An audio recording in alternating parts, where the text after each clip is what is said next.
Hey, pre-notification gang. Hey, boy. Doing alright, hope you're doing well.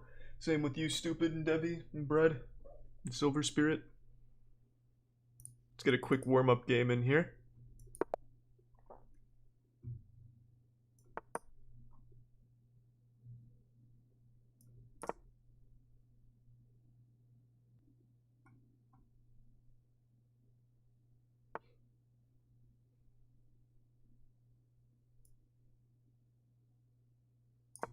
Still don't exactly know a good opening for me, but I'll figure it out.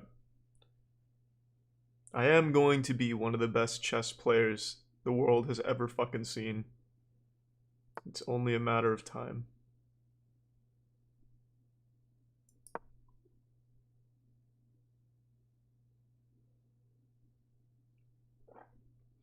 What the fuck is going on, everyone?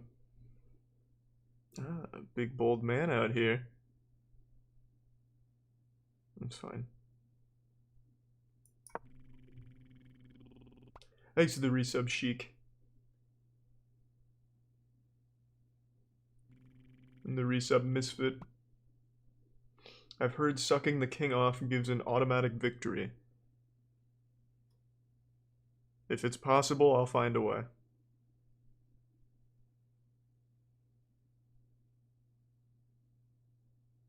Chess is hard on PC? Yeah, I always preferred the console version. Right now I've got this man confused with my unorthodox strategy here. Exactly what I wanted. This fucking fool doesn't even realize he's playing right into my hands.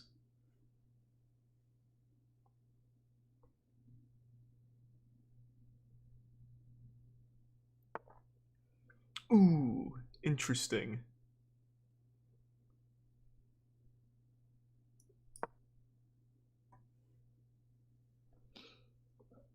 You suck? What are you talking about? I'm a rising grandmaster. You're full of shit. You've clearly never watched chess before.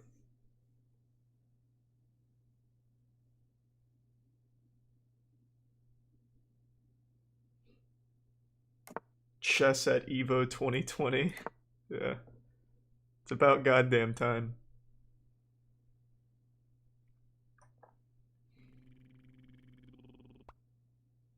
Actually, the tier 1 Bread Alive.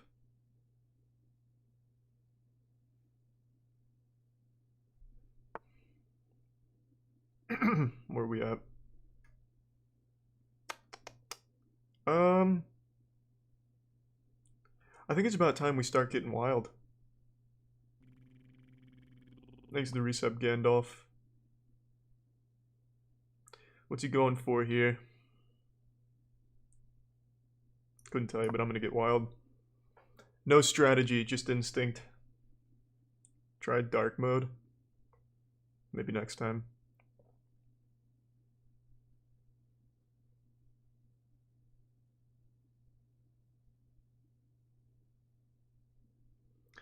I need to free up my queen too.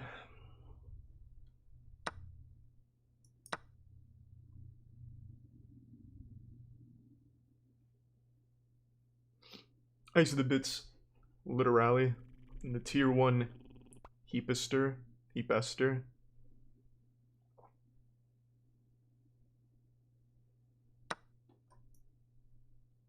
Which pawn do I want to take with? I'll take left pawn. I'm telling you, I'm gonna get nuts at this. Pretty soon I'm gonna be looking like the next rising GM. It's only a matter of time and practice.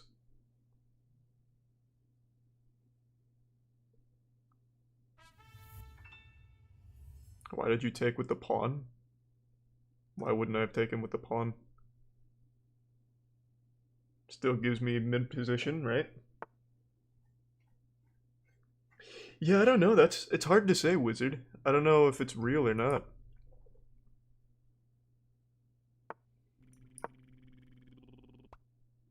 Thanks for the gift sub, stupid.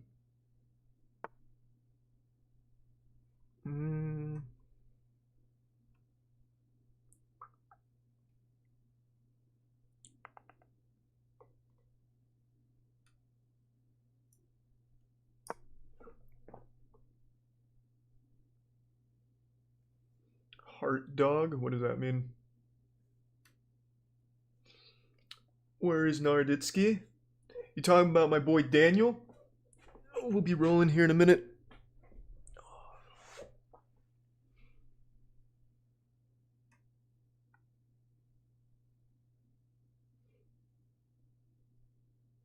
I think I'm gonna go for something pretty huge here in a minute.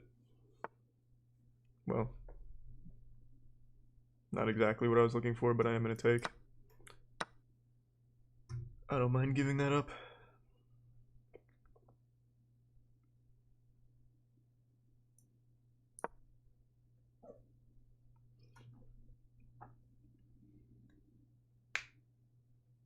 I'm doing so much better on time now. I'm getting good at that. Oh. Gotta be honest, I didn't expect that. Though I suppose that's what I get for not paying enough attention. Rough. Well, shit.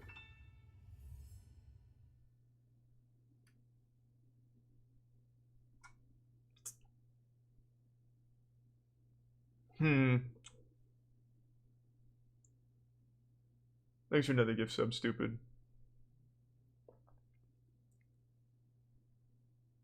Well, I need to get Rook out. You can take that, I guess. Oh, unless he takes pawn. Fuck! This man's all over me. Thanks to the resub, Schnoz. Yeah, I just saw it. Good start, good start. Missed an easy one. Now we're cooking.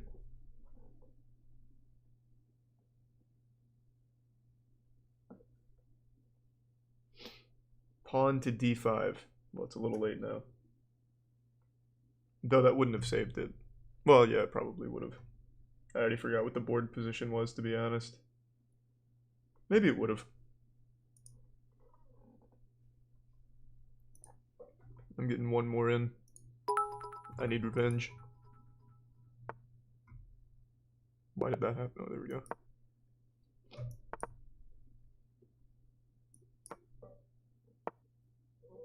I will be Grandmaster soon enough.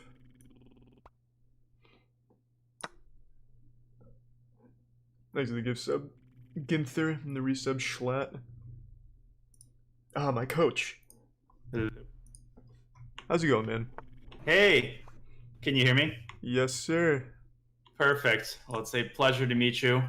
Is Charlie okay? I mean, I never know how to refer to you. You have so many names. No, it's fine. You can call me Charlie, Mr. 6.5-inch wiener, whatever you're feeling at the time, man. We'll just go. See, the second one. When you blunder another mate, I might go to the second one. Oh, were you watching the warm-up game? I'm always watching, so don't think that you can get away with some shitty play to begin. Yeah. From now on, you are under my permanent supervision. All right, good. Well, that's what I need. I need to be whipped into shape here. I need to come in first place of this fucking tournament. If I don't come in first place, you're a bad teacher. That's what that says. Well, I know. That's how the Russian teachers operate. Let me capture your cam from your stream, if that's okay, and then go ahead and get started. And in the meantime, maybe you can tell some of my viewers sort of what you do, what your videos are about. I've been a fan for a while, but maybe just a quick summary of what makes you awesome. Oh, sweet, man. Yeah, I do a lot of stuff on YouTube, primarily chess content, so you'll probably see on display today that I'm pretty fucking nasty at this game. Just a wide assortment of games, sex toy-related content, just general rants and talks, a whole bunch of different things. You never know what to expect. Well, I'm expecting some Grandmaster level chess today. Oh yeah, it's coming. Okay, I think I got your cam. And let's see. Oh. I have to be on the actual screen, don't I? Let's see. Because when I switch to the live chess, that's rough. Oh, it has to be probably a different browser. Okay, sorry, give me another moment. Well, he's gonna take that, go for rook. I can't move rook because I'll lose my knight. What's the what's the play here? Well, feel free to start another game in the meantime, obviously. Oh yeah, I'm already getting slapped. Since you played such an awesome first game. Yeah, I'm already getting slapped around. Don't even worry about that. All right, and time. I'm going to follow you. Does this protect? Yeah. So you have the white pieces. Actually, you have a better position than it might appear. Especially since you've captured a pawn with check. Mm-hmm.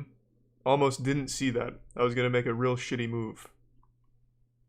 My guess is you're going to defend the pawn on c2. That's something that happens when, you know... I don't know how to say this in a good way when you're pretty shitty at chess. It's right.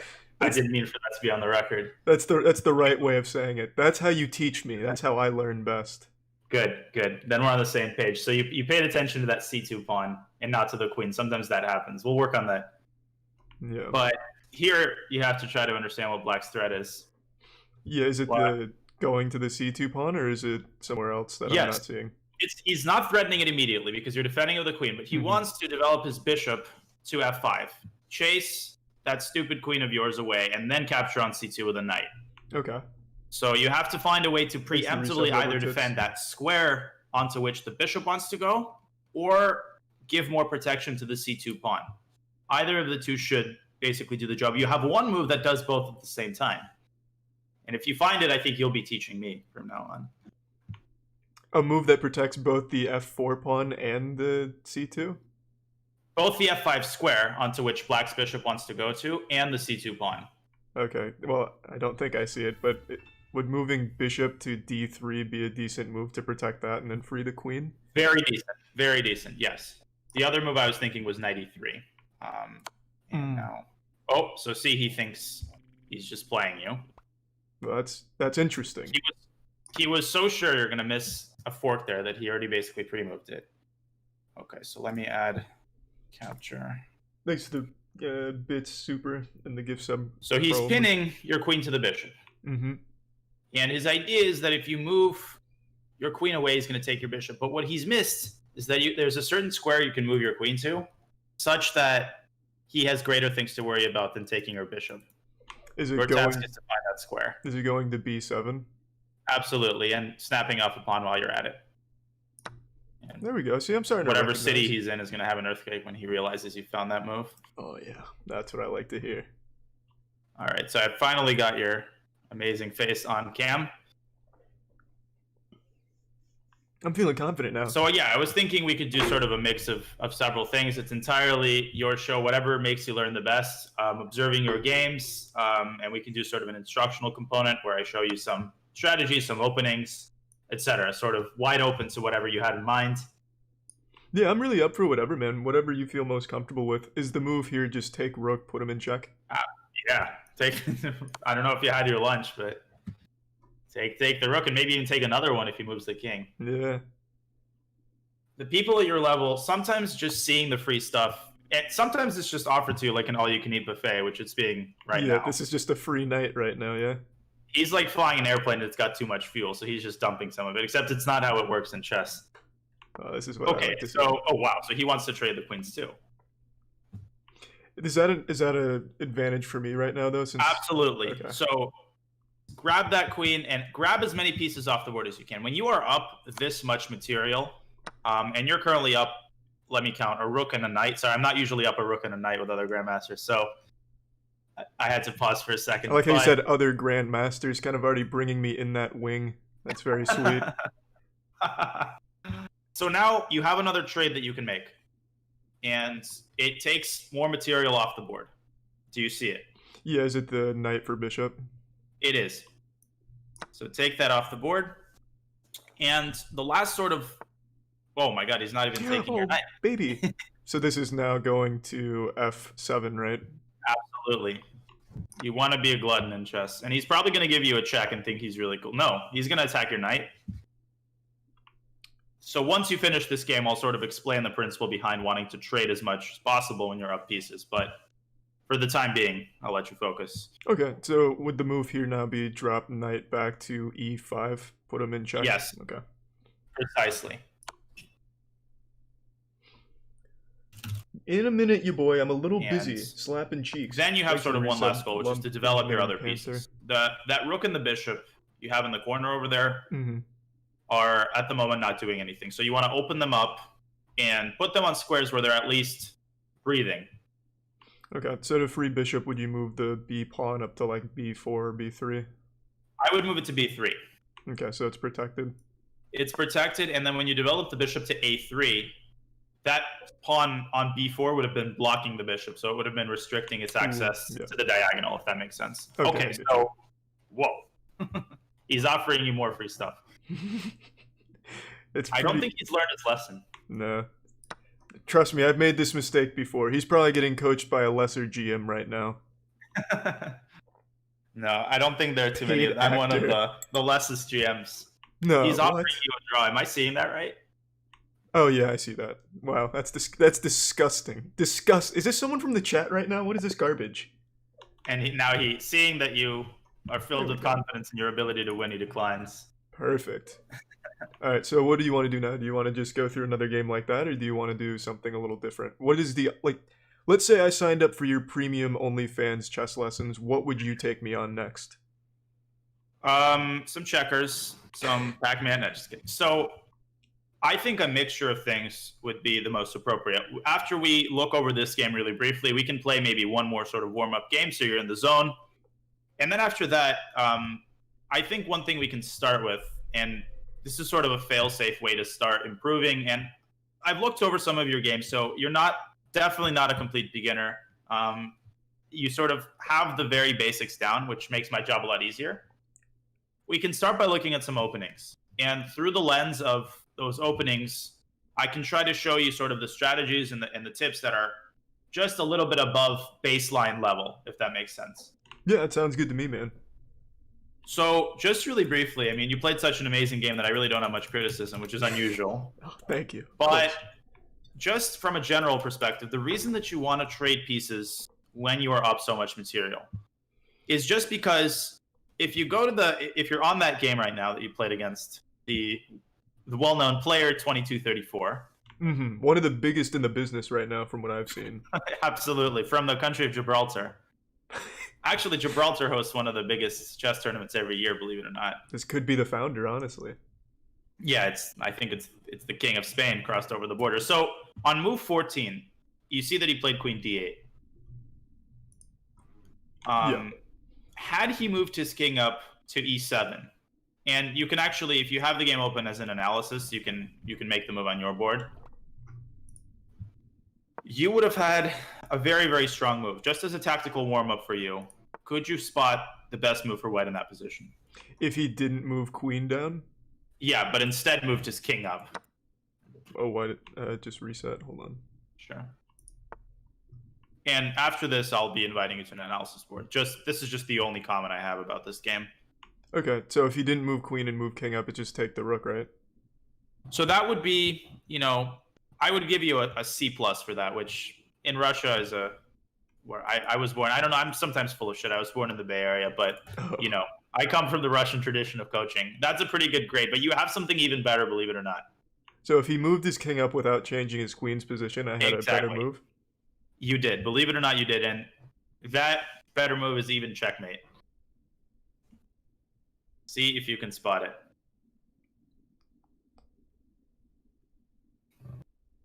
So he moved, in this multiverse, he moved king to d7, you said? e7, yeah. e7. And that's the only legal move available for the king. Oh, right. And you have and it's not that common to have a checkmate in the middle of the board. But notice that your queen is guarding all of the king's potential retreat squares. It's the knight to d5. Beautiful. Yeah, okay. I don't know why they hired me to teach you. I mean, I think you've mastered it. I spotted it almost immediately. Yeah, I mean, you were waiting for me to actually see it to verify. I was waiting for you to catch up, right? Exactly. And that's one of the key tenets that I'm going to be sort of reinforcing is when you see a move, and there's this common chess maxim, when you see a good move, look for a better move. What does that mean? Oftentimes, you want to almost hold yourself back. And you want to do that for two reasons. One of them is what you see in front of you. Sometimes your brain just spots a better move. And sometimes the people you're going to be playing against set traps. And you're at the level where you have to almost force yourself to think more than you would normally think in order to see those traps. I mean, once you play chess for a certain amount of time, it becomes subconscious. Like, you smell a rat whenever your opponent offers you something for free. But you have to sort of almost force yourself to get into that habit, if that makes sense. Yeah, looking a little deeper. Okay, I get you. And finally, why would you trade pieces when you're up material? So if you imagine another multiverse, as he said, where the 2 knights disappear, as do his 2 bishops, as do 1 pair of the rooks. Okay, so you're just left with a rook and a bishop. Would that position in your mind be easier to win than what you see in front of you after the queens are traded? For me personally, probably not, just because I'm so notorious for missing like easy checkmates regardless of the pieces. So I'm typically a little hesitant to trade just for that reason. I feel like I need like the whole fucking army to get a checkmate on someone. It's like in some of these games. But like if I was a better player, then yeah, that'd definitely be a lot more advantageous. Totally understood. We could even maybe start with that, like a little bit of a crash course into how to win when you have, let's say, just up a rook, where you have a rook against the king with some pawns. What are the strategies to actually finish him off without having the whole army? That's pretty helpful for me to know. Okay, so I guess maybe you can play one more game just as a warm-up, and then we can move on to the kicking your ass phase. Okay, that sounds good. That's my favorite phase. And for those asking, this is Daniel how do you say it? Naroditsky? Narashitsky will also be suitable. I would never say that about my sensei. He's also streaming if you want to see him making fun of me on stream. And likewise, vice versa on my stream. You can follow the command. He's going for... And thank you, Charlie, by the way. This is a big privilege for me, so I appreciate it. That's the last nice thing I'll say to you, so savor it. Okay, cool. So this is going for a scholar's checkmate, I believe, yes? Yes, okay. Except he doesn't seem to notice that you've developed your knight. And I think Hikaru mentioned this in the opening. Okay, so where is his knight heading? I believe he wants to go to the G5 square, yeah? Prevent him from doing that. And you're going to drive your opponent nuts very soon. You can use your pawns, exactly. I didn't even need to tell you how. No, that's called prophylaxis. Now, as Sensei Hikaru mentioned, you can develop your pieces. When in doubt, bring your pieces out onto central squares. Usually start with the knights. Okay. And that's sort of the most straightforward part of the game. Exactly. Good move. Okay, so then it's just a matter of just freeing these pieces. So would pawn to d5 be worth anything, or should I not even bother? Well, I guess now it doesn't. I would play pawn to d6. So pawn to d5, he would capture it. I'm assuming you want to sacrifice it to accelerate the speed of development of your pieces. But it's too early for that. You wouldn't normally sacrifice until you have all your pieces out. Okay, so he's made an interesting move here. So this is a situation I'm talking about. Is this a situation where trading might be something to consider, or is it just something where I just move the queen and just retreat? Definitely trade. And after the game, we'll analyze why that's the case. But for now, definitely take the knight. Because if you moved your queen, he would have taken your knight, and then you would have had to ruin your pawn structure, which is a fate that you do not want to meet. So now you have several good moves. You could work on bringing that f8 bishop out by moving one of the pawns out of the way, or you could even activate that knight you have already developed. You could put it on an even better square. Is that better square the d4 square? It would be the d4 square, yes. And while you're at it, you're attacking the queen, forcing the queen to move. Showing him who's the boss. Turbo Fisto, that's... I made this one a long time ago, back when fisting was still cool, if it ever was. Some would argue it wasn't. Did you really see it? How did you do it? I have an account like that. Oh, Queen A3. So what comes to your mind? Moving knight to C2 is what I think. He's actually set a very devious trap for you.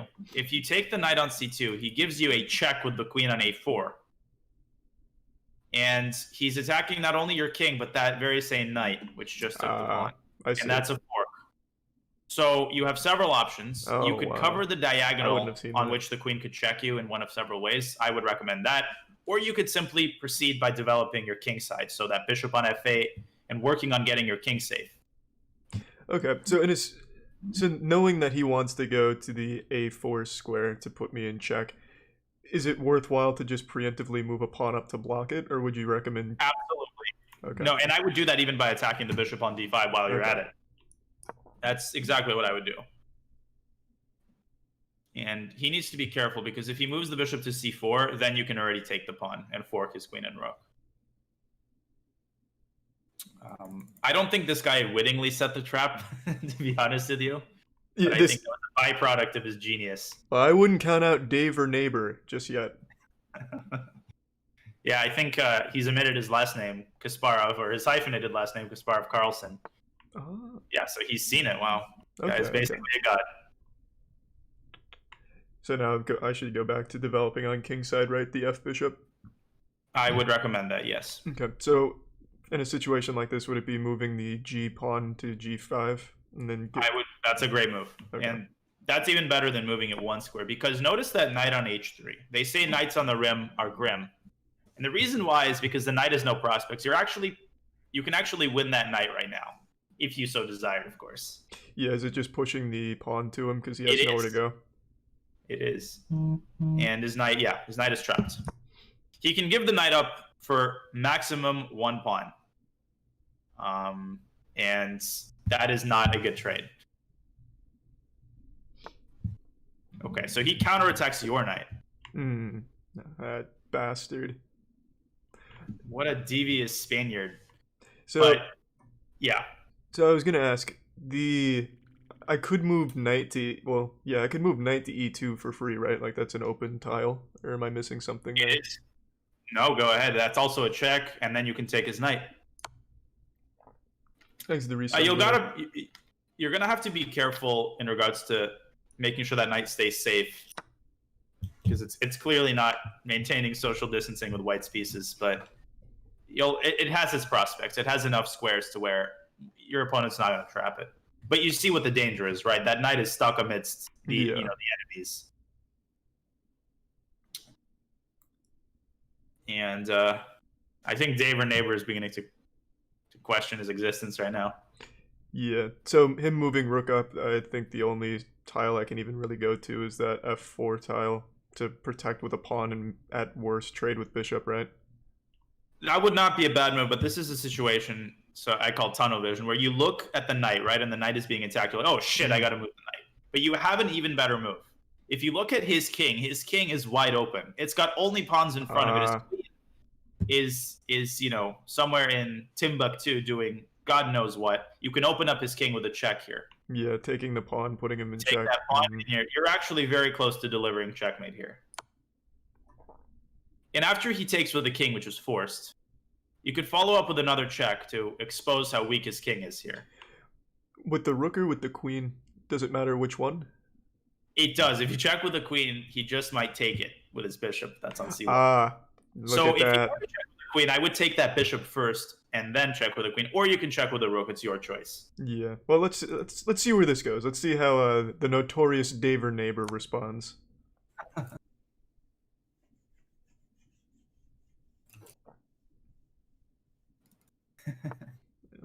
Okay, so he's moved his king back, attacking your knight. And time to deal with that knight. I would do the simplest here and exchange it.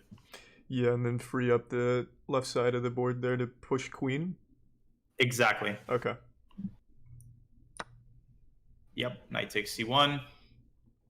And in general, it's a good practice before you move a piece onto any square that's like past your 6th rank to just look at what squares your opponent's controlling to make sure, the square his piece is controlling doesn't correspond to the square you want to put your piece on. Now, there was something I was thinking there before making that trade. Since I had knight on e2, could I push rook to e1? Because it'd be protected, which would force him to go back to that same square? Or would I really not get too much out of forcing him back? You mean rook to g1 with check? Or g1, sorry. Yeah, g1 with check. I would force him to take the knight on e2, which is not the best option. Thank you, Jess, for the trade. And he would have just captured your knight. So it's almost checkmate. If that square were defended, that would have been a good move. But I've noted it. We'll talk about it. Okay, I get you. Now you can follow up with your previously desired queen move that you love so much. Yeah. This is when I do my best work. You sleep with this move. I mean, this is queen g5 is like in all of your dreams. Oh yeah, this is a freebie right now. This guy's giving me the game. G1 was not your neighbor. You could take the knight. Yeah, I'm full of these pawns. You're gonna exit the call pretty soon. It's all good, man. You're among friends now. Good. So his king is in deep shit, basically, to put it in chess terms. It is no defenders, and now you're going to do what's called attacking. You're going to bring your pieces out onto squares that aim to deprive the king of all of its remaining squares. So what is the king's escape route right now? Where can it run to? It can only really run to the right side of the board right now. So could you take away that right side of the board with either your queen or your bishop, the e2 square specifically? Could you put it under the control of one of your pieces? Yeah, moving the bishop to g4 would stop that. So, as would moving the queen to h5, right? Mm-hmm. So, yeah. That was going to be my question. So initially, like when this first came here, like on the screen, I was thinking bishop to h3 to put him in check, and then moving the queen up. Is that like the wrong order? Or does that not matter? It's the wrong order because it allows the king to escape. A check is not good just because it's a check. It allows the king to run to the center of the board where it's a little bit safer, surrounded by rooks. So I would make one of those two moves. I would actually bring the queen one square to the left, in order to keep that g file under the rook's control. If you play bishop g4, now you're actually threatening checkmate in one move. And while he can stop it, it's actually quite difficult to stop it. Okay, I see. So that's another big problem I have. I guess I see like certain things, but I'll go very out of order. Like I wouldn't have even registered that by moving the bishop first, that I would block my own rook from having that lane. Well, this is checkmate, he's continuing right? his African campaign, and he seems to be forgetting. Yeah, nice, exactly. Okay, so, perfect. Very well done. That was a good game. Let me open that game up, and I can actually invite you to an analysis board. We can start by looking over that game, and maybe I can make a couple of things clear. Yep, sounds good to me, man. That would not. We can go from there. So chat, when I had knight here, and if this is a little bit of a glitchy knight. That's not checkmate. Analysis feature, but hopefully it'll work. Let me know if you got the invite to the board. There we go. I'm in. This is. Can you try to make a move like in this position, just a random move? Nardsky. Yeah, here. Oh, am I white or black? For white. Okay. Just so I can see whether the moves are relayed. Yeah, I just pushed pawn d4. Okay, I didn't see that. There might be some sort of. Maybe I need to pass you the ownership. And do you see me like moving pieces? Yep, I just saw you move queen. Queen g5, d4. Okay, maybe. And hey, Chespe, thank you. We'll do. Yeah, I mean, I think we've got the analysis feature pretty. Maybe I can just make the moves because I don't seem to be seeing your moves for whatever reason. I wonder why that is. It's fine. So, I'll take this here. I'll get a little backseat action in. All right. So don't worry, I'll still pester you with questions. Essentially, Queen e7 you played, which was actually not a bad move, and my guess is you were trying to protect that pawn on f7. Is that an accurate assessment of this move? Yeah. So when I see someone, especially at this level, most people go for that scholar's checkmate like all the time. So I like to put the queen there because I think it frees it up a little bit and it protects. Interesting. So think of your queen as, I was going to say think of your queen as a king. And then I was going to be, that's a terrible comparison. But think of your queen as someone that, it's like a specialized force. You want to employ the queen only for the most elite of tasks, like giving checkmate or defending something particularly important that cannot be defended by any other pieces. Your knight on f6 is basically blocking the queen from accessing the f7 square or the f7 pawn, right? Yeah. So you actually don't need to reinforce the defense with the queen. You can basically just develop, let's say with the move knight c6. And I understand the fear in your mind that, oh, he's going to checkmate me. Let me give this a little bit more protection. But the problem with putting your queen here is that in terms of adhering to the basic opening strategy of developing your pieces, do you see what the problem this move creates in terms of developing your king side? Yeah, I can't get bishop out without moving another pawn. Exactly. And it's a cascade effect because if you move that pawn, you're okay, no big freaking deal. I'm going to move this pawn. You see this knight on f6. It's lost the support of a pawn. So now you've played queen e7 to lighten your load, and you've actually made your load a lot heavier. Now the queen is actually tied down to the knight. It can't move around. So you want to make sure that your development is as unburdened as possible. Knight c6. He will probably play d3. What would be a good continuation of this position? Good developing move. Would it be getting the bishop out towards the middle of the board? Yep.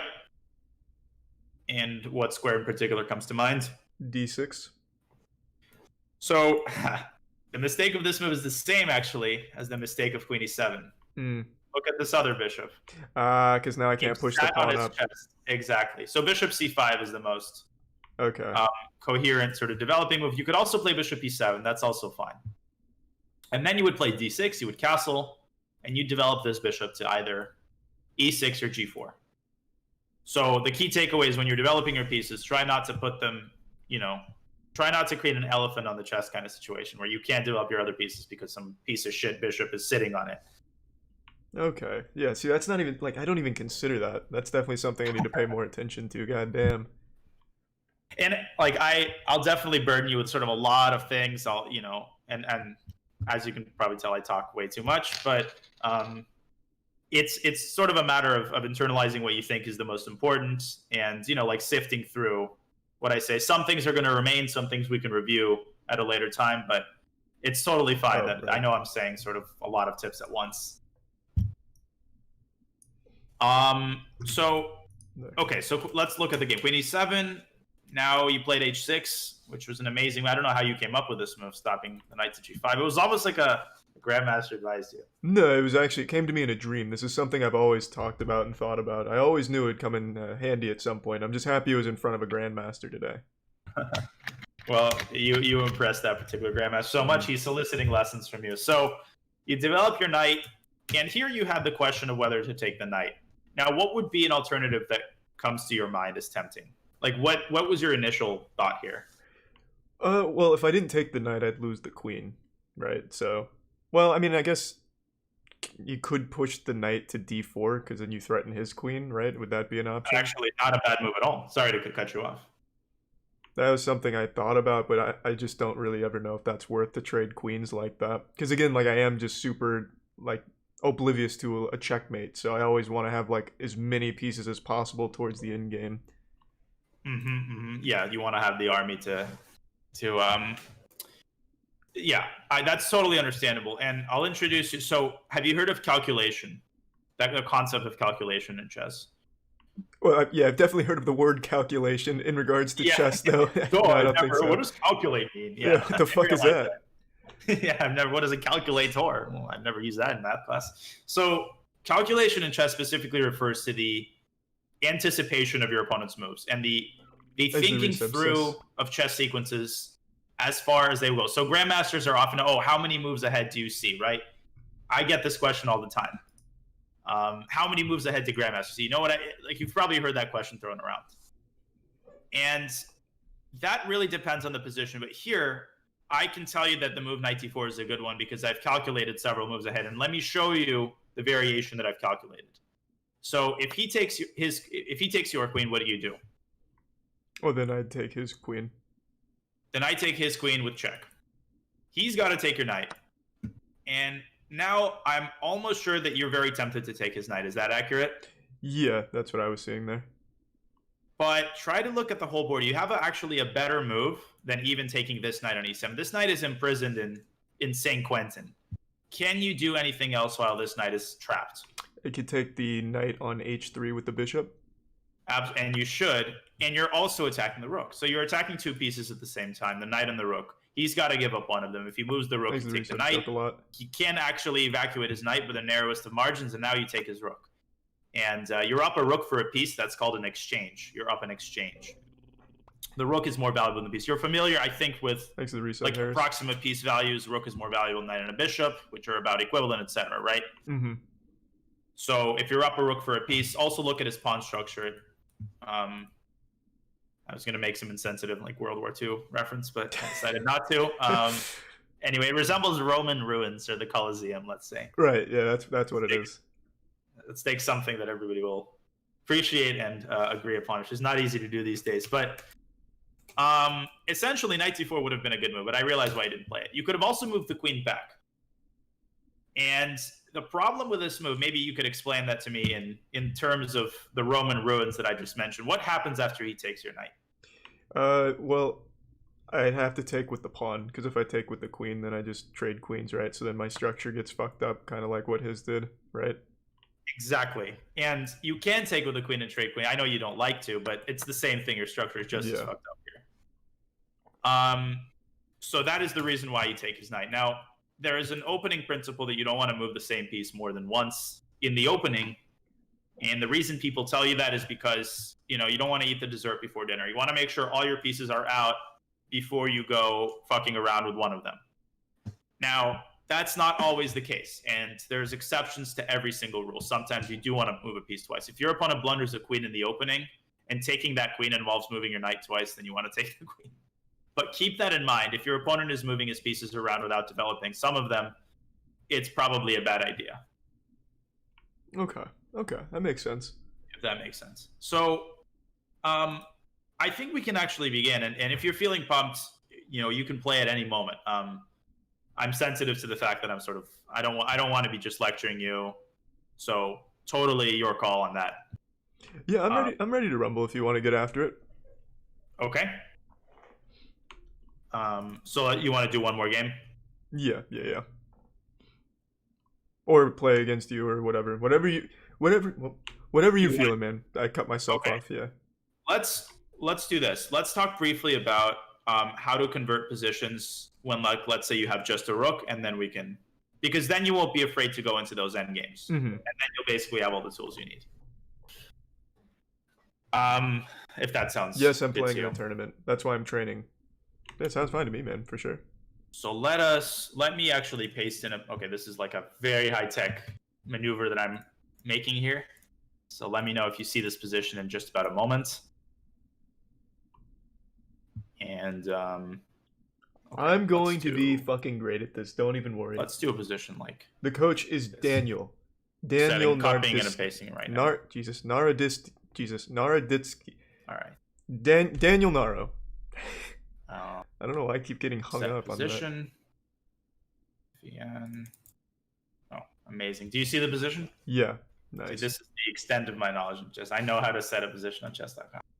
That's big. Can you flip? Do you know how to flip the board so you're facing white? Nope. Get out of here. I'm just kidding. On top, if you hover over to where the gear is, this is super intuitive. I don't know how you didn't realize this. If you hover over to the gear, two more little I don't know how to describe them, little pieces of shit will come up, and the bottom of them is flipboard.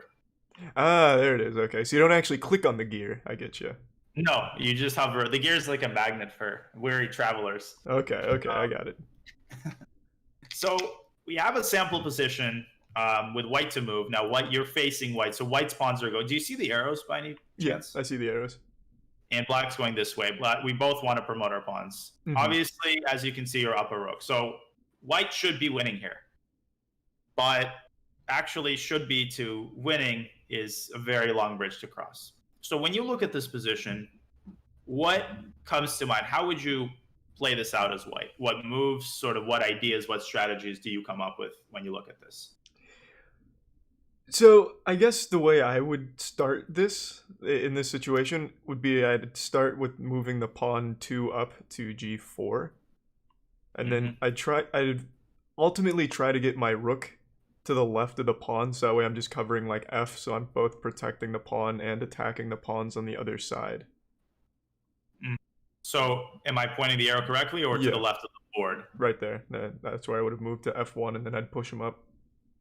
Yep, and you're also cutting off the king. So in terms of the order of things, the question is, do you play rook F1 first, or do you push the pawn first? One of those moves allows black's king to cross a certain zone and stop the pawn. The other one doesn't. So which move would you actually start with? Oh, so you'd want to start with the rook to cut off that lane.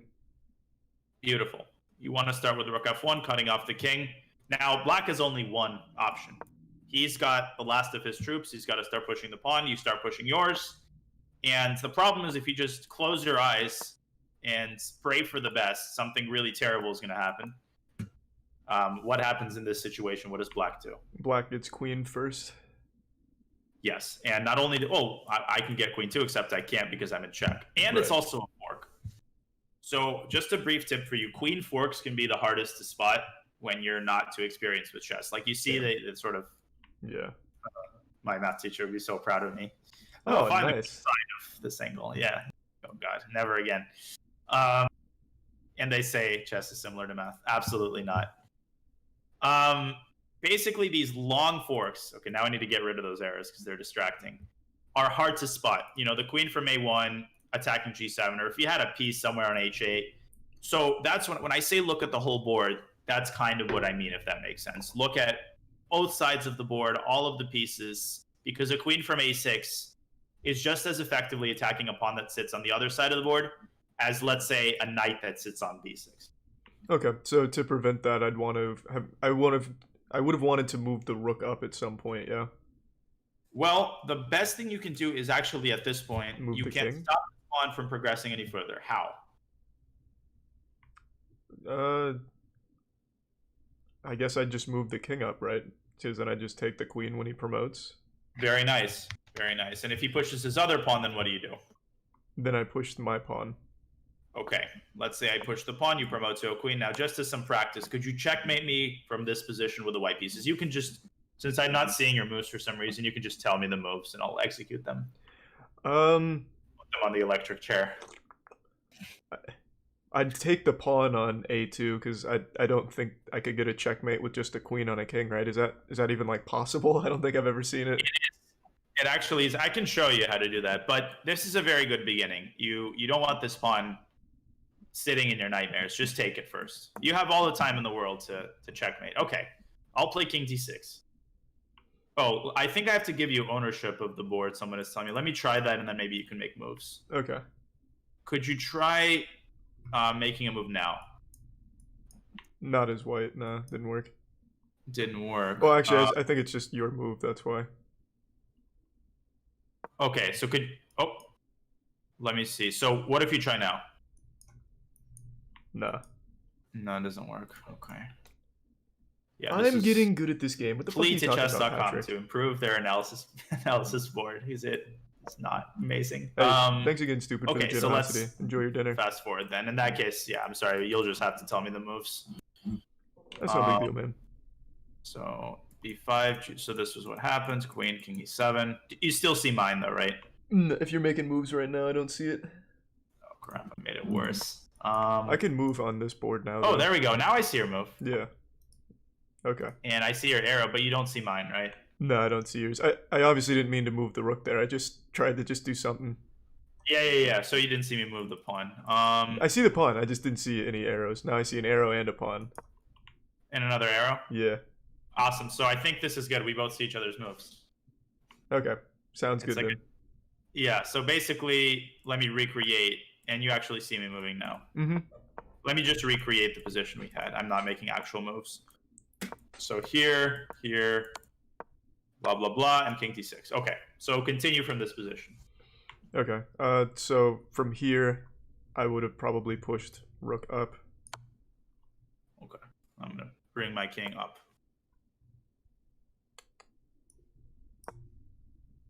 Okay, good move. Defending the rook. I'm going to push my pawn.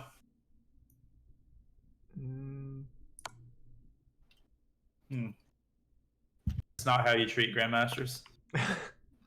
Unacceptable. So this is what the situation I typically get in. So what I'm aiming for is to push you into a corner, but I feel like I always go about it in like the most suboptimal way. So is what I'm doing right now even like the right way of approaching that? It's not a wrong way of approaching. I haven't gathered enough information to tell you whether you're doing it in a shitty manner yet. So far you're actually not doing a bad job. I'll put it that way. I need a couple more moves from you. Okay. I need more pieces of evidence, if you know what I mean. Yeah, I get you. Yep. Yeah. Okay. That's actually good. That's how. Okay. So you decide to take the pawn, which is fine. You don't strictly need to, but not bad. Okay.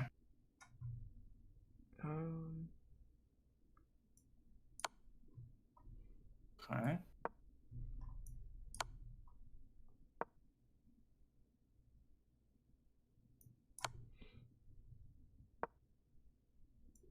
Oh, Jesus.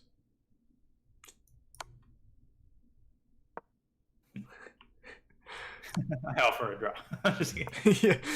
That's typically how I'd play something like this. I'd just be begging for a fucking draw.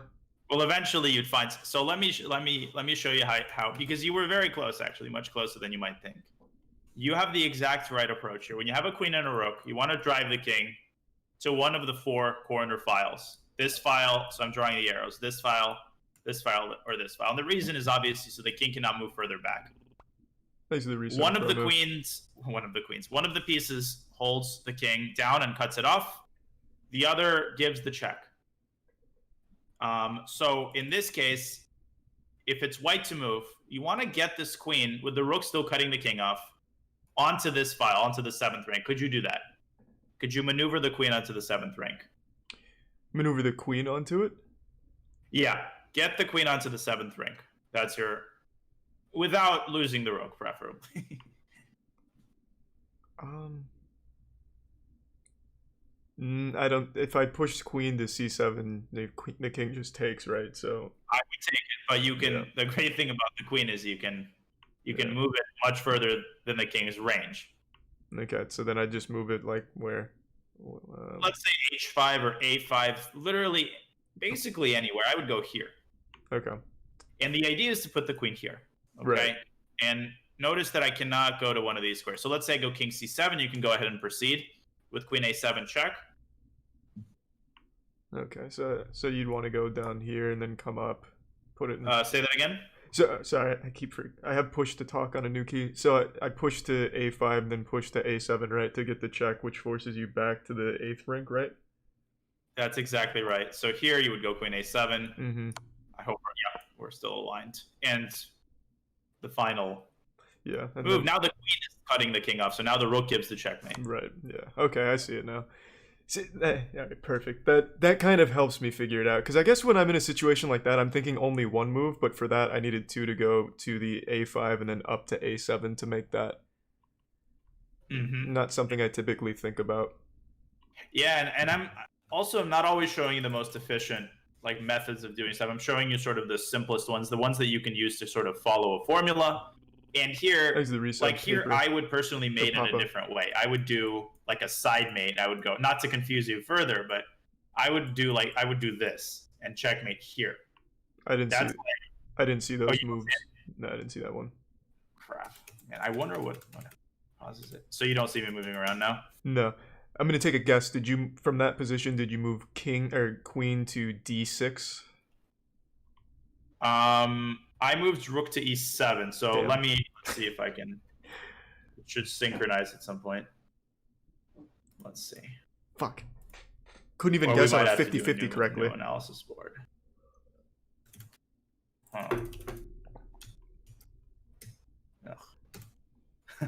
Rest assured, I'm writing a letter to the programmers after this one. Yeah, let them know. If it can't train Charlie, it's just not even worth keeping online anymore, man. I know. No, this happens every time I try to analyze. So let me try to invite you to a new analysis board. He just takes. You should see another invite pop up. Turbo Fisto. This was not the original setup. This one is damaged beyond repair. So you should have seen another I'm in. Invite. Now let me try to set up the same position we had. I'm playing with GM Daniel. Yeah, there you go. Daniel Narditsky. So it was something like this. Copy position, and you see this. It's a random position right now, but I'm about to set a new one. Okay, do you see the position? Yeah. So I would basically, what you did was you basically cut off the king this way. I would basically cut the king off this way and do this and sort of walk the king over to the other side of the board with checks. Okay, I see. So it doesn't actually matter which piece is doing the cutting off and which piece is doing the checking. And I could give you a position with 2 rooks. Let me show you that through that lens, then you'll get it immediately, what I mean. You should see a new position pop up in a moment. And this is going to be downgraded now to 2 rooks against a king. Okay. If you get this checkmate down, you've discovered the secrets of the universe. That's what I need right there, man. The power of God and all that shit. It shall be granted to you. Copy position, and let's see. Say your prayers. Do you see the position? Yep. Amazing. So forget your king. Your king on d1, your white king, it doesn't participate in the action. You don't need it. When you have 2 rooks, or a rook and a queen, or 2 queens, you do not need it. Like an anime move. All you need are the 2 rooks. And your strategy, much like with the rook and the queen, is to drive the black king to the back rank, using 1 rook to cut off the rank and 1 rook to give the checking. And you can slide the rooks around as necessary so they're out of contact with the king. I don't know if any of that makes sense. Yeah, I get you. So if the king was in this situation on the f5 square instead of the e5 square, they'd need to be on the same ring for the rooks, right? It wouldn't be the exact same strategy as the queen and the rook, yeah? But queen and the rook are the same strategy, just faster because... like let me show you how this is done once, and then you can kind of repeat it. Okay. So if I had a queen on g2 or a rook on g2, my first move would be the same. Rook g4. What is the purpose of this move? It makes it so he can't go towards the king. He can't go on that 4 rank. Yes. Now, I'm going to attack your rook. But big shit. You just move the rook to the other side of the board. Move it as far away from the king as possible. Okay. Now, if the king moves to the center of the board, what would be white's next move? Is that pushing up the h5? Perfect. Now, I'm not going to do that. I'm going to play king g5. And this is where what I told you last time about basically bringing this rook out of contact with the king comes into play. You don't want to give a check here. I'm going to take your rook. That is still mateable, by the way. King and rook against king is a mateable situation. Thank you, Gata, for the raid. But your task is to bring this rook to a square where the king cannot reach it. How would you do that? Would it just be sliding it to g1? Then I'll go king f5. Bring it to the other side of the board is my hint. Okay. So you'd slide it all the way over to e1? That's possible. But I would actually slide it all the way over to b2. Again, you're thinking in terms of 1 move. Don't be afraid to make 30 moves to achieve what you need to achieve. You're not in a hurry. I would go rook g2. Okay. And this actually causes a situation where black's king has to do damage. So if I go king e5, what can you now do? Well, now I can push up to the g5 square. Beautiful. And you've made a step forward. And if king f6, you can make a different kind of accomplishment, cutting the king off 1 file further. How can you do that? Would that be dropping him back to h5 and then pushing up to h6? Again, you should be teaching me. That's exactly what you should be doing. So king e5, let's say rook g5 check. I mean, it took me years to learn this checkmate. I'm still learning it, actually. We're learning together then. We are. Actually, for your information, I'm not going to teach you this today or ever, but, well, when you become a GM, there's a checkmate with a knight and a bishop. So imagine you have just a knight and a bishop on the board. That might not be mind-blowing to you, might be like, yeah, whatever. But that is actually a checkmateable situation. You can checkmate with a knight and a bishop, which to many beginners sounds like, what the hell? Like, how can these 2 impotent pieces combine to checkmate the king? But they can. Interesting. Yeah, save that as like a little birthday present or like a graduation present when I'm up there at the super GM level. A 2-hour lecture on how to checkmate with knight and bishop. Yeah, that's what I'm looking for. So, to continue this torturous process, let's say the king moves back to f6. Now, where would you put this rook on g5? So I'd go, for that rook, I'd move him to h5 and then push up. So here? Yeah. So let's say I attack your rook now. Well, then I'd just drop him over to a5 and then push up to a6. But then, so this is the 1 square you don't want to put your rook on. Because it blocks Stop it. Because then you uncut the king and I can go up here. So you're almost there. Which squares doesn't interfere with that other rook? So like b5. Yeah, you just don't want to block the other rook. Yeah. You want to let them do their goddamn job. That was rough. Yeah. I hope my stream will forgive me for usage of that term. So let's say king f6, continue. Okay, then a6 for, yeah. Yep, and now this is the beautiful stage of the game. This is like 2 violins singing and, yep, in harmony. Push up to b7, then a8, and it's checkmate. Yeah. So the key thing that I think, the only thing you struggled with is the concept that you can take many moves. Like you can move this rook, if you wanted, all the way to b5, okay? It's like foosball. You move it all the way to one side and then immediately to the other side, if you know what I mean. Now, okay, you have a situation where you can't go rook b7. big shit. Rook g5, rook h. I mean, the king, you can take as many moves as you want. And you can keep moving the rook to the other side of the board. That's why rooks are so powerful, because the king can't reach them in time. You know, it's like outrunning a zombie. Okay. Yeah, it's just that concept of making 2 moves is so foreign to me. I almost can't even process it. I need to definitely break that habit. Well, the thing is, that's nice. You've heard of the word tactics, I'm sure. It's a word that I've, heard tossed around once or twice. Yeah, in our everyday conversation. You're ordering at McDonald's. Hell, have tactics. I had a series called Fun Tactics, many moons ago. Yeah, in your chess days. Who actually taught you chess, just out of curiosity? Oh, my grandpa. Oh, that's awesome. Yeah. So that's almost like my story. And then you never looked back. Yeah. Oh, it was never good enough to keep going though. It was only just a casual activity until now. Yeah, now you're thrust into the ring of fire. So the thing to follow up before we jump back into the ring and you practice all these new tools. To summarize first, the concepts we talked about. When you have a bunch of extra pieces against your opponent's king, all you really need to do is, number 1, collect his remaining pawns with your pieces. And number 2, and in no particular order, you don't have to collect the pawns. You win a game by promoting to a queen and then using at some point the queen and your remaining pieces to deliver checkmate. We can maybe finish off today by talking about how to mate with a queen and a king against the king. That is the baseline tool. That way you won't be afraid of getting into certain positions. Okay. Yeah, that sounds good to me. Also, you've signed the exclusivity agreement verbally. You can't train any of the other competitors in the tournament. Just a heads up. I want to make that clear. I don't want to see any of them using your tactics against me. All right, I just need to place one call. Hey, box, yeah. Yeah, you didn't have to cancel that shit. You're on retainer now. Oh, whoops! I'm on air. Oh my god, that's very compromising. Okay, you might have to send me that over PandaDoc some point. Of course. I am in need of some paper towel. So, basically, the second thing is in terms of tactics. Tactics, what it is anything in chess that is aimed at winning one of your opponent's pieces. Okay, that is sort of my definition of tactics. You won't find that in a dictionary. And that involves the king, by the way. Consider the king a piece. Well, it is a piece. Tactics is anything you do that is intended to win one of your opponent's pieces. I don't know how that sounds to you. No, it makes sense to me. Yeah, it sounds about right.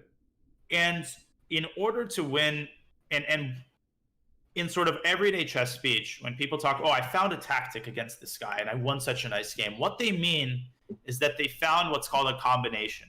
And a combination is a sequence of moves that at the end either results in checkmate or results in the win of an opponent's piece. Okay, it's not a mysterious thing, but the reason combinations are hard is because they, by definition, involve more than one move. So you have to see more than one move ahead. And the position that you see in front of you is a position in which white has a combination that results in the win of black's queen that's sitting right now on c6. And combinations are built up of tactical motifs. And Hikaru, I'm sure, has introduced pins and forks, right? You've heard all of those before. Yeah.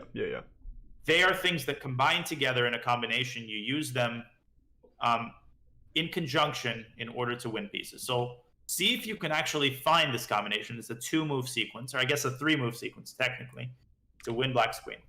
Okay, so to pin the queen, it'd be 2 moves.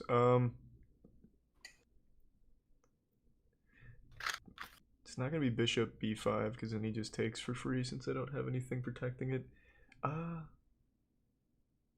Yeah, this is hard. This is very challenging, but that's why I'm letting you sort of grind your teeth at this.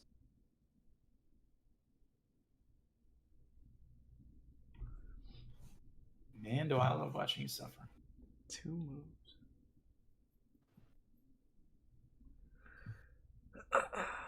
Anything coming to mind? Well, dropping the knight to b4 is a move that I think, but I don't know what the second move would be, because putting bishop to b5, he just takes the bishop. There we go. And that is exactly how you're going to get better, because you have an instinct that is where like beginnerdom is contained, and not to like. Okay, I'm sounding like an arrogant piece of shit. You're absolutely right. I mean, it is beginnerdom. I agree. Move and you see that, oh, my opponent takes the bishop, and you stop. Your brain is like a black box. End of the movie. Credits roll. It's bad, but you have to try to resist the temptation of stopping there, and you have to reevaluate the situation even after something seemingly bad has happened. So this move, by the way, knight b4 would not be a bad move. It's attacking the queen, but your opponent could not only move the queen, he could move the queen at e4 and pick off your knight with a fork. If that makes sense. So that move you wanted to make bishop b5, right? Why did you think it was bad? There's nothing protecting it, so he just takes it for free. He takes it for free, but if you look at this position very closely, there's been a transformation. And white can now do something that he didn't used to be able to do. And you'll be able to find this if you look at the position closely. C7. C7 is hanging. And he moves the king because it's check, and now you take, obviously, the rook. Well, sure about that? You've cashed in your lottery. Oh, the queen. $10. Yeah. Oh, my lord. Queen, and you win the queen. And if you could take the rook, that's not a terrible move, but that knight is going to get trapped.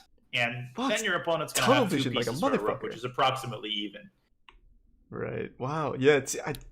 Man, that's a fat fucking tunnel vision. Right. Okay. That makes sense. Because he has to move the king, the queen. Oh, my lord.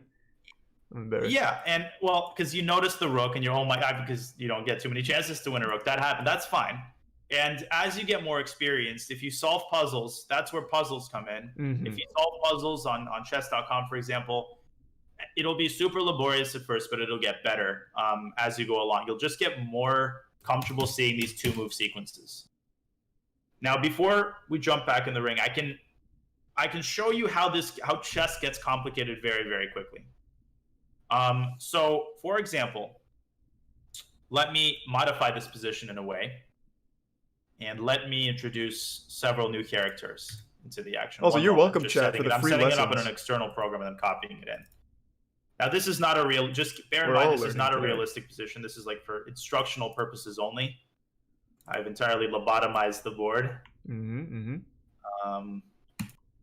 There we go. Copy position and paste. Now, this is not a situation that's going to arise in real life because white is already up a piece. But when you look at this position, do any moves come to your mind? I've modified it in certain subtle ways.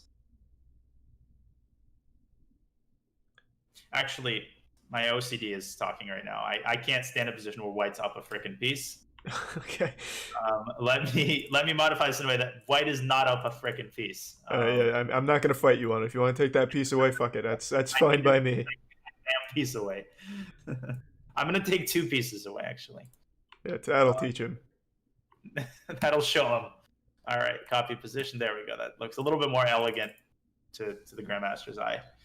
Okay, not that I would know what looks elegant. I'm a fake Grandmaster. So, okay. A lot of people in my chat are saying this is easy because it's the same thing that we just solved. So, what move comes to mind for white here? So it would be to get the queen off. So I'd put the bishop to f5. Do you mean b5? Or sorry, b5. Yeah, sorry. F bishop to b5 is what I meant. Right. Bishop f1 to b5, and it's the same tactic, right? If I capture your bishop, then you take on c7, right? And it's a fork. Mm-hmm. But there is a problem. It's this, unlike Russian checkers where you have to take pieces, you do not have to take pieces here, even the ones that are sacrificed. And black has a way of saving his queen here. Could you spot it? And cutting into this pin.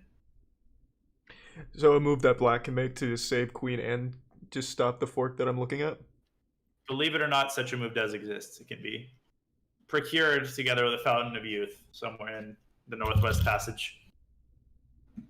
Is it moving his king to d8, or is that the move? Well,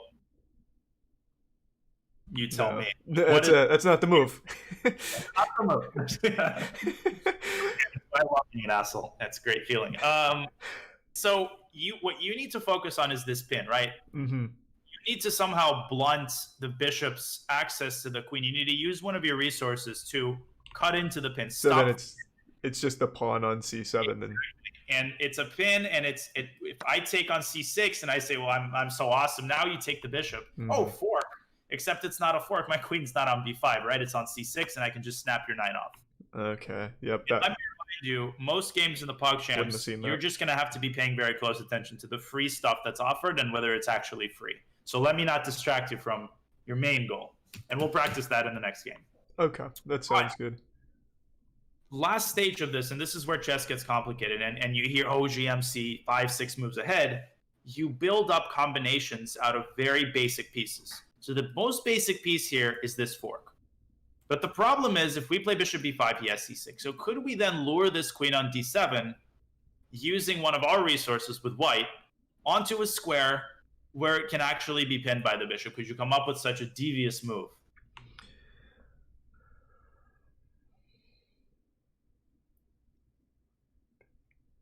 It's not actually the best move in the position. I'm just trying to kind of make a point.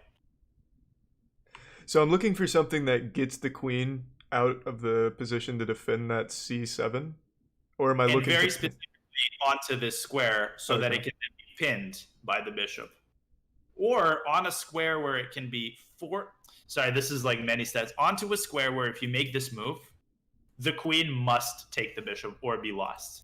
You need to lure a queen on such a square. Is it just pushing up the c6 pawn? You got it, my friend. It is. And this is actually a very, very devious move that sets a trap. Now, if black's very advanced, he's not going to take the pawn. But your opponents are going to be like, free pawn, this Charlie character is offering pawn, and now what do? Now you push up the bishop. Very critical move. Bishop b5. A most critical move, I should say. Mm-hmm. Now your opponent's face grows moist as the tears start to flow. And he's got to take the bishop and take on c7. So this, by the way, is already a 4-move combination, believe it or not. c6 to lure the queen onto a square. Bishop b5, a pin to distract the queen and force it onto a forkable square. Now a fork and taking the queen. That's huge. So you can see I can extend this further and further and further until it's a 7-8 move combination. And those are the positions that grandmasters actually train to get better. So you can see through the telescope, what grandmasters do to train. It's not that much of rocket science, really. So that strategy right there, that seems like something that would really be saved for someone who's good at the game. So I guess the question I would have for you is, when would you use that over just going immediately bishop to b5? Because my dog's going nuts. Are you like, no problem. You at my door or something? You fucking ambushing me? So like, if I just immediately push bishop to b5, I feel like most players would take. So when would I want to push the pawn up? Because against a bad player, that's just also giving a pawn that I wouldn't need to against someone who's bad. Yeah, I mean, normally the way I was always advised is you want to assume that your opponent's going to find the best moves. You want to assume that if you see a good continuation, your opponent's also going to see it.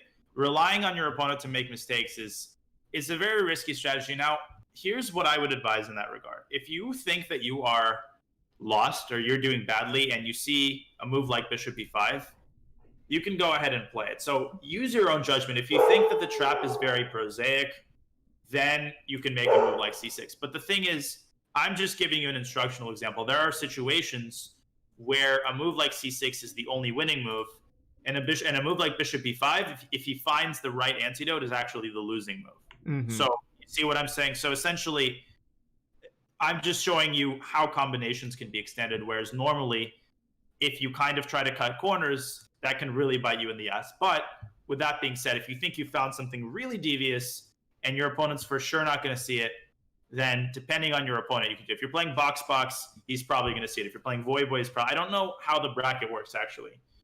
I think I'm playing XQC day 1, then Hutch, then Yasuo, and okay. Then... So Hutch would see against Hutch, you would want to go c6. Against XQC, I mean, I would say a toss-up. Okay. Because he would go bang, bang, boom. Oh, didn't think it through. Knight takes c7. Perfect. That's when I bend him over right there. That's the right. finisher. That's right. Yeah, it's gonna be critical right there. So yeah. And all XQC fans, no offense. I enjoy XQC, of course, but I'm just trying to make a judgment about people's experience levels. So that was a lot. What do you say we wash it down with some 10-minute chess Listerine. Jump back into the action, kick some ass. Yeah, I'm ready. Yeah, let's go nuts to butts. I'm ready. All right, let's do it. I'm following you, so whenever you start a game, I should be seeing it. I actually feel like I learned a fucking 3120. Oh, the famous one. Yeah, He's even got a star by his name. This is another huge player. I don't know how often you keep up with the 700s down here, but this guy's big in it. He's big. Oh, I do a lot of scouting potential. Yeah. Stars, diamonds among the rough. Of course. So he's played the French defense. Is it like such a bad move to just take right here? Take it. Make the position simpler. That's fine. As long as you can then contest the center with you. Don't just develop your pieces. Make sure that once he takes back, you do the same thing he does, where you put a pawn into the center. Mm-hmm. So then, in this case, I'd go 2 up for the d4. You would. Exactly. And notice that also opens up the bishop on c1. He goes knight e7. That's a weird way of... But notice what he's doing. He's blocking that bishop of his from getting out of the game. So that's not an ideal move. He's going to have to move that knight again to unblock the bishop. You, on the other hand, develop naturally. Okay, so like in my head right now, what I was immediately thinking, but then realized the problem with it was putting queen to e2, so that way that knight would have to stay there, and then I was going to develop bishop to g... Where is it? I like it. That's very creative. Now, I play it. Okay. Now, the drawback of that move is that you also block in your own bishop on f1. Yeah, that's what I was seeing. I know that's... I appreciate the creativity. I like it. That's a certain edge to the game that there's nothing wrong with it. Yeah, so he's just completely flustered at that move. Yeah, now you want to be a little bit careful about your idea because he's attacking your pawn on c4. Mm-hmm. So then I'd just develop knight to protect that. Precisely. He's probably going to develop his bishop to g4 and pin your knight to your queen, which will create a threat. But we'll get to that when... Thanks to the reset. Okay, I think your opponent's in my stream, so it might be in your best interest for me to create bad moves that he should play. Yeah, confuse him. What the fuck is this guy doing? Right. All right. Bishop b6. Okay, so he's trying to unpin his knight. He's trying to basically mm-hmm. throw pieces at the e file. Now develop your bishop as you planned. Yeah, so I was going to put bishop to g5, so if he does move that knight, I get the queen. That's freaking right. Yeah, bishop g5. And if he chases away your bishop, then you can move it back. So think about where you want to tuck your king away. Are you familiar with the concept of long castling? I'm not familiar with the terminology, but I can put together the context clues. Is this where I just castle right here and it's a long castle since it was queenside? Absolutely. Yeah, and this is a situation where you'd want to do that because if you castled short, you'd have to laboriously develop your bishop first, and then your king would be stranded. He's like, this guy knows what he's doing. Let me do the same thing. Okay, what comes to mind now?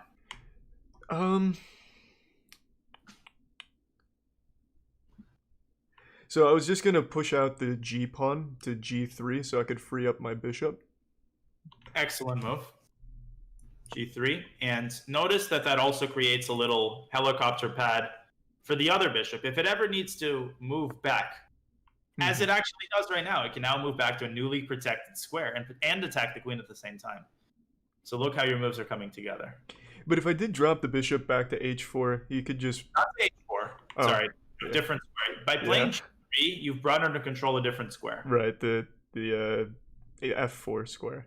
Yes, and that's what's called playing with tempo. You're making a move and simultaneously posing a threat to your opponent, forcing him to attend to more important matters than development. Okay, I get you. Let's see.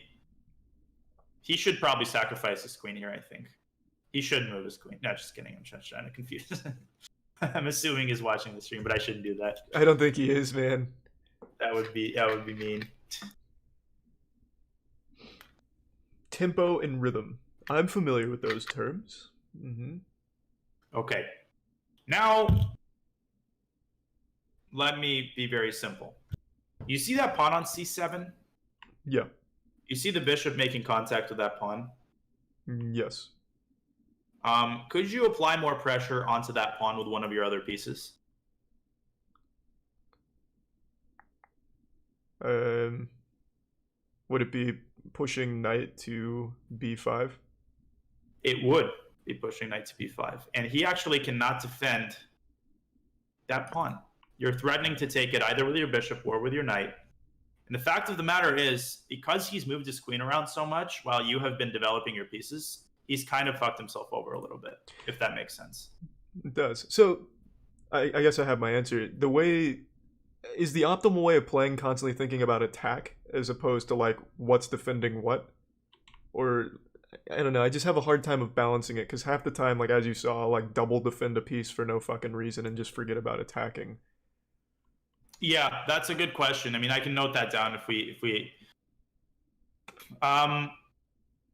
so I would think about it in both terms. Like, you also have to understand pieces about. So the queen on d7 is defending the pawn on c7. The pawn on c7 has just as many defenders as attackers, correct? Mm-hmm. The queen is taking the bishop and the knight.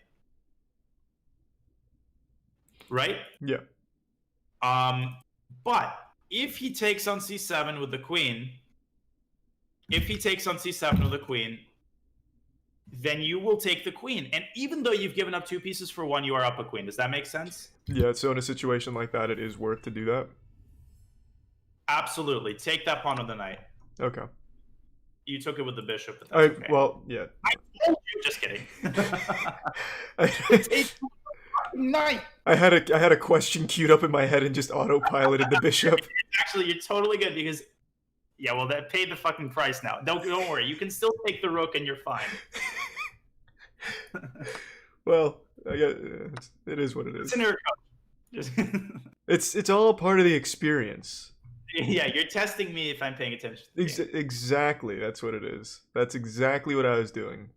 So there's a free pawn juicer, XQC would say, and it's sitting on a certain square, and that's a pawn. Yeah, it's the b5 pawn. Yeah. But is this really like the optimal position to be in here, though? Is there somewhere else I could have gone? Oh, you mean instead of this move? Yeah, instead of just taking this pawn, could I have set up for something a little bit better? No, I mean, a pawn is a pawn, as Richard Milhouse Nixon once said. But no, he didn't actually say that. But you know, if there's a free pawn, pawns are important. Okay, it's not only about taking free pieces. Now, everything in chess is very concrete. It's all about weighing the current situation. If you're attacking and your opponent's offering you a measly pawn, and taking that pawn would mean distracting yourself from the attack, then you don't have to take the pawn. But here, there's no big attack going on, so you just took the pawn. That's fine. So that was a long explanation for a simple question, but hopefully that makes sense. No, I get you. I think those help. So he's pushing knight, so I think he's trying to set up for where he can't take pawn protected by knight. He can't take the pawn protected by pawn. So is that knight threatening anything, or is he just making a move to make a move? It's opening up his bishop, so I would just proceed with the development of your own pieces, as normal. He's not making a threat here. Okay.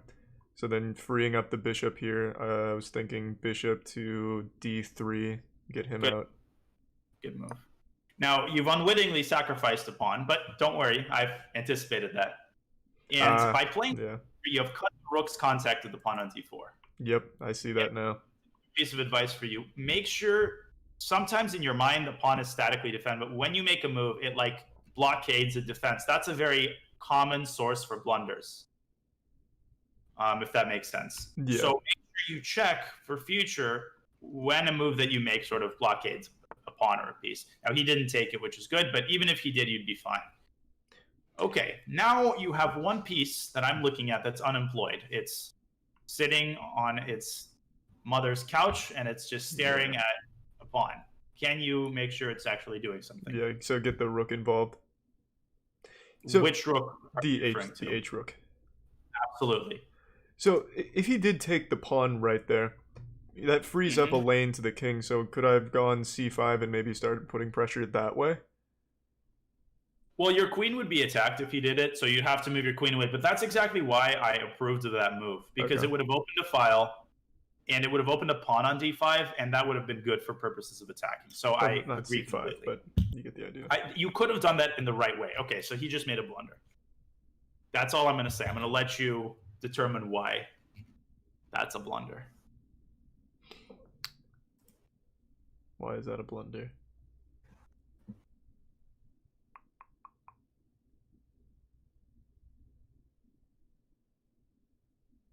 Does anything come to mind?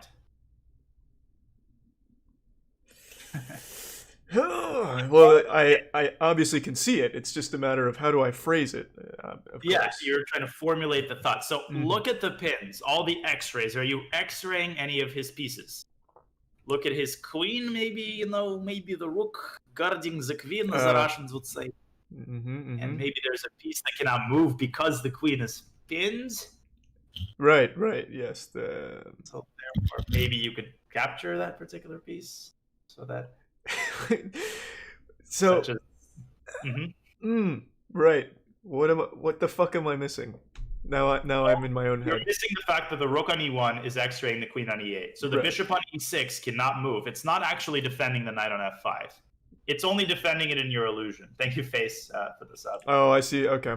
Well, okay. That's again not something I'd even consider. So what in your mind, did you notice that move and didn't think it was good, or did you kind of fall out of your field of vision? I just didn't even consider that because I feel like, again, I wasn't bothering to pay attention with what that bishop was looking at. So it just didn't even register with me. That makes perfect sense. Okay, so he's played knight b4. He's trying to create a lot of noise. And he's offering you several trades. I would go for those trades if I were you. So taking bishop with bishop? Yep, you could start with that. That's fortunately check, otherwise he would have taken your queen. Right. And then trading queens in either order. You can even pre-move queen takes e8, because he's probably not going to take that bishop with the queen, and if he is, you can fire me. Are you familiar with pre-moves? Yes.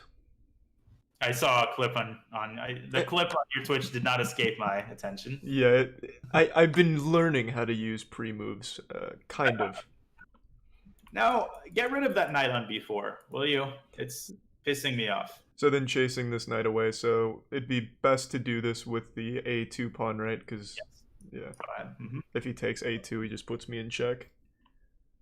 Yeah, but I mean, c3 would have also been fine, because if he took a pawn on a2, his knight would have been trapped. But this is the safest. And he's probably going to move his knight back, at which point you have to identify a pawn that you're going to attack here. Which pawn is a pawn that you can target here with your rooks? So in one move, the only pawn I'm targeting is the e6 pawn, right? Yeah, so I would double your rooks on the e file. So play rook e3. Okay. And rook d to e1. And that maneuver should make sense once it's on the board, right? You're doubling your rooks like a cannon. You are applying more pressure on the e6 pawn. So he decides to move it, which, according to our principles, is good for you. He's offering you more trades. So then go for it.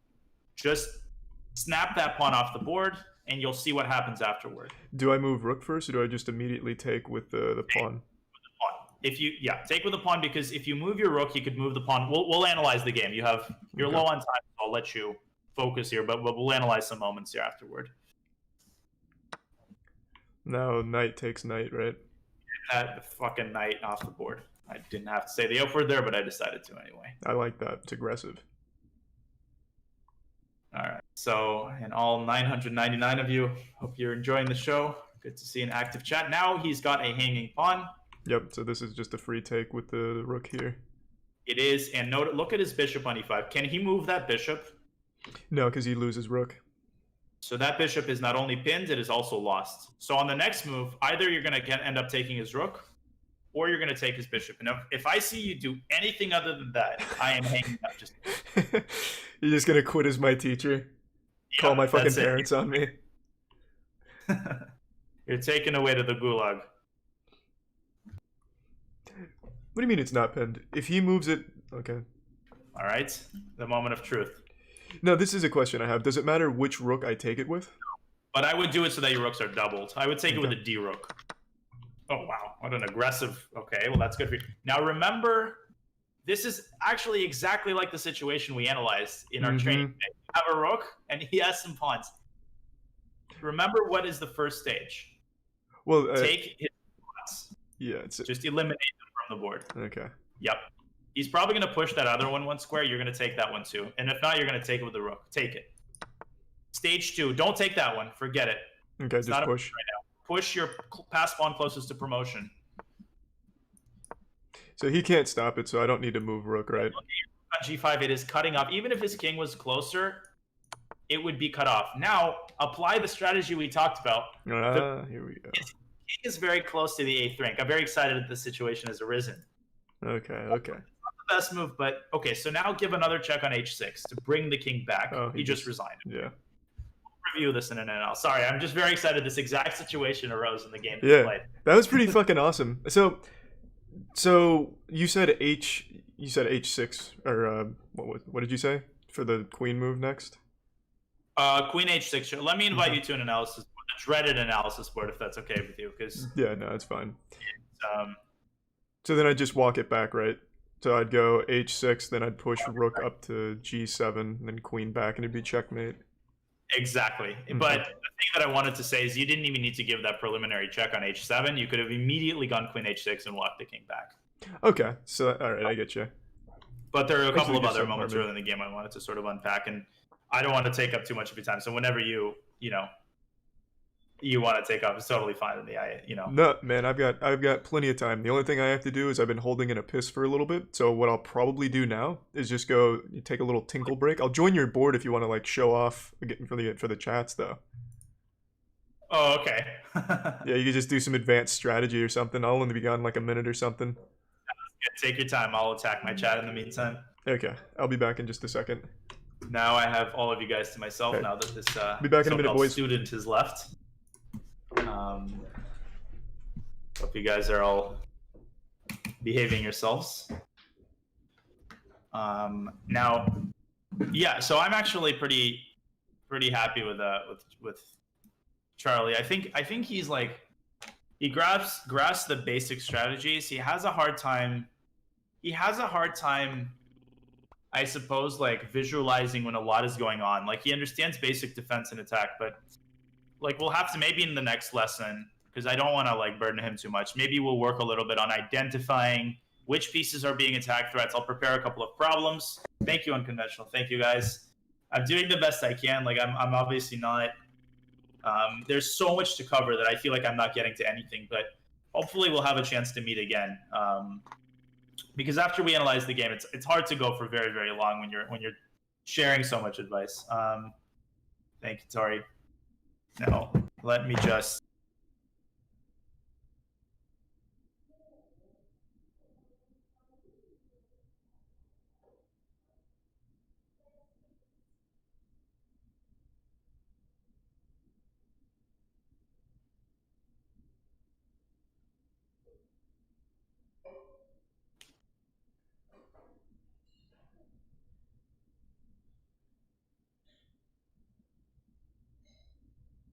All right, so you guys, sorry, quick phone break.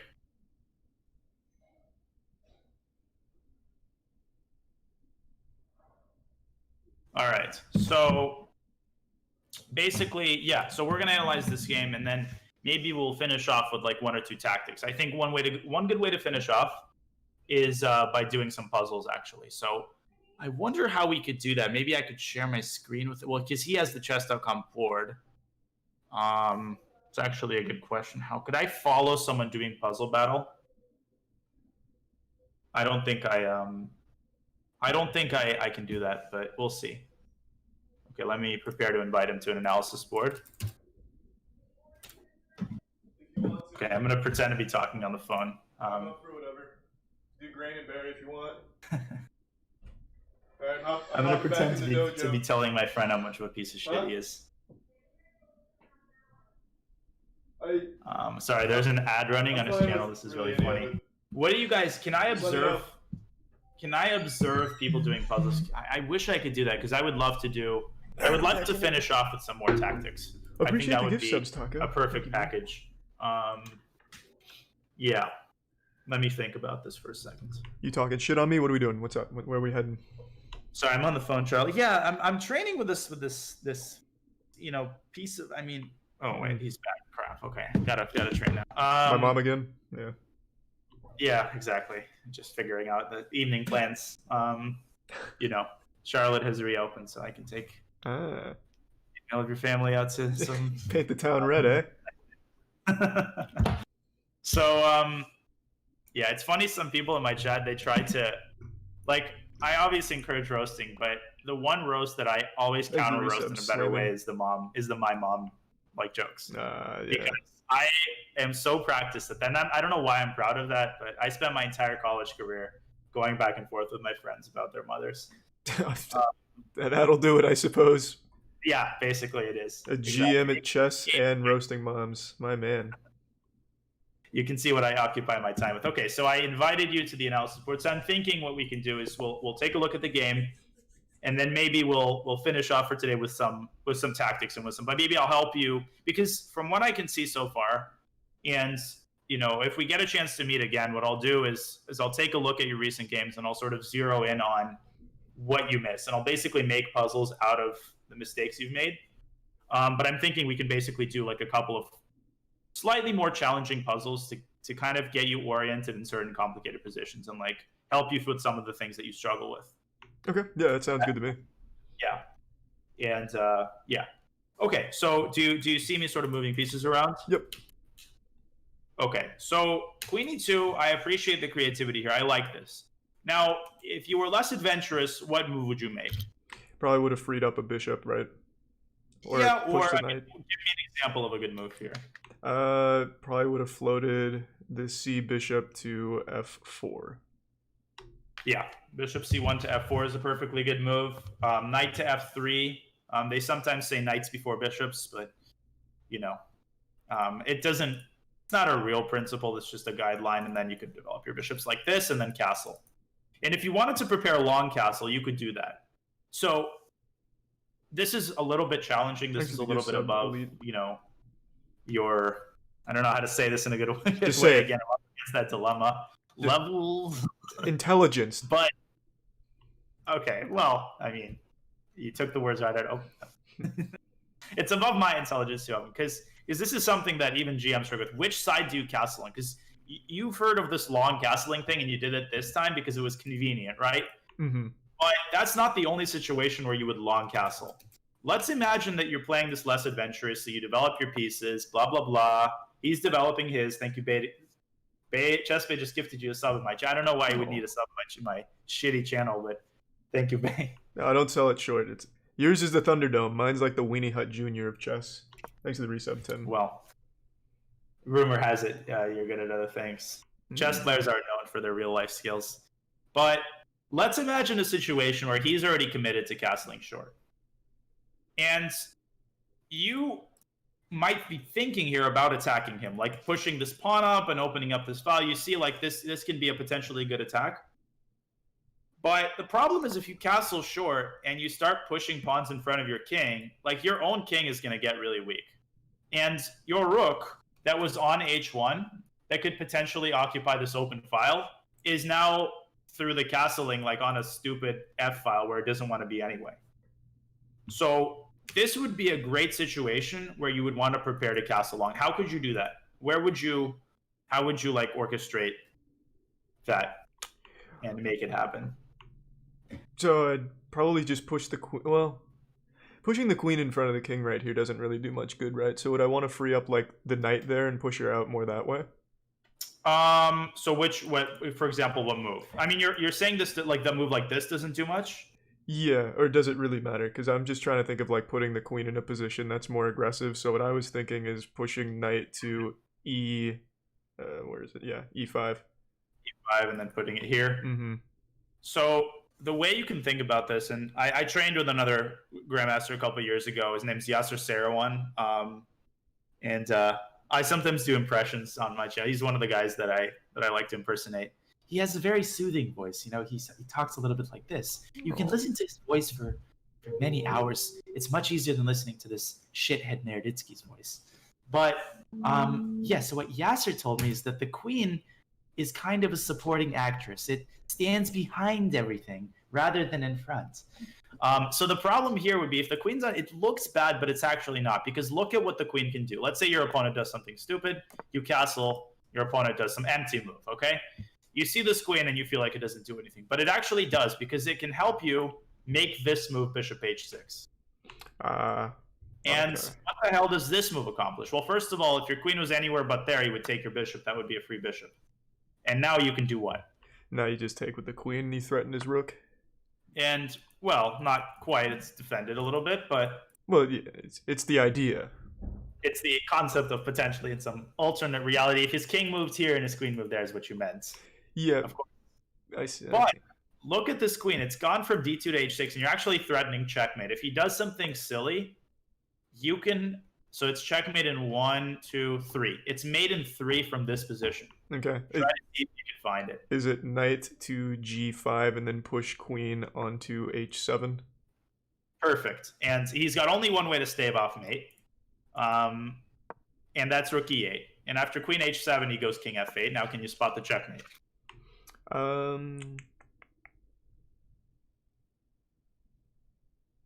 Is it just pushing queen down? He has nowhere else to go. He has no way of blocking, right? Almost, except there's knight g8. Damn. So it's winning for white completely there, but you do have a checkmate here in one move directly. And I like the way he say take, like push into. That's an interesting way of saying takes. I like it. Is it dropping queen to h6? Well, then I go back and we're dancing. God damn. It's the tunnel vision thing where I feel like you're looking only at this file. I am. And you're celebrating the victory of having taken this pawn. But again, transfer your vision to all other stuff, including all the other. It's taking the pawn, right? Because then it's guarded by the by the knight. So that's what makes a knight on g5 so strong. It's guarding both of these squares.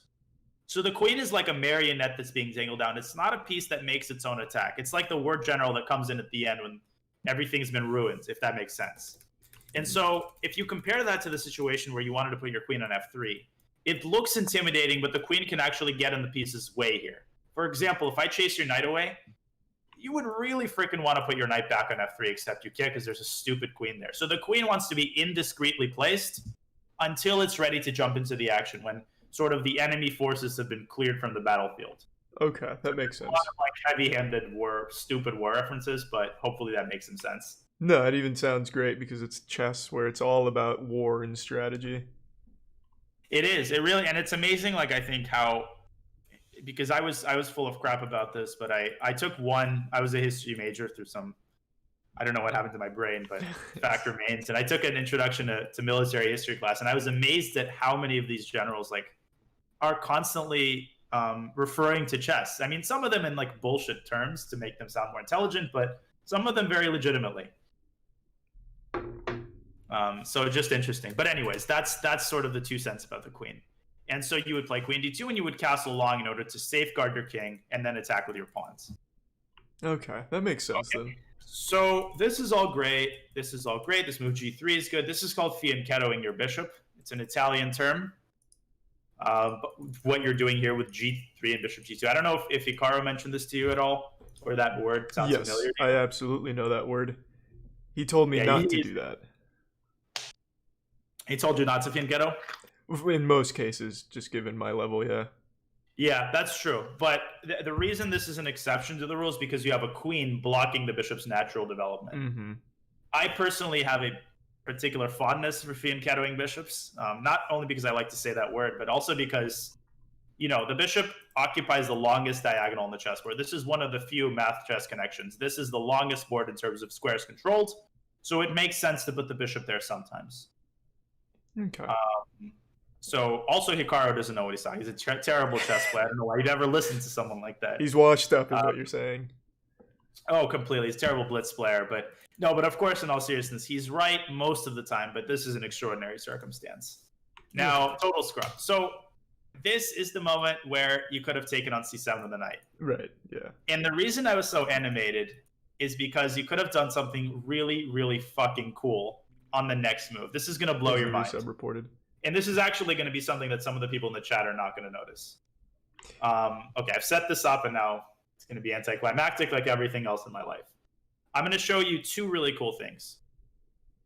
The first, well, probably just one. Let's say that your opponent, in all his wisdom, chases the bishop away with g5, okay? Okay. So let's unpack the situation for a second. If the bishop moves away and you're like, big shit, I mean, he's attacking my bishop, I'm defending my bishop. What's the problem with this move? Well, now I have nothing to take the queen once he takes my knight. Precisely. Similar problem occurs after the move bishop to e5, what does he do? Now, this is a 2-move sequence. He doesn't take your knight immediately, but what does he do first? He takes the bishop with the knight. Now, this is a little bit advanced. You can actually take the knight back with the queen. And it would be a bad idea now for black to take the knight. For what reason? Because now we trade queens. Well, big shit. Then he's up a piece. That's actually not the reason. There's something hanging here. Trading queens is not really a reason not to do something rook. per se. But there's another piece that's hanging on the other side of the board. It's the rook.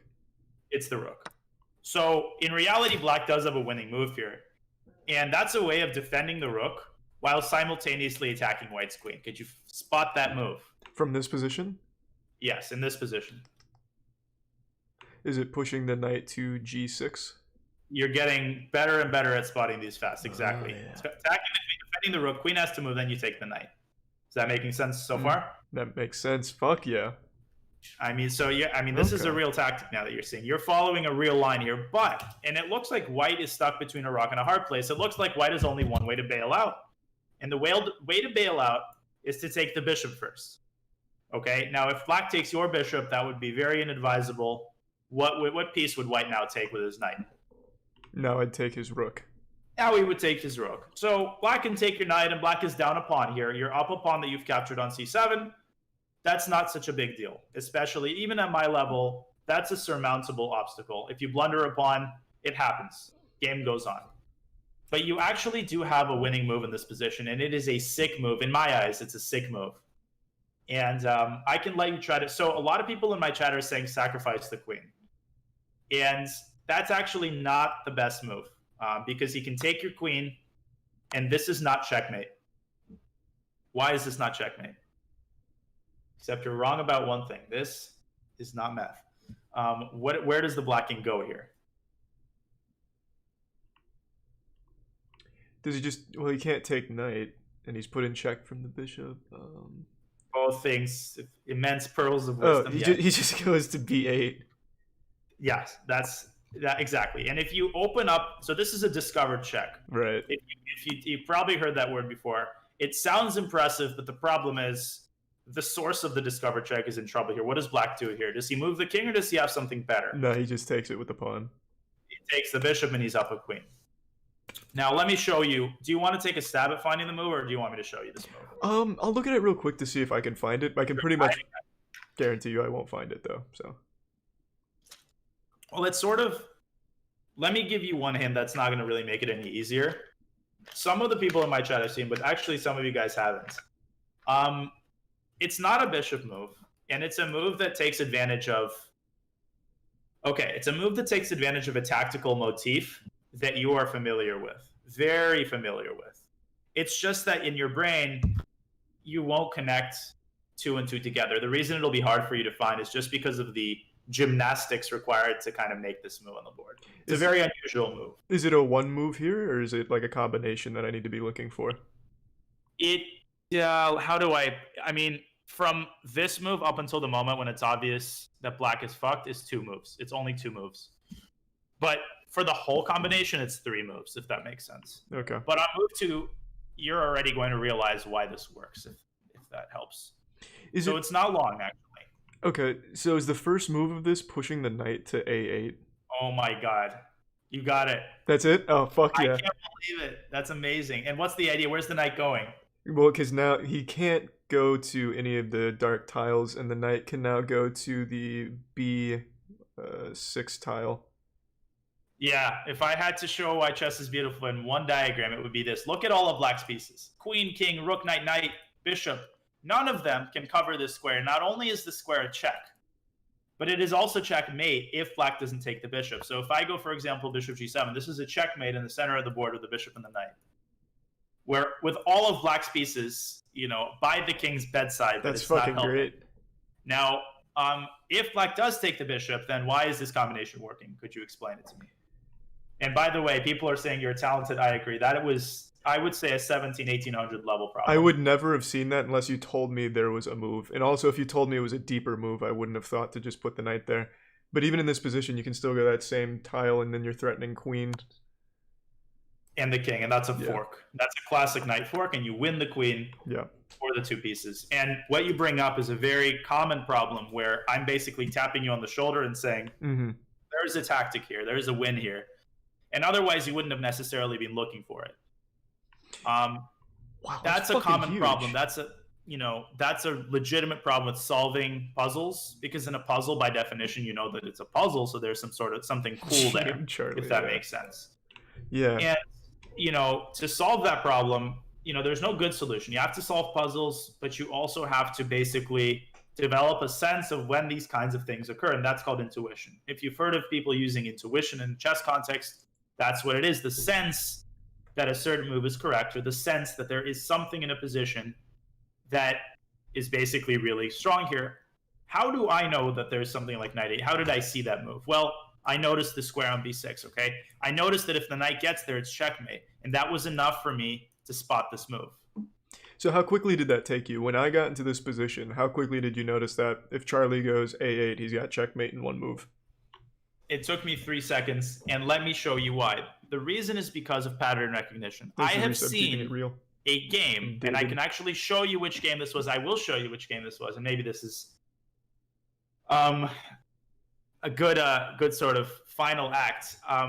I remember a game where something very, very similar happens, and you might not believe me, but I'm going to paste this game in right now. I have to find it in Megabase, so give me a second. No worries, I'm in no rush. And then we can talk a little bit how to solve, like how you basically override, because that problem is a very famous one of like, how do I develop the understanding that there is something in a position? I'm good at finding stuff. I'm just not good at knowing that stuff exists. And yeah, that's one of the hardest conundrums of chess improvement. Okay, so this is a game between 2 grandmasters played in 1975. So you were about 40 years old back then? Yeah, somewhere in that general ballpark. Yeah, you were actually at that tournament. This was in Hastings, England. Yeah, I'm known to frequent that area. Oh yeah, the bars of Hastings. Kotsky. Hope you're doing well. And this is one of the nobody in the chat has probably seen this game, but it's a beautiful game. Give me a moment. Copy game, and I can show the final combination of this game, but I might as well kind of walk you through the whole game really quickly. And let me paste it. 1 second, sorry. There we go. Okay, so the player playing white was a guy named Raphael Vaganyan, Armenian grandmaster. I know that means a lot to you, Charlie. Household name. You're old friends with him. He's mentioned a lot at the dinner table. Of course. As is the player playing black, Albin Planets, who was one of the strongest grandmasters of the 1970s. Even chess players don't know who that person is. Spent the latter part of his life in an insane asylum, as a lot of chess players are wont to do. The final level of chess. I'm streaming from one. Yeah, the final level of madness. But sorry, I didn't mean to cut you off. If you wanted to say something. No, you're all good, man. I was just expanding your lore. Yeah, so this was 1975 tournament in Hastings, and Vaganyan, the player playing white, is the favorite here. Black is also grandmaster, but not as strong. Now, Planets was known as a very strong attacking player. Forget the opening. I'm just you see me moving the pieces, right? Yeah. The opening isn't that important. It's an opening called the Benoni. Wow, Dancing Tortoise, thank you for the bits. Appreciate it. For streaming from an asylum, 1,000 bits. Man, I need to do that more. What? Why? Yeah, lying's really good on Twitch, I can promise you. Oh yeah, I feel like it's bringing me great treasures. But you see the black is sacrificed a pawn, right? Yeah. So it takes. Now, is this guy an idiot? Probably not, because he's a grandmaster. What has he gained in return for sacrificing this pawn? What specific advantages? Thank you, Barman, for the sub. Is it just the formation? Yes, but what specifically? Like, look at his next move, rook to d8. What does this move accomplish? I'm not sure. Well, it attacks the queen, first of all. I think you're intimidated by the fact that 2 grandmasters are playing this game. Yeah. But what you want to notice about chess is you can understand already at your level most of the moves that are played on the chessboard. Like, I can help you understand them. So he's playing rook to 8, he's attacking the queen. And he's occupying, I know Hikaru introduced an open file to you, right? A file on which none of the squares are obstructed. Look at White's king. Can White's king castle long now? Is that a legal move? No. Is it? Because of the rook on d8. Yeah. But you see how that could be a problem. Can White castle short? I suppose so, if the Grandmaster so chooses. Well, What first, yeah, if I'm the choosing bishop to wasn't do there? that. For some reason, it's not letting me because I have this bishop in the Yeah, way, right? yeah. But I have to develop the bishop, and that takes 2 moves. So at a grandmaster level, everything is like one tempo at a time.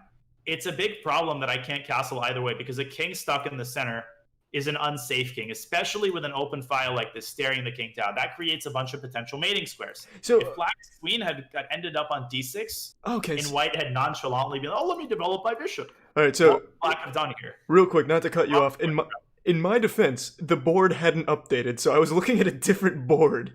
Thank God. Okay. My chat is going great. I'm sorry, I didn't realize that. Oh, I thought I was going fucking insane. I thought I was gonna end up like Volduski or whatever his name is. What are you seeing? Which game? Okay, so now I'm seeing E1 king, F1 bishop, and then rooks in their their starting spots. Okay, so you didn't. Do you see me moving pieces around at all? Yeah, I see it now. Okay, so the moment I was, do you see it? Rook d8 in this position. Okay, Yes. so now I was like, am I crazy or are you? Now it makes sense. I am the one who's crazy. Now I see it. So you can castle long here, on the white side. Here, but not advisable. The queen is being attacked. Right.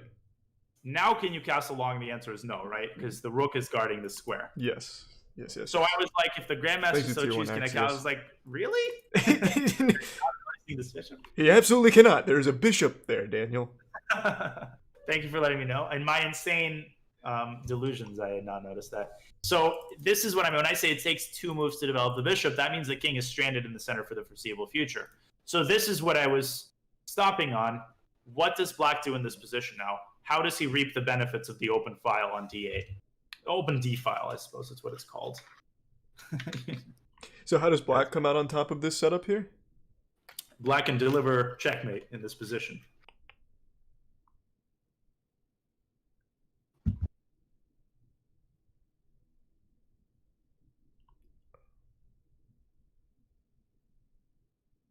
Mate in 1, using that open file. It's a really checkmate in 1? Is it just pushing the queen to d2? You're better than you think. Yeah, that's absolutely right. Because the rook is defending the queen. The king has no squares Oh, because of Jesus. the stupid bishop that's still in its initial spot. Right, okay. So black has sacrificed a pawn in return for what's called compensation. Compensation are specific elements of the position that basically, I wanted to say compensate, as that basically give you enough for the pawn, enough in return for the pawn. Now, Vaganian solves this problem by trading rooks.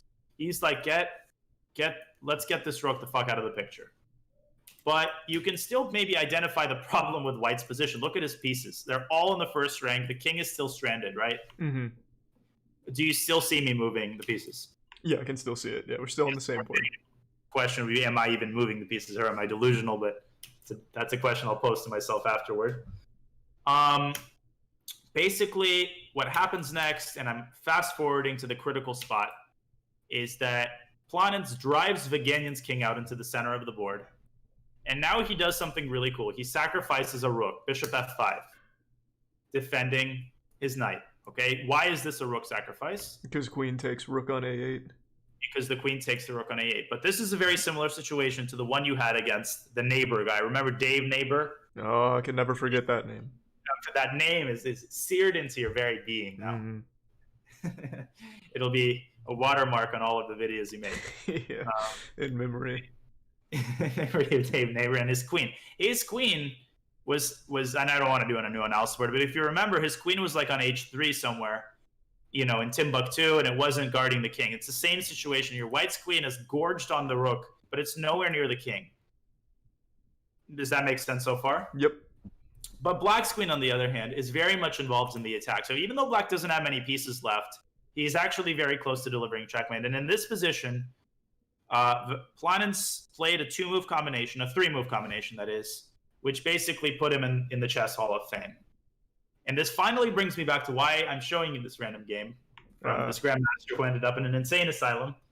I think it is the combination you put on the board right now. Yeah, he pushes the knight to e1 and then drops it back to d3, right? Yes. Well, basically, right, to a1 and b3 is what you meant. To cut it off, yeah, sorry. But that's actually not the end of it, because Vaganian actually does see a defense.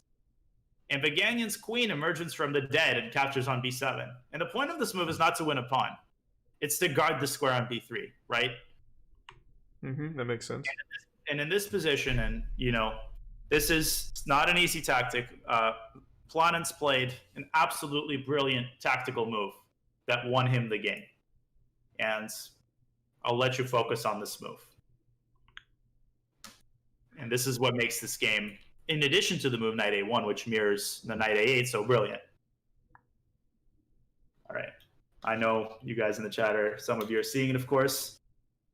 So he plays one move that checkmates it here, just ends the game outright. It's not checkmate. After this move, Vaganyan resigned the game. Okay. But he resigned the game because he would either lose his queen or be checkmated, none of which are acceptable outcomes for a grandmaster. Right, that makes sense.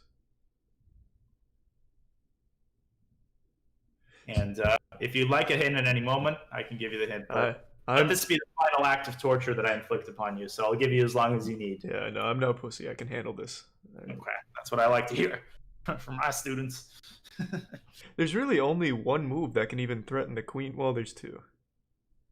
You could drop queen back.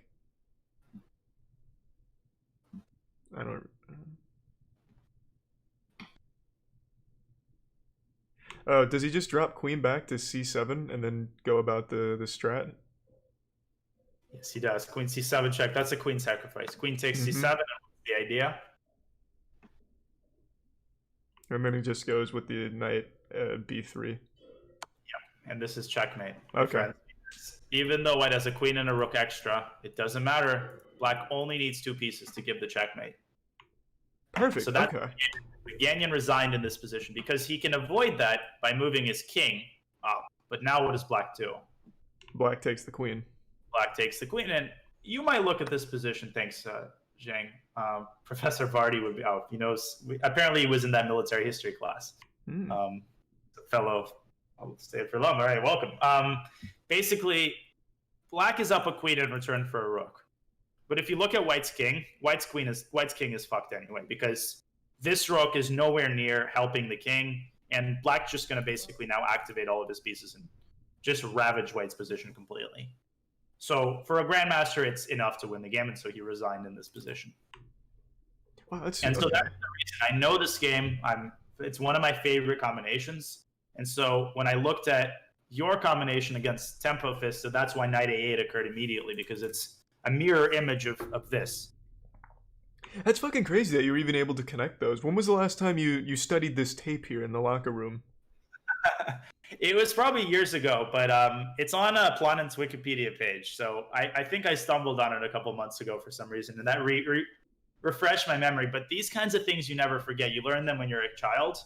Like your coach shows you a game like this, and it's not that you can reconstruct the whole game in its entirety, but you remember sort of the nut at the center of the Ferrero Rocher candy. It's like the freaking meat of it. You always remember it because it's such a beautiful combination.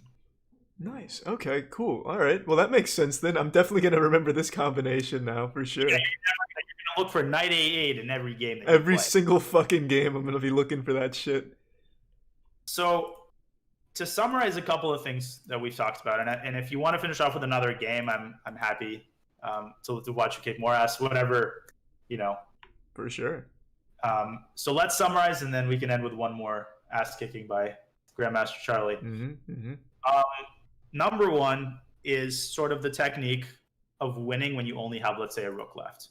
Can you sort of, and I'm not trying to examine, God knows you've probably had enough tests in school, so not from that point of view, but thanks for the bits. What have you taken away in terms of technique of winning the game when you have, let's say, just a rook against a king, or like rook and pawns against the king? You can only attack like specific lanes. You can't attack diagonal. Yeah, so you cut the king off along, and it's called in chess, it's called a file. Like this, these are files and these are ranks. Hence rank and file. How surprising. And the second thing I would point out is that technique. Yeah, that technique of like cutting the king off with one piece and then checkmating it with another. Secondly, like basic opening principles, I think you largely have those down. Developing your pieces toward the center, using the queen behind the forces, not in front of them, because it can get in the way. and basically not developing your pieces onto squares where they obstruct other pieces from developing, like bishop d6, stuff like that. And beginners do have a tendency to do that, so that's fine, as long as you kind of visualize that. And the last two things is, and obviously there's I'm sure more stuff that you can take away on your own, but the things that are occurring to me are, number one, looking at the whole board. So when your opponent's making a move with a queen on one side of the board, you have to kind of force yourself to look at the other side of the board to see what that queen might be attacking. That's a source of a lot of blunders. And finally, I forgot. Clearly, I was going to say something so insightful that I've already forgotten. But maybe I wasn't ready for that truth. Yeah, that pearl of wisdom. It was something related to like tension on the board and not blundering. Oh yeah, tunnel, like avoiding tunnel vision. Yeah. So when you see one piece that's hanging, or you see something that you can take, first of all, don't grab it immediately. Try to like understand, does my opponent have something up his sleeve? And if you're playing like box, the answer might be yes. Again, you can judge based on who your opponent is and use your own best judgment. So obviously you don't want to lose on time, like checking and triple checking and quadruple checking if there's something. You have to kind of press the button at some point. But you also have to constantly look for better options. If there's a rook that's hanging, can you win the queen? If there's a queen that's hanging, can you also give a checkmate? So that kind of mentality, I think, pushes you out of the zone where you're blundering pieces and like narrowly seeing only parts of the board. Sorry, that was a lot. Well, I agree with all of it. I think all of this was really helpful in helping me break a lot of those bad habits, especially tunnel visioning. Definitely think that's going to be a big takeaway for my game. And looking for this, what was it, the Volushki match here? Oh, Vaganian against Planets. Vaganian, yeah, the Vaganian checkmate thing here. The famous Vaganian plastered all over there. Yeah. Protesters are carrying signs, but we want more Vaganian checkmates. Vaganian is still good, by the way. He still plays. He's in his 60s. Really? Yeah. So a lot of these players, like, it's fascinating that there's a clear divide. Someone like Kasparov retired at age 40, I think 42, because he was at the pinnacle. He was like Peyton Manning. Like he rode off into the sunset. He won all the Super Bowls he can win. But other players like play up until they're 75 and they're still maintaining a lot of their level. They deteriorate a little bit, but not a lot in many cases. Wow. So when we meet up when you're in your 70s, I better see you at the board. Yeah. So what do you see? Sorry, what was that? I'm penciling some time in between my Grandmaster matches to say hi. And you're between your World Championship games. Yeah. What do you say you jump back in the ring for one more ass kicking? Oh, I'm hopping in right now, yeah. I'm going in. And you're playing the famous Balro. I suggest you resign right away. That's actually XQC. I see that Canadian flag. Oh yeah. You're starting to recognize some of these big players down here. Bal Reet's been really just popping off in a lot of locals recently. I saw him at the Starbucks. He was grinding some more chess. I mean, Bal Reet. These guys are serious, man. Live and breathe it. Okay, so he's playing the Sicilian defense. And you can just keep developing as normal here, developing your bishop to its most active post. Good. Mm-hmm. And yeah. So a question I have here. So pushing this d pawn to d4 and just making like well, never mind. That's just not. Yeah, that's a great move. That's the main move actually. Really, just pushing. And this. That controls the center. Yeah, pushing it twice. Now it's a little bit of an advanced move, so you're biting off a lot, but that's okay. If you want to make this move, I'm not going to stop you because it is technically the best move. Okay, because then he. So is the progression here? He takes with the pawn, I take with the knight, and then I take with the queen. Yeah, that would be correct. But he's actually trying to like do something devious. He's pinning your knight.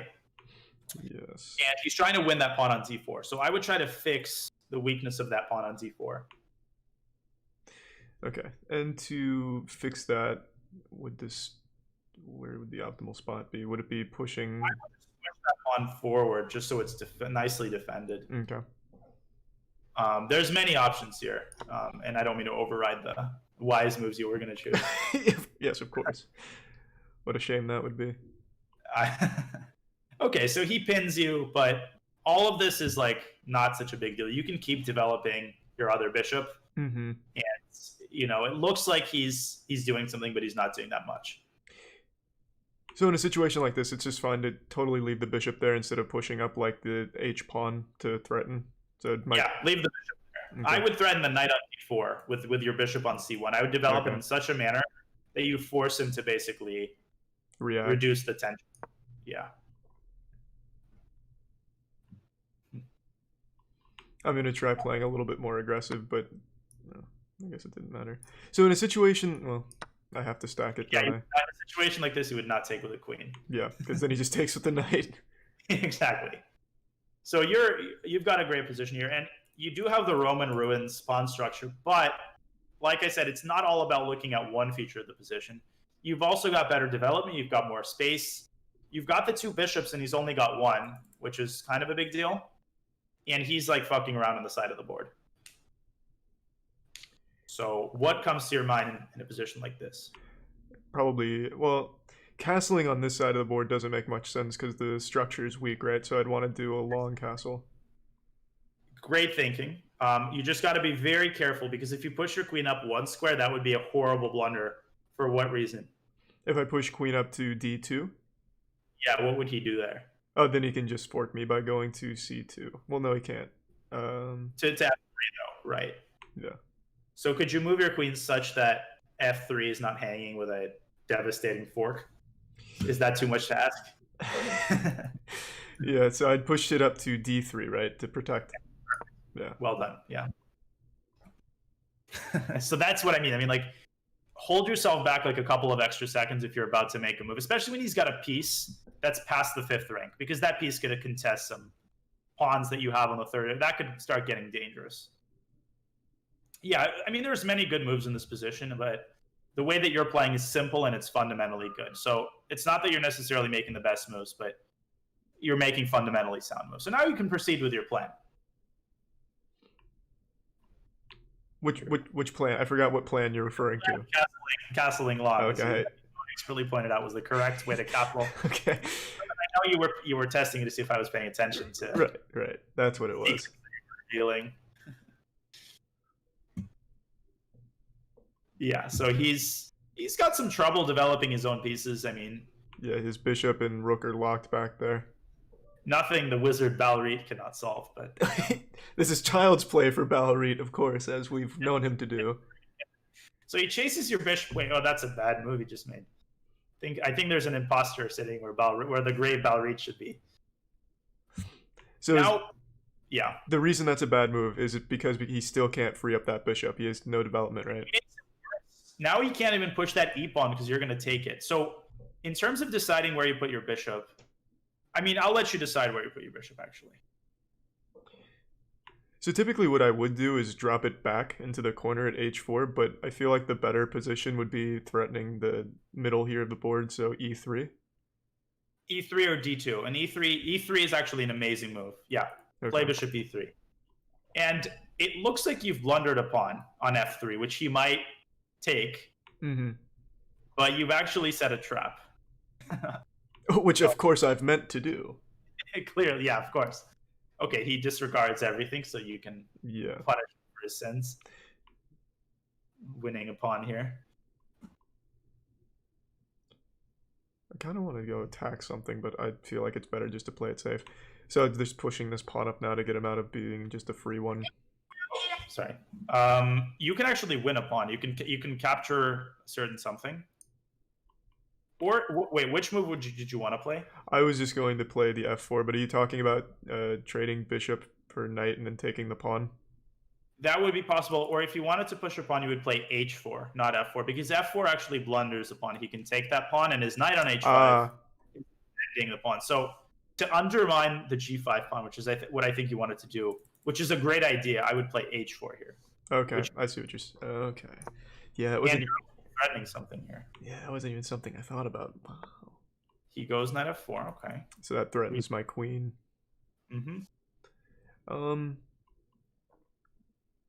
So in a situation like this, would it be the worst idea just to go bishop for knight? No, not a bad idea. You can do that, or you can drop your queen to f1. His knights are a lot of smoke, and it looks intimidating when they're not doing anything. So either would work, whatever you have the Jones for. I just want to make sure. I want him to know I'm not a pussy. I'm just gonna take that. That's not a bad strategy for sure. Yeah, one thing we know about Bal Reed is he often gets pretty judgmental. If I'm not being aggressive, he's gonna say that I'm just a big bitch. Doesn't take him seriously. Mm-hmm. Now, I would advise you to work on getting that other knight out of d4. Yeah. And you can do that in several ways. I'll let you figure out a good way to do that.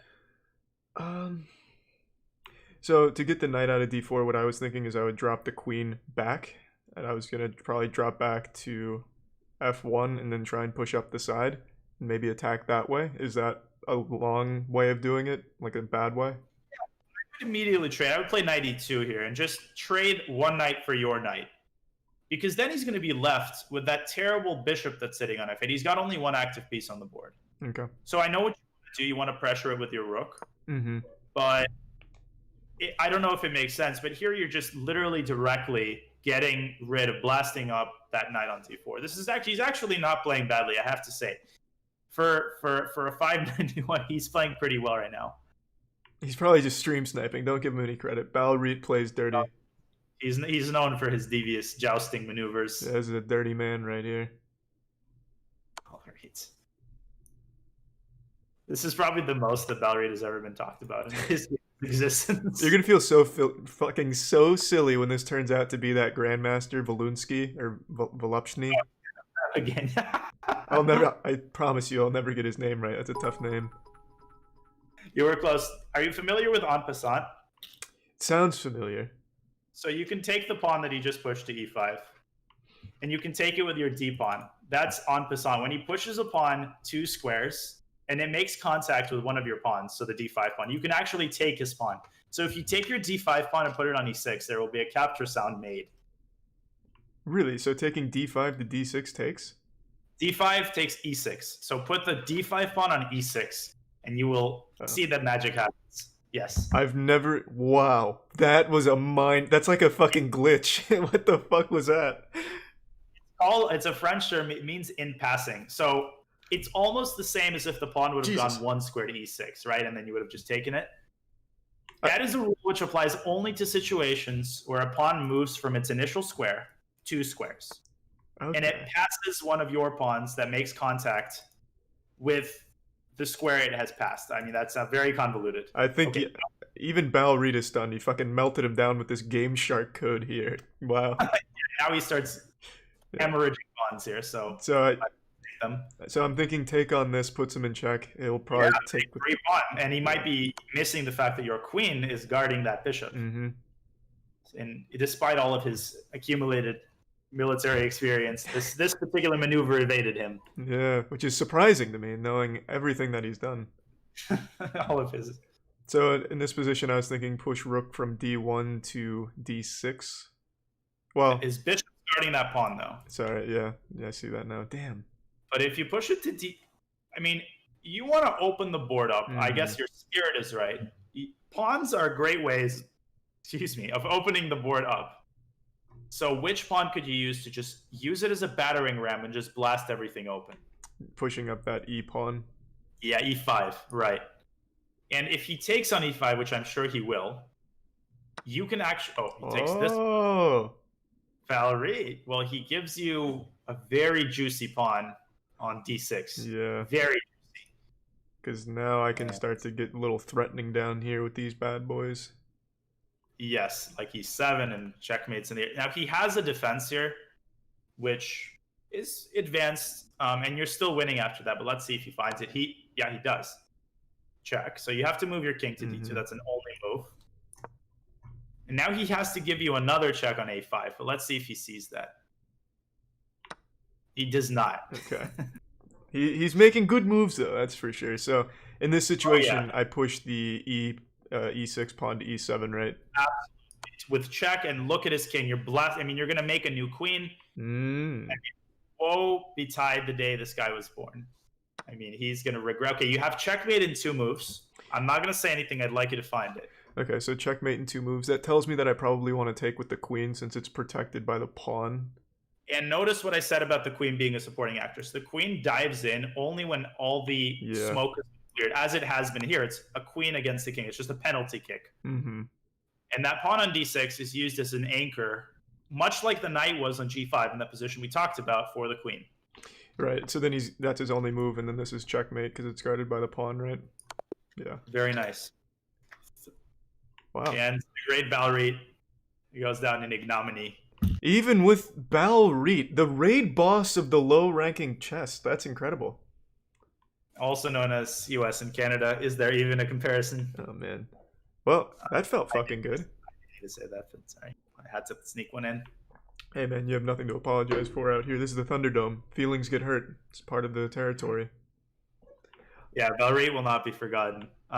So this was a great game, and like the en passant rule, I know it was a lot to wrap your head around, but you played basically a perfect game here. The only thing I would point out, and if our fates and our paths will cross again for another meeting, we can talk about some opening strategies as well, some specific opening moves that you make, so you're not quite lost at sea.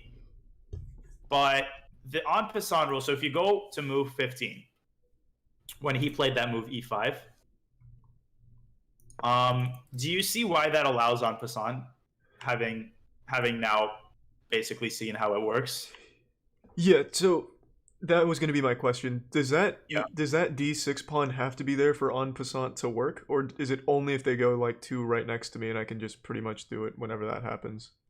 Like what? It doesn't. The d6 pawn actually doesn't have anything to do with the en passant. So even if the d pawn was gone, as long as the only ingredients of an en passant are a pawn that moves 2 squares forward. Okay. It has to be 2 squares, so therefore it has to be from its initial spot.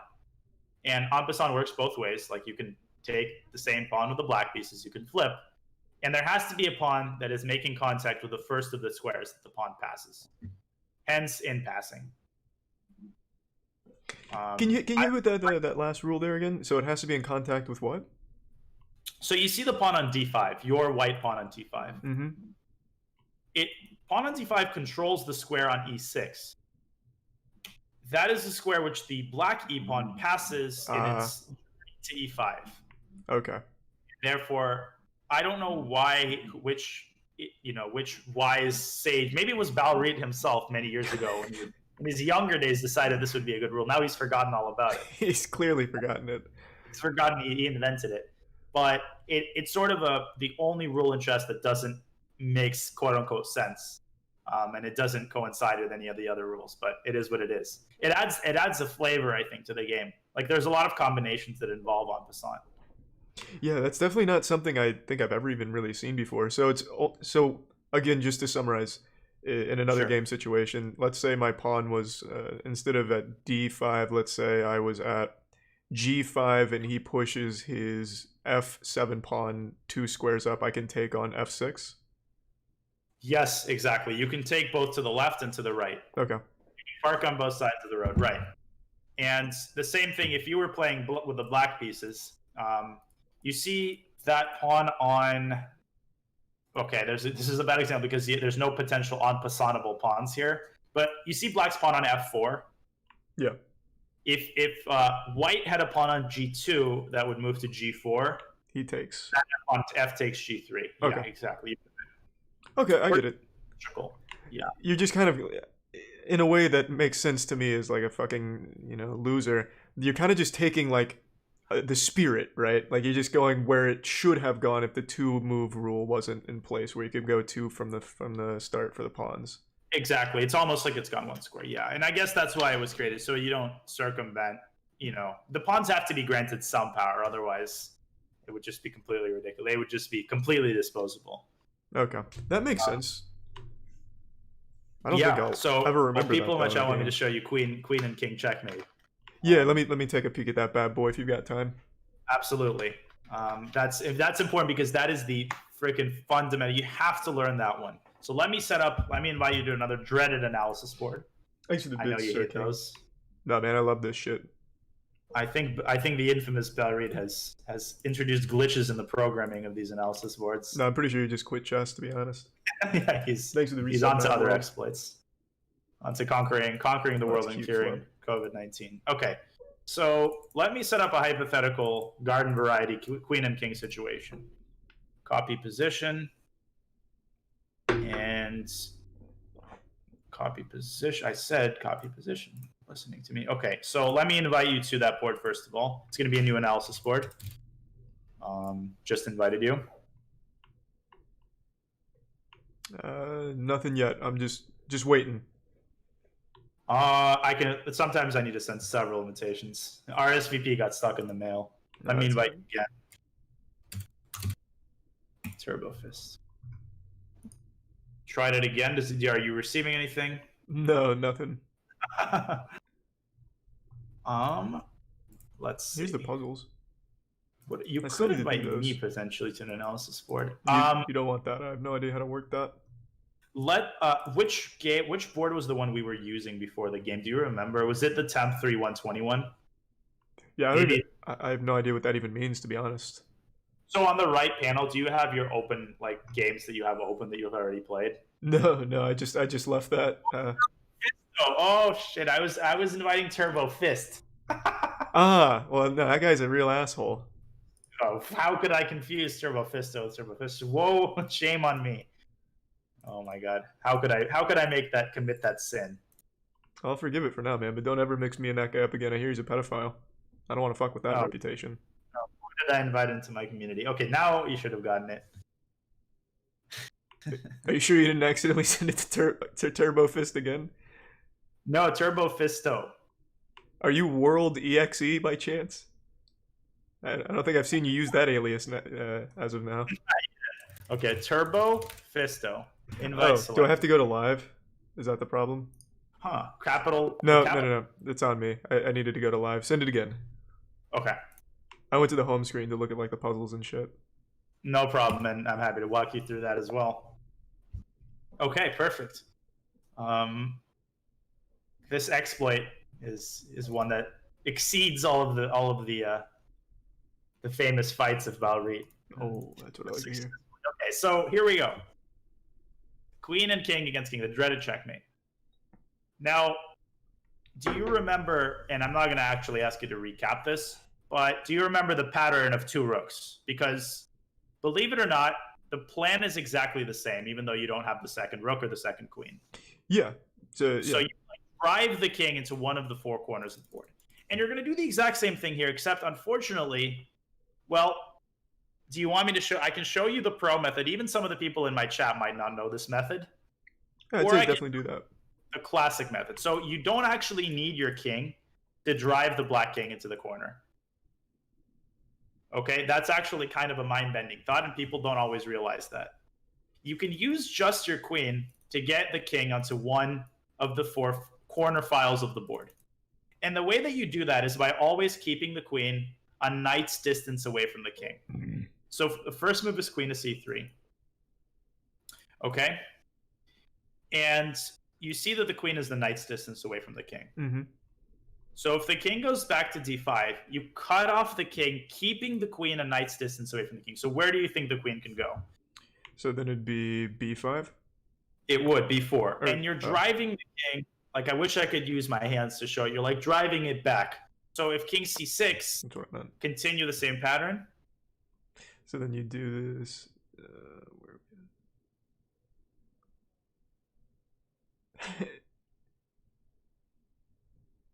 So you always need to keep it a knight's distance away, of course, which means you'd need to go to a5, right? That would work, yes. a5, king b7. Now, knight's distance away. There's only one feasible square and remember, you're trying to drive the king. So queen d8 would not make sense here. This would not make sense. Just send the king back. Yeah. But there's another square. Is it going to d5? So here? Yeah. Does that look like a nice fucking distance away? It looks like a bishop's way to me. Right, of course. So it'd be b5. It's not a knight's distance per se. It's got to be strictly. Now, this is a rook's distance.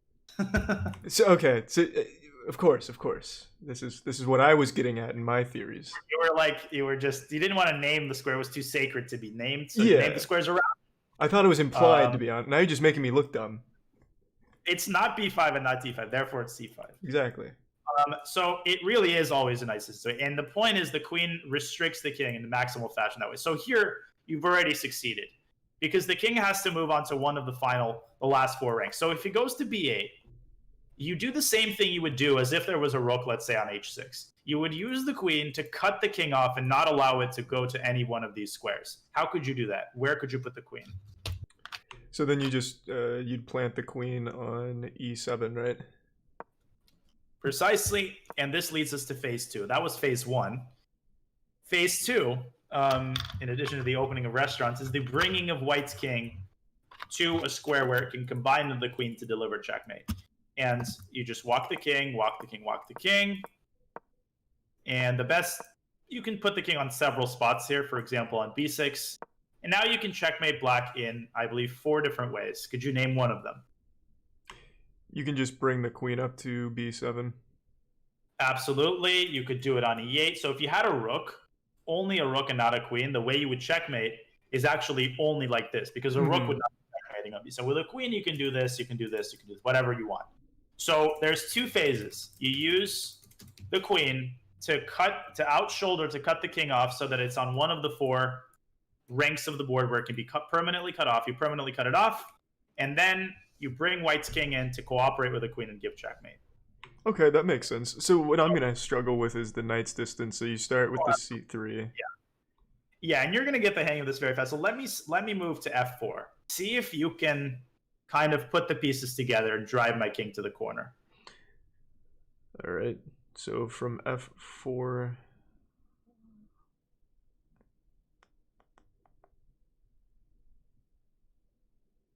you just bring it to d3?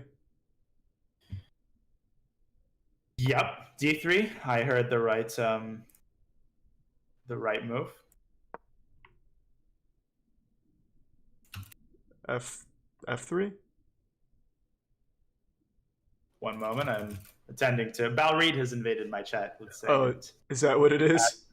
I have to put Balreed back in Balreed's place. Okay, so one moment. Let me write Balreed's handler. c4. What are you fucking dumb? If I go c4, he just takes with the king. So not c4. King e5. Sorry, did you say a move here? Yeah. Is it f3? That's not the best. So if you've chosen to drive the king along this diagonal, then keep going along sort of that parallel diagonal. It's c4. So if that makes sense. I know that's like very convoluted, but you're gonna get the hang of this in like 3 tries. Sorry, chat. I see. I looked at the board wrong. Yeah, it's c4. Yeah. Well, someone's asking, why are you teaching him the worst technique? So you can see what a terrible coach you have. I mean, a grandmaster who doesn't even know how to checkmate with the queen and bishop. So Joseph Silberger, you're welcome to jump on the call and provide your technique. I'm sure it might be better. I like that. Yes.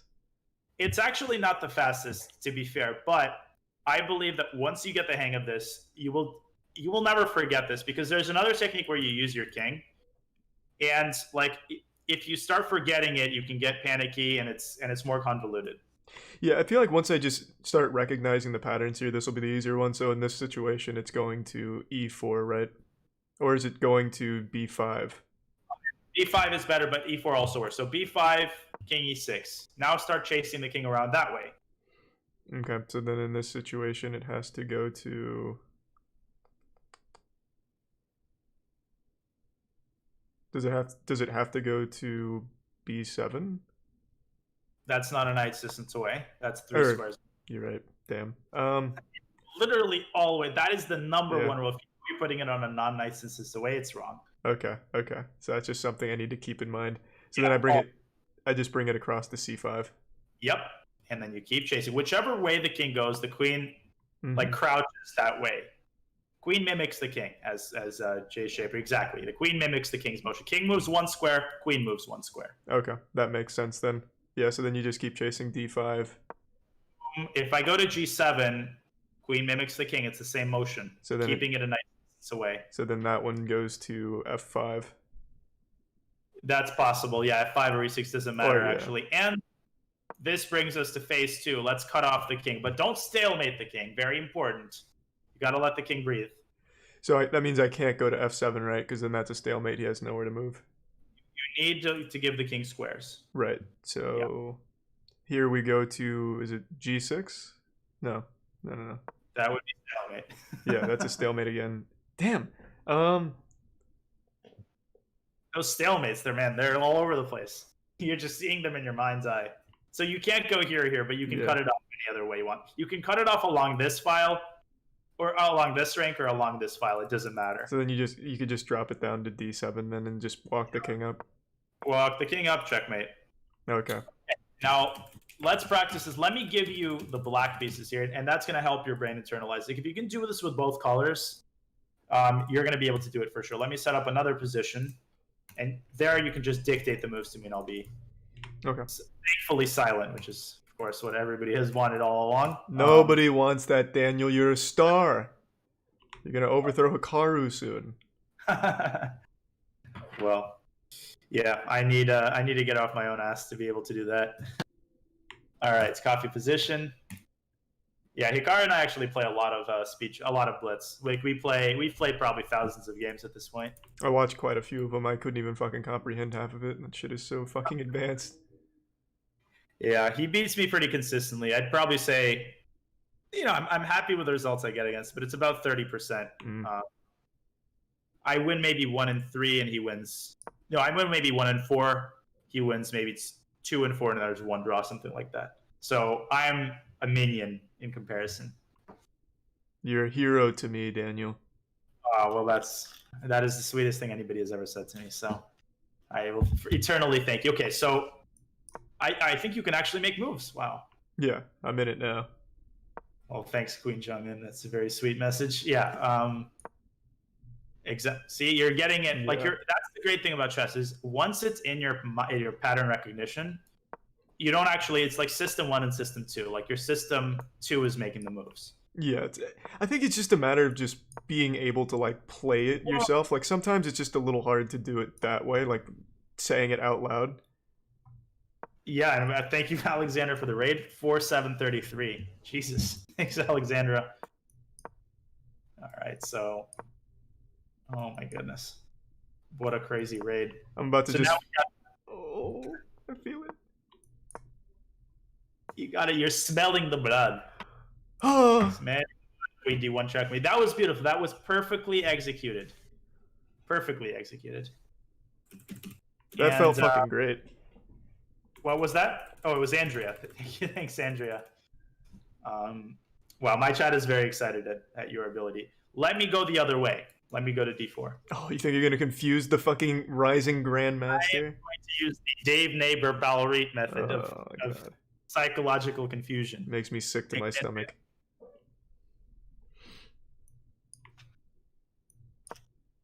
Very good. I mean, literally flawless thus far. But I'm going to go this way. I'm going to go hither and thither. Oh. You cannot fool you. I mean, it's like I'm trying all these dance moves, but I'm a brick wall. So then in this situation, I want to go here, right? And then it drops back. And it just so happens here that the cutting off happens in also a knight move away from the king. But it doesn't have to. That's the one thing where you don't have to keep the queen 6 feet away from the king.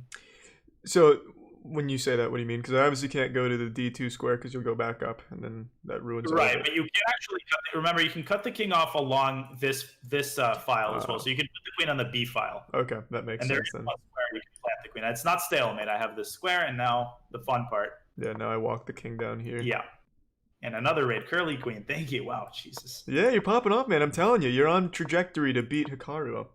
And queen c2.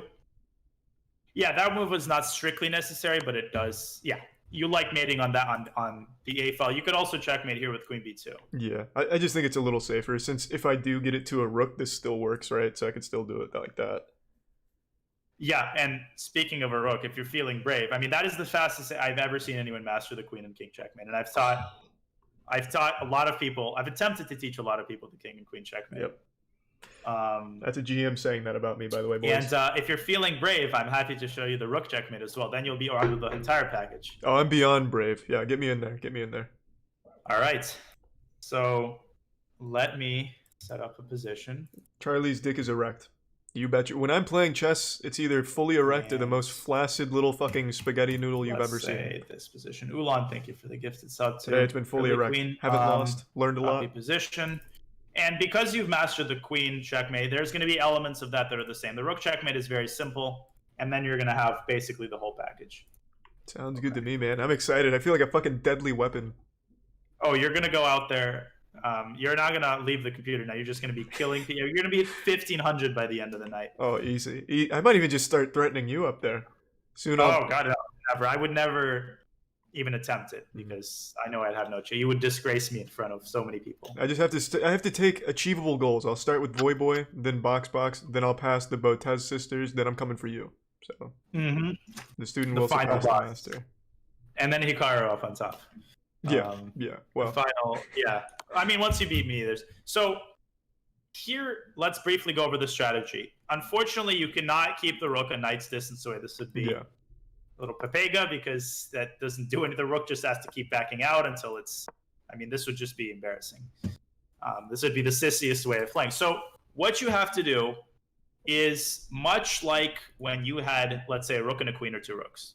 You use the rook to cut off the king along a rank, okay? So push the rook up as far as it will go. Don't blunder the rook, but cut the king off along as far of a rank as you can. Where would that be? So that'd be the 5 rank here, right? Yeah, so push the rook up into D5. I don't know if you're making, maybe it's glitching. Oh, yeah, I made the move. Did you not see it? Oh, crap. Did you see me making it? Yeah, I see you making the move. Okay, well, it's, just knows the Grandmaster's touch. So now we keep the rook on the A file, and now it's phase 2. You need to use your king, and let me show you what the goal is, and then I'll show you how to reach the goal. And that's basically it. That's all you have to know. You need to have the kings in what's called opposition. That is when the kings are exactly 1 square apart from each other and facing each other.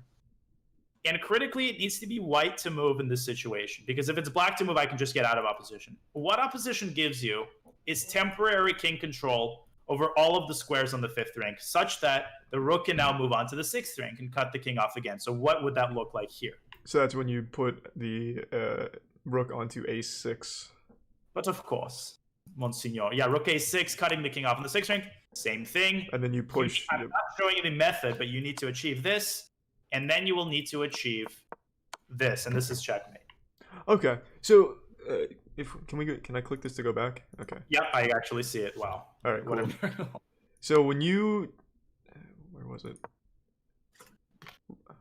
Well, I forgot what I was looking for. Here. So you push. It was such an intelligent thought that. Yeah. So when you push this here, could you have done it to? God, I have to click it again. Could you have also done it here? Would it have mattered? When you said the second here, like, did you make a move other than king e5? Yeah, I went d5. Could you have pushed d5? Right. So let's go to I'll teach you the method from the start. So the reason you can't do this is because it's black to move, and black goes king e7. Keep chasing the king around until the sun doesn't shine. Thanks for resub retro. Like, you can never force black to remain on e7, right? Mm-hmm. So the only situation you have to know what to do, and is a situation like this. You want it to be black to move, because if it were black to move, there's a German word that describes the situation. It's called Zugzwang. Okay, it sounds like super sophisticated. My brother's fiance, I didn't know what this word meant. I know what it means in chess. I didn't know what it stood for in German. It means move trouble, literally. And it describes a situation where every single move that you can make harms your position in some way. So if it were black's move, he would have to move back into opposition, and then you would check him. So you need to do what's called a waiting move with your rook. You need to swing the rook to the other side of the board, and I'll show you why. So how could you do that specifically? Thank you, P. Bush. So if I had made that move to d5 instead of just pushing straight up? What do you mean? Sorry, when you threw in the Zug squad or whatever, I got a little confused. So in this situation here, don't we just keep moving the rook up because we're in a position to keep opposition, right? I think you're confusing a knight's distance away from opposition. This is not opposition because I run. Now, opposition is only when the kings are staring down each other. Gotcha. Only. It's strictly. Now, there is something called diagonal opposition, etc. So you don't have to worry about that right now. That's like, that's for a later discussion. For rook checkmate, it's just direct opposition. So what would you do here to induce black to move. Like, you have to swing the rook to the other side of the board, but don't leave the 6th rank. So yeah, do you just throw them all the way to h6, or does it even? Exactly. You got it. Okay. Now, I could make the story easier by going king e7, but what if I run to the other side? Now you chase me with your king, and you will see that black eventually has to run into opposition. Chase. I see. I would love to play king. If there was a letter before A, I would love to play king that 7, but there isn't. So I either have to run back to b7, in which case you do what? That's when I push up here. Exactly. And I could immediately save you that trouble by going here. You would do the same exact thing. Yeah, so I'd still push this up and then go forward, or would I go forward with the king first? Oh, you mean here? Would you go forward with the king first? Yeah, is it rook first or king first here? Does it not matter? It doesn't matter, but to maintain purity, rook first. So, final stage, king c8. Try to reproduce that whole thing from this position. First, you take the opposition. I'll give you a hint. First, you try to take the opposition. Okay.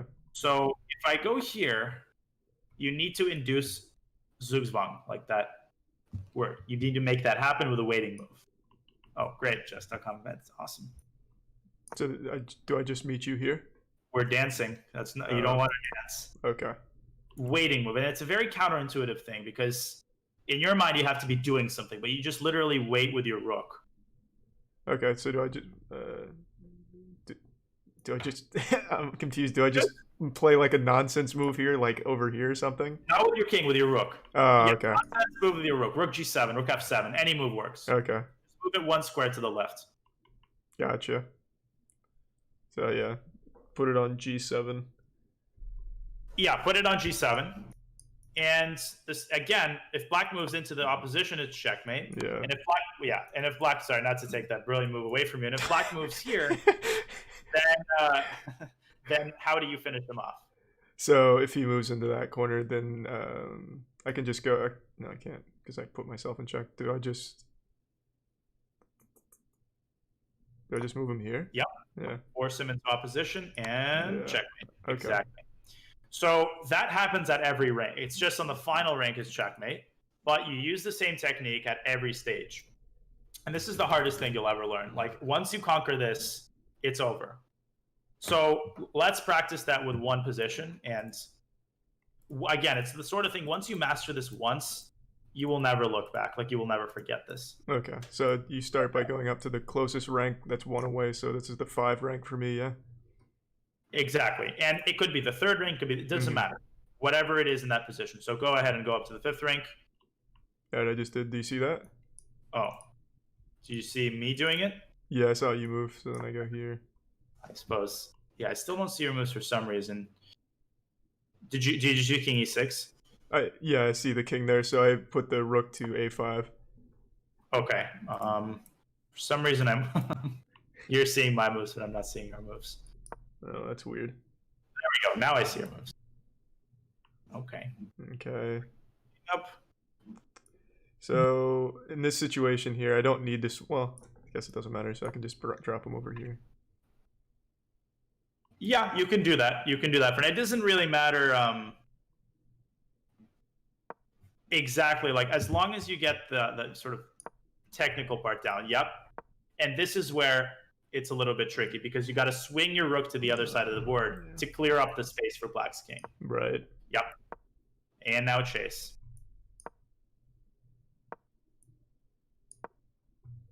Yeah. Let me try this devious Ballerite-like maneuver. Yep. Okay.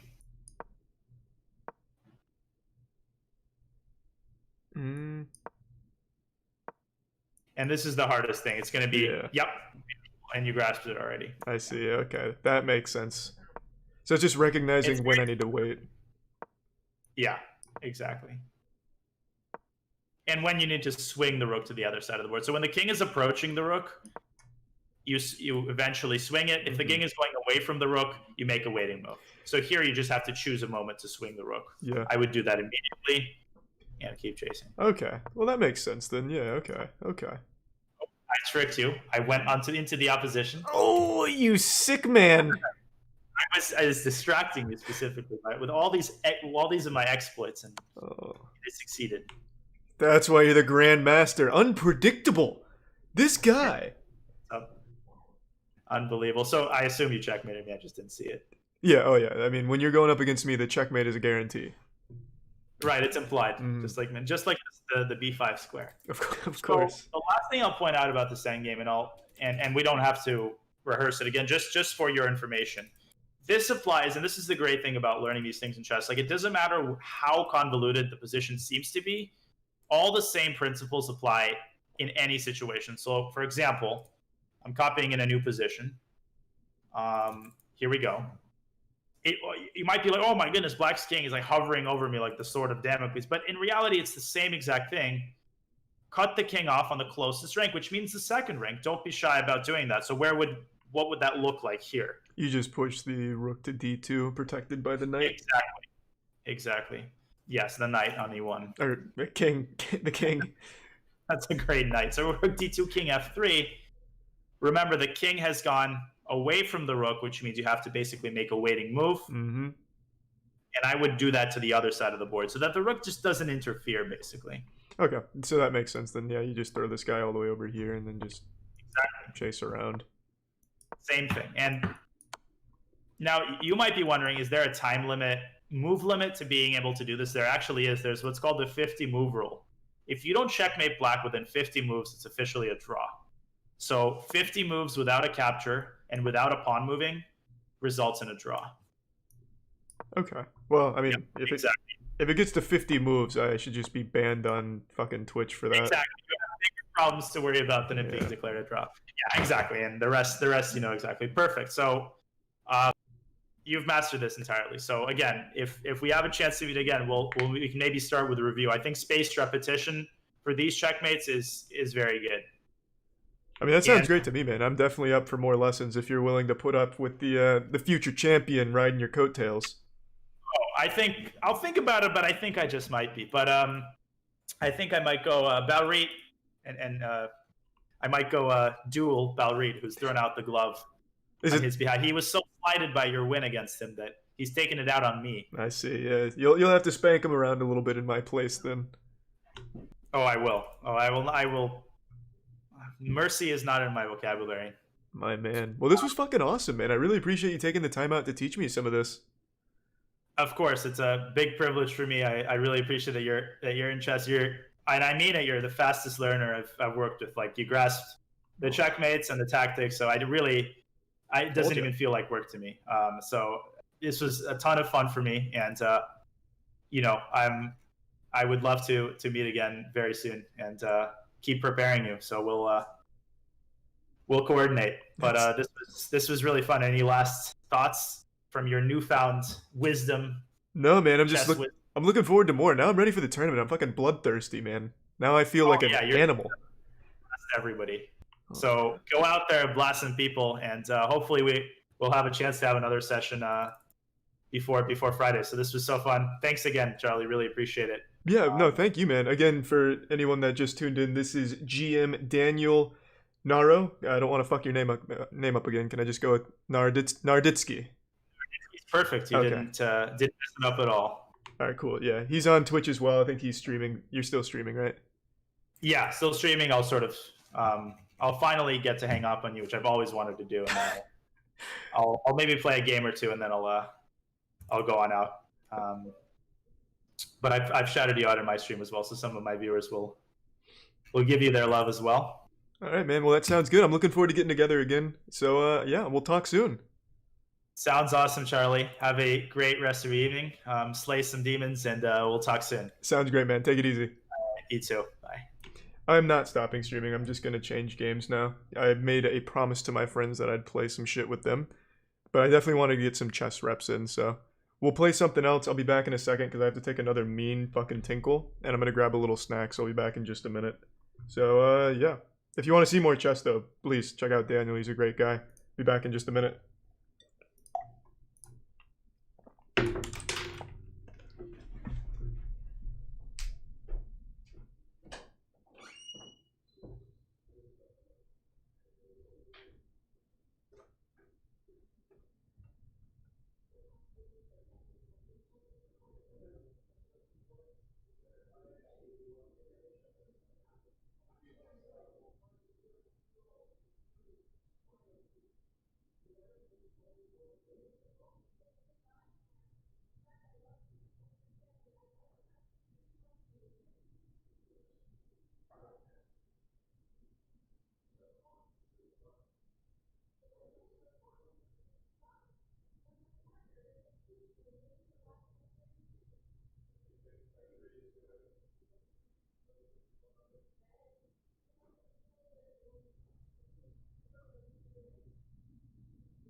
We'll just order something tomorrow then.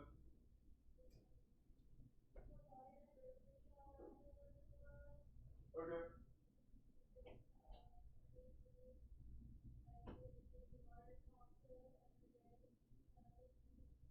That's true, yeah.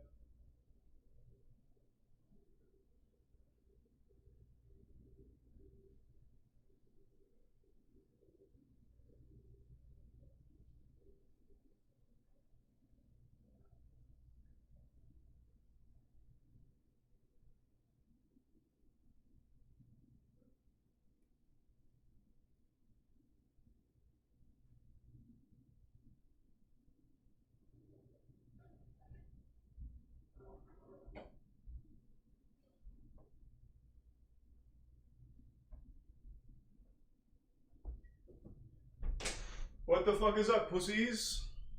I'm back in it. Oh.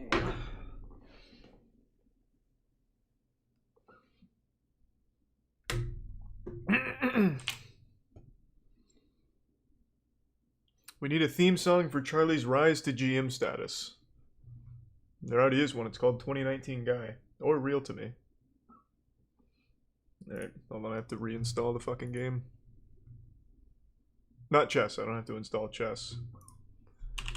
Promised my friends I'd play a little Warzone with them tonight. I haven't played this fucking thing in so long. I'll play chess while I'm downloading this, though. Migor? No, they're not around tonight for that. I would like to revive Migor, though. The good news is it looks like my Blizzard account has been destroyed. Why can't I log in? What? How many times do I need to put in the correct password? Hold on. We may have to just do chess more because I can't log in. Am I in caps lock? Nope. Valorant official release at 8. I don't think anyone's wanting to see more Valorant. I enjoyed it though. The fuck is the problem?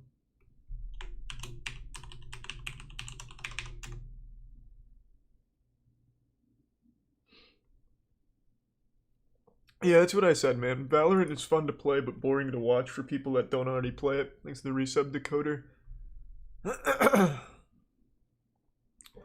I know this is the right password, but whatever. I'll do forgot password. Oh, are the servers down? Let me see.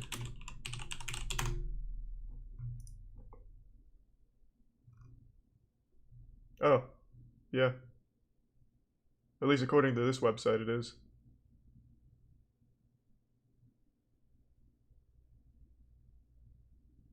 Okay, well, back to chess until this is working. Let's employ my newfound strategies. Nope.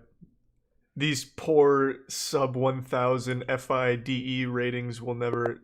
What is this? Oh, new game. We'll never see this coming.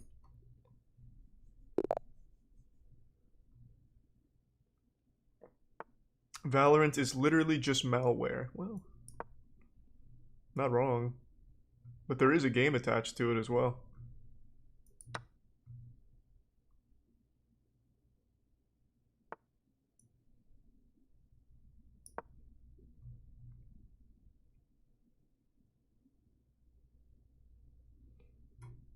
Would I ever hold a chess or Rocket League tourney? Yes to both. Well, maybe not chess though. Chess already has a very healthy prize pool and obviously huge community. I don't know what I'd really bring to the table for him other than just fucking around, which I think is great. I think that'd be fun. But yeah, I'm not sure. Definitely a Rocket League tourney I'd like to do at some point.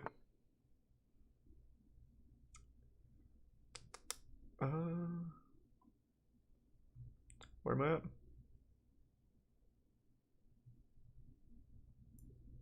I'm going to do a long castle after pinning this knight.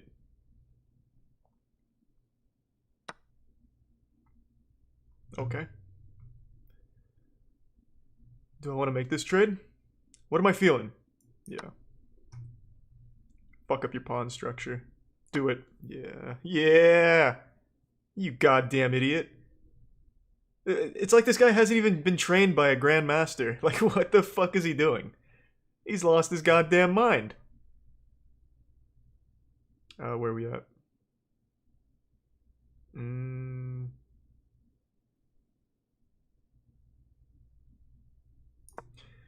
Alright, I'll pop off.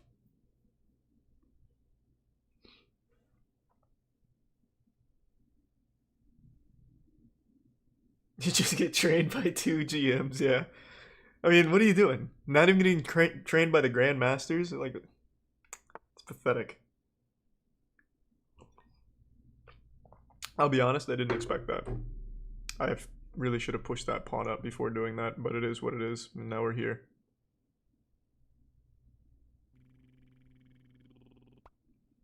So, you know what?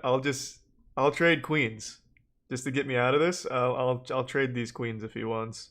If he doesn't, I'll take some free pieces. But otherwise, I'll just do this. Thanks for the resub, Robert.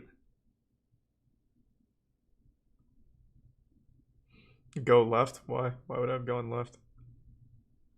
I needed to move my queen. Queen had to move. Taking his pawn, he would have taken with his pawn. This is, I think, the only real thing I could have done. Because now I'm protected. So if he does do this, I get a queen and a good position. And if he doesn't take my queen, I'm in a fucking great position. This is free. So now what I can do is I can come over here to the C2 square, which puts him in a fork. Take a rook. I'm getting better. So he can take this knight, and I can take this rook. So I get a rook for my knight, which I'm fine with.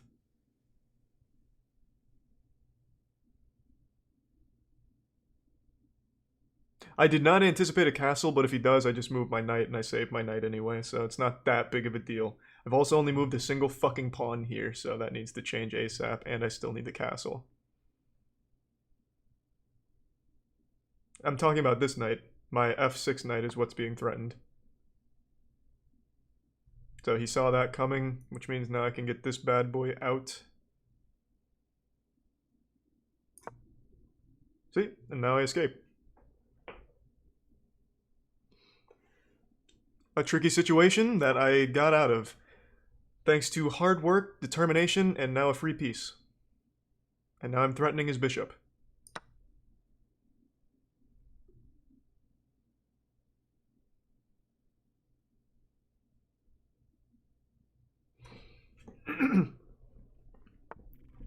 See, I'm getting kind of nasty. Now I really don't see why he did that. This is exactly what Daniel was saying. Like, this looks like a free piece, right? Because I can just take this bishop, and he gets nothing. And then I'm also threatening his rook and another bishop, but I feel like there's something I'm missing. I'm just gonna do it just because I don't think Marceloachuk has anything up his sleeve. I feel like that was just a blunder. So now what I think he'll most likely do is he'll move his rook. If he doesn't, I'll take the rook, obviously. I mean, if he doesn't, I'd be shocked. Thanks to the resub, DH and Goo Pfeiffer. Ah, I see. I could have done this as well. But, I mean, the bishop was so free. I couldn't say no. But yeah, that was a fuck up. I didn't see that. It's not that big of a deal. I can't still do it. He'll just take. Yeah. Damn, that's rough. Well, even still.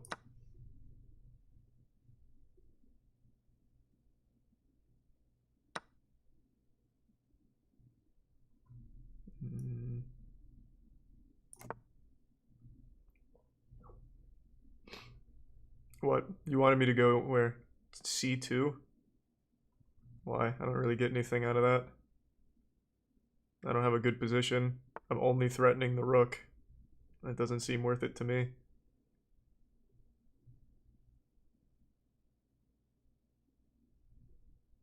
I don't really like that one. Where are we at?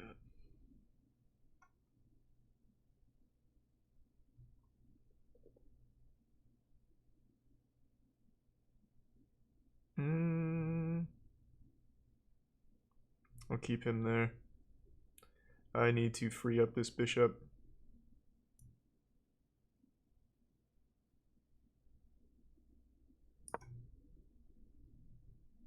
I imagine here, maybe? I don't know.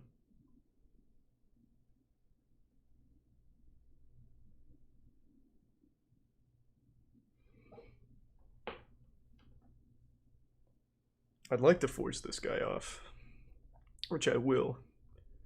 What I want to do is I want to slide bishop here.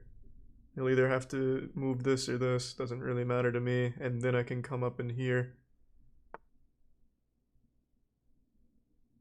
What is he threatening?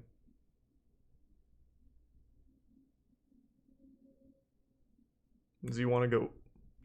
Thanks for the anonymous gift sub, the resub Arcadium. Take here. Get in a position to protect or something? I don't know.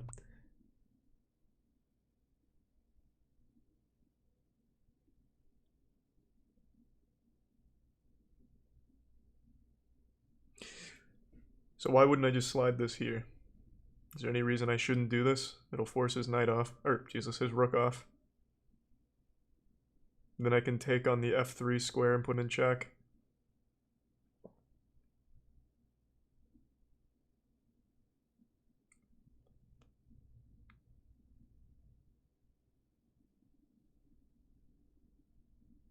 I do that. That looks right to me. Then I could start sliding the rook down. Actually, I can checkmate after this. I can, unless he like falls all the way back. If he only falls back to the second rank, I take here, put him in check, slide this down, and that'll be checkmate. Well, after one more move, right? No, that should be it. Damn. But now I have this.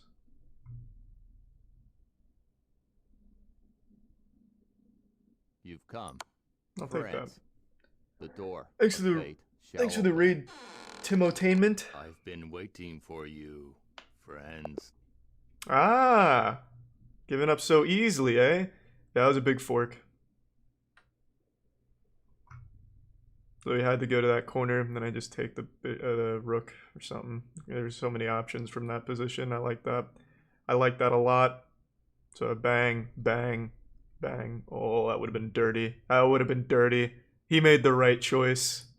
That would have been gross. Thanks for the bits, sir. Smoke spot a lot.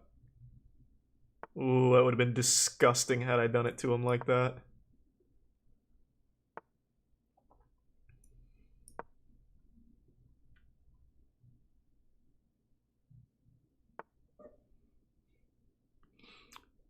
What are we threatening here? What are we going for? Anything? You coward.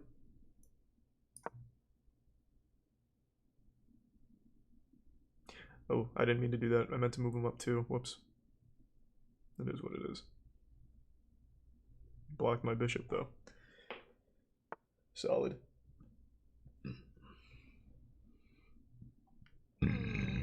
That's odd. I don't mind doing that.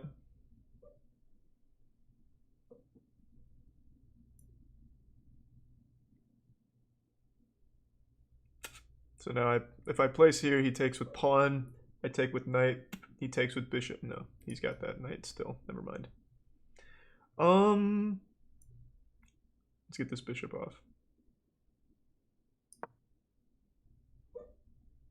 Unless he wants to trade. Thanks to the resub, Ozzy. Free knight. Where was the free knight? How's that a free knight? It's protected by the queen. The fuck are you talking about? What world is that a free knight?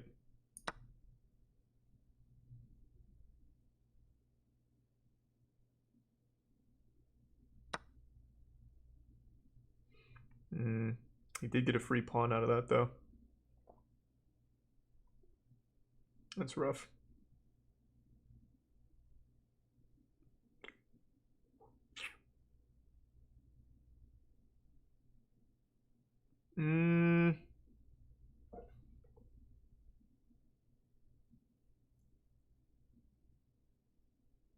Need to get my shit in a better position.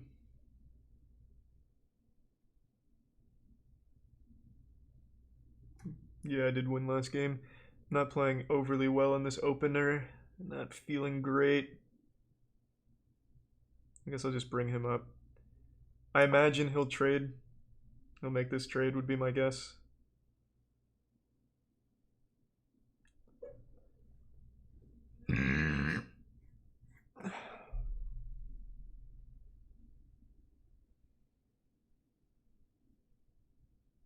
I bet his next move will be knight here, going for this. Well, after moving this.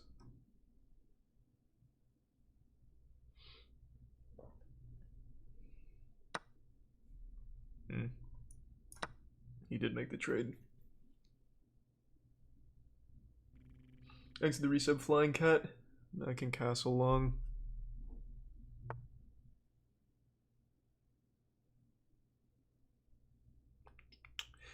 I see. Still gonna castle. It doesn't immediately threaten anything. Thanks to the resub Flying Cat. I already forgot if I said that. I feel like I just said that.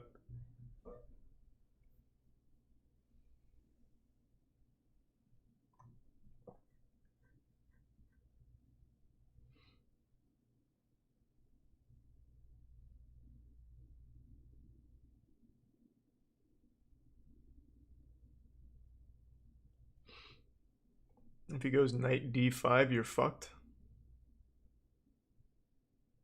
Going knight d5. Why would that have fucked me anyway? Let me see. If he had gone knight d5, he doesn't put me in check or anything. He threatens my queen, but even that's not that bad.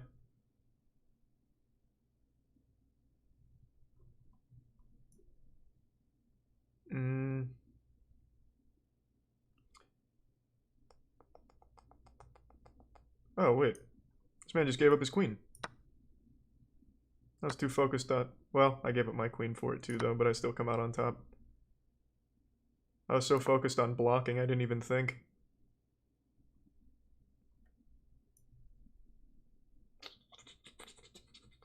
I'll take one of your rooks.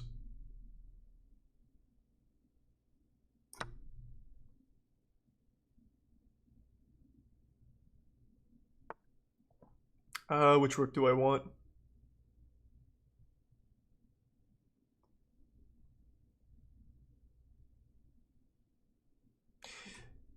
I guess this is a situation that I need an answer on. Which one's better? The rook that's not in the game or the rook that he actually has in a threatening spot? I guess this one because it takes him out of the game. Well, it takes him out of the middle of the board. Answered my own question, really. Because then he has to go out to catch me, which is advantageous for me. So what does this knight want to do? He wants to go here, right?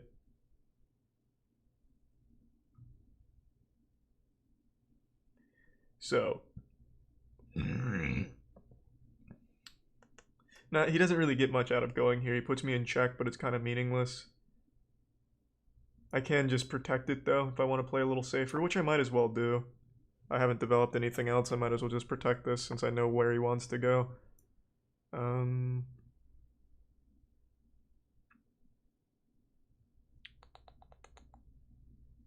push this up. I'm in a very threatening position to back rank him. Ah. Be honest, I didn't expect that. I got too greedy. Fuck. That's sad. Well, I'll make it work. He's taking one of these though.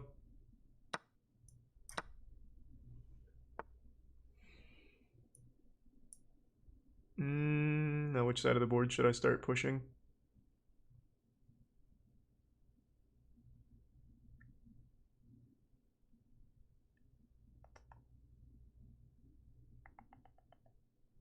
I think what I'll do is walk this guy down.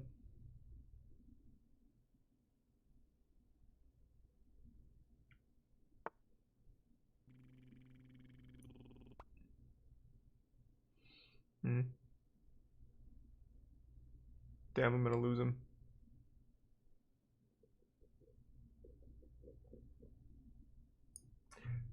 Could just push him up. Well, no, I can't. Never mind. I don't have any good spots for him. Can just move him one over, I guess. I imagine he's just gonna move this pawn. I need to start mobilizing my shit. Ideally on this side. Then you get a free pawn. True. But he gets a free pawn too.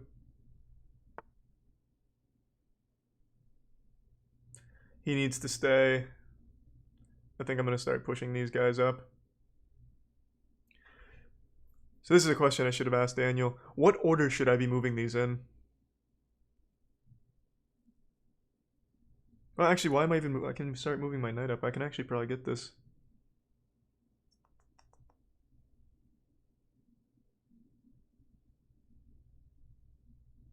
I'll just move these guys up.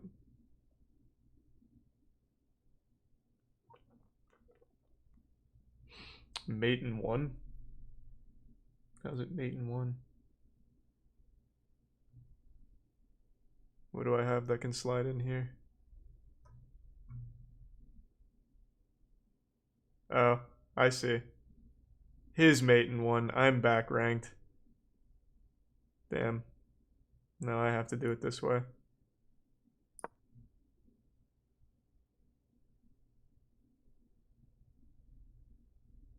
Nice. That was actually helpful. I forgot that this guy even could attack me.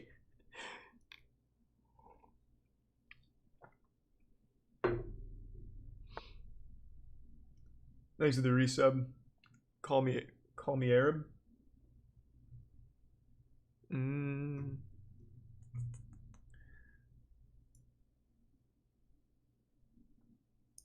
I'm just gonna push.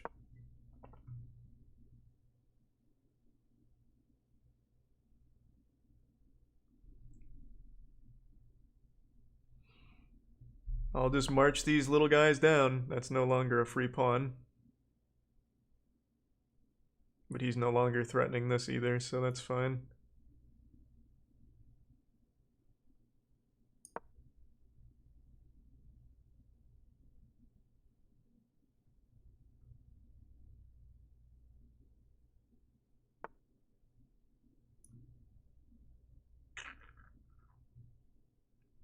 Damn. Should I try and trade rooks with this guy, or is that just not a good idea? I mean, I can just protect. Thanks for the resub, man.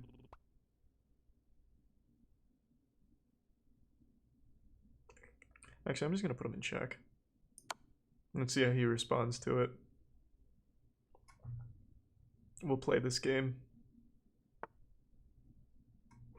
That was a weird choice. This is free now. Well, this check at least. Now this pawn is free.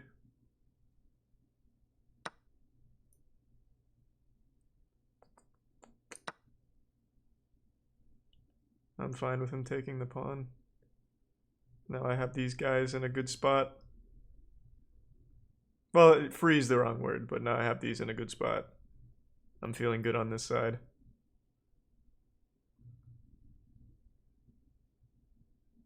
King could not have taken rook. It was guarded by pawn. King had to take pawn.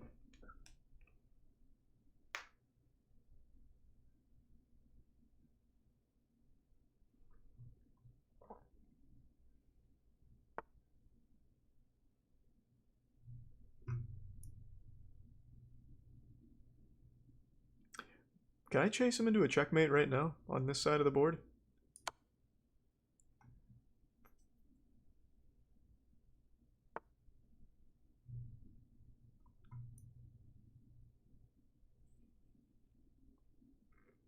Missed fork.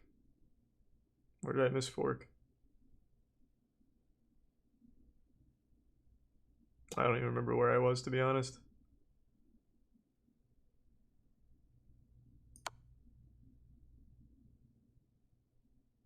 No, it was right here, right? King was... I don't remember where the king was.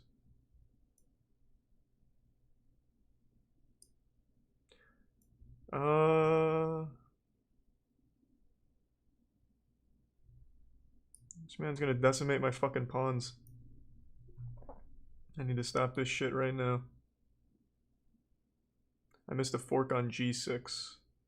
Oh, I lose my knight if I do that. Jesus Christ. My little pawns!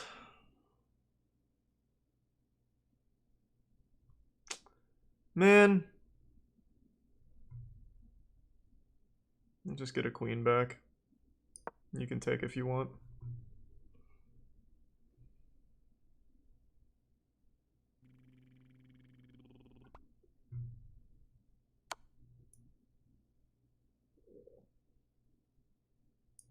Shit.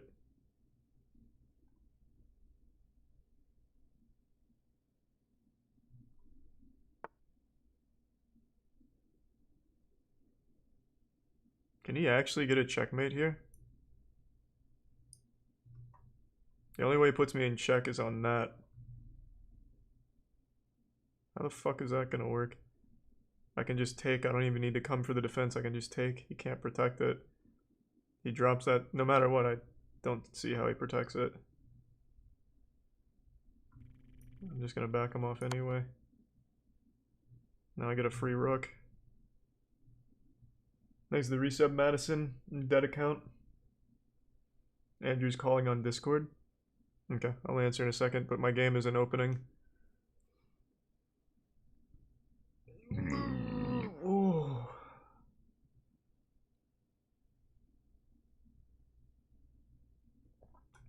I'm almost out of time though, but I can checkmate with the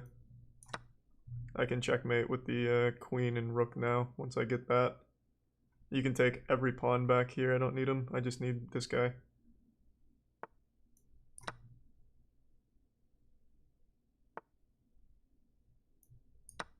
Take him.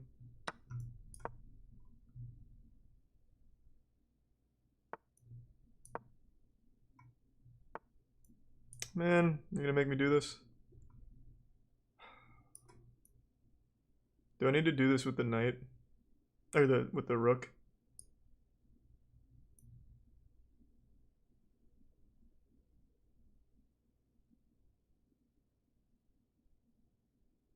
I'm just gonna do it with this guy.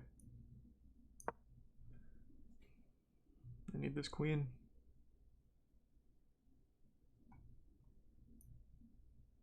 I'm gonna have to take his shit.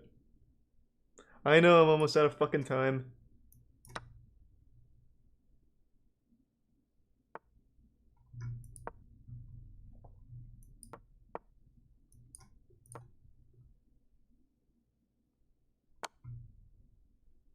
He's in check.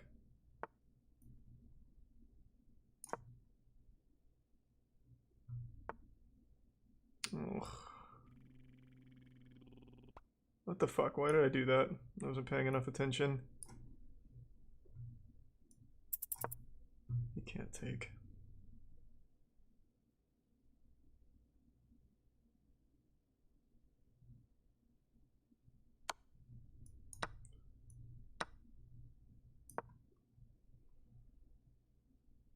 So what was it now? Now I go a knight's distance away. So I'm a knight's distance away right here.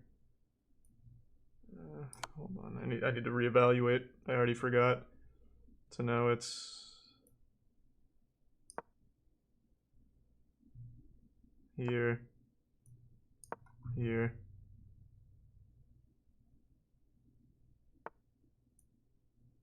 Here.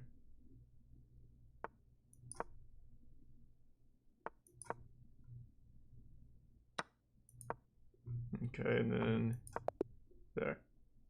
Oh, I fucking, oh my god, whoops. Well, I'll take a stalemate over running out of time. Whoops. I was just about to walk the king down. I went one fucking spot too far. Ugh, god damn it. Oh, I can't believe I did that. All I needed to do was walk him down. That was the best I was gonna get out of that. I didn't have enough time. Oh yeah, let me see if the game's gonna download now. Hold on. What the fuck? I fucking know the password is right. Why does it keep telling me that?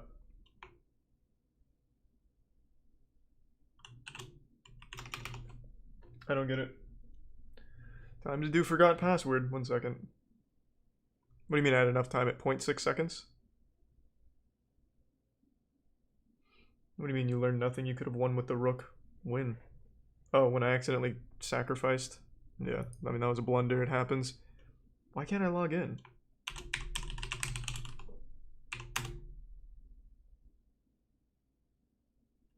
I don't fucking get it. I told Andrew and Umbrella I'd play Warzone, so I'm gonna do that tonight if the game actually lets me log in. Which it's not, and I don't know why.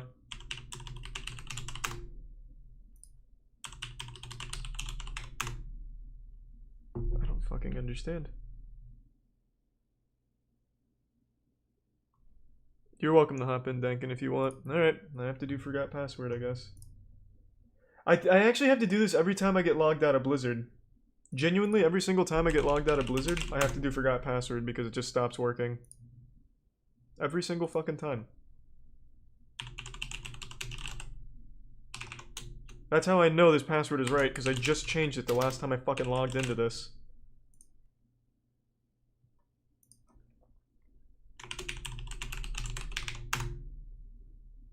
It's only Blizzard that does this. Then I do have it written down. I literally checked. I fucking checked. It's the right password. It just keeps saying it's wrong. For some reason, Blizzard does this every single time. I hate it.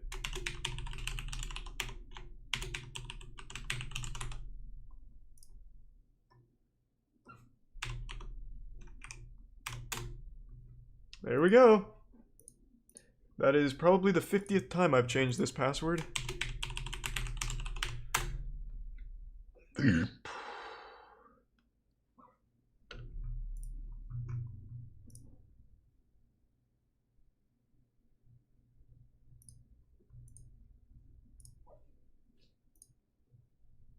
Okay. I just have to download, re-download my Hello shit. there. Hey man, I'll be ready. I see you decided to join us. Well, yeah, I had to reset my password for the 50th time. I have to So I heard. install the update real quick, so it'll be a minute. I'm gonna play another round of chess. Do you want to hang out and call while you play chess, or do you want to wait? Yeah, no, that's fine. We can stay here. Okay. I'm just warming up at the regular game, so you can do whatever you want. Take your time. All good, man. I've become, I did see that, I don't Johnny. know, a disgusting fucking animal at this game. That's good. Yeah. I'm excited to see it. I'm so ready to hop in game and just completely drop the ball and fuck it up entirely. I'm sure you'll do great. Wish Oh, I didn't yeah. push that pawn. I should have Well, pushed now this my one. team is dropping the ball on me right An now. immediate How's blunder. chess? What's gotten you into chess lately? Chess blew up on Twitch, and I've been playing the fuck out of it. Really? Mm-hmm. What is this? Well, my team is blowing the fuck of themselves up because we just got annihilated thanks to them sucking ass. Going here? Here? What the fuck is I got he going play of the for? game and it wasn't even hard, and we still lost. Have you won any games tonight against like I don't high level get it. people or whatever? I was training with a GM, a grandmaster, who was teaching me a few things earlier. Yeah, I watched a little bit of that actually. Oh, I see. He my favorite was how he would like incentivize you to do something and you do it and you'd be like, I tricked you. Haha, I got you. I don't That's know what if I that's wanted you to exactly do. what was happening, but yeah. Well, he was showing you like the rook and the king, and he was like, "Yeah, you could do this and go here," and you Yeah. do it, and he's like, "Yeah, but now look, I got you." It was cute. I learned a lot of things, all of which is going out of the window right now. The pressure of the game. Well, are you playing against what? So how does it work? Do you have to play against people your rank, or can you play against anyone? No, you play against people your rank. I mean, you can play against anyone, but typically you play against people your rank. Mm-hmm.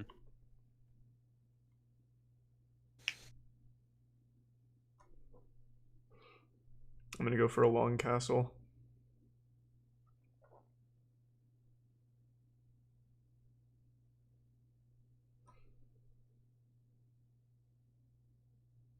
He said I could win in 2 moves from where I am right now. I think your grandpa's full of shit, man. What 2 moves could possibly checkmate here?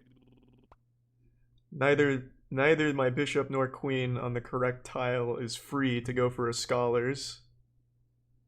And I can't anymore because this is open. Actually, the gift sub golden. Let's see, where am I at? He moved that.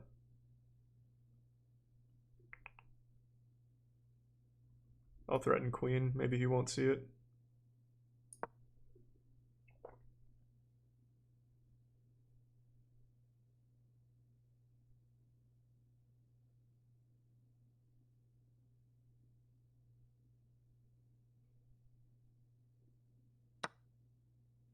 I did not see that. Rough.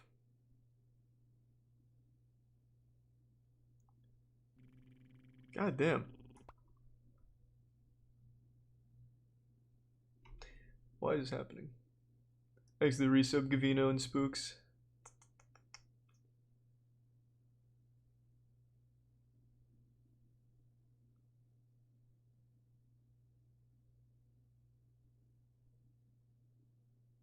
Well, this is open at least. Yeah, but I lose rook for that. That doesn't seem worth... Well, no, I don't. I can just take with the queen. He's not going to trade queen for rook. This is open.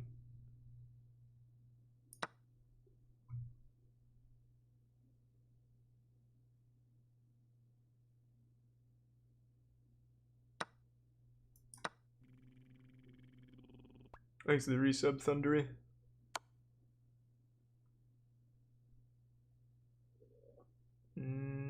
That's tough. That's fucking tough.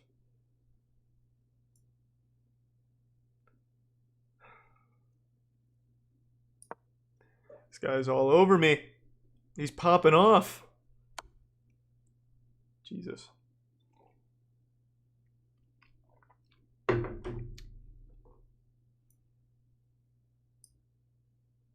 When was the last time you played Warzone? Oh, it's been a fucking minute.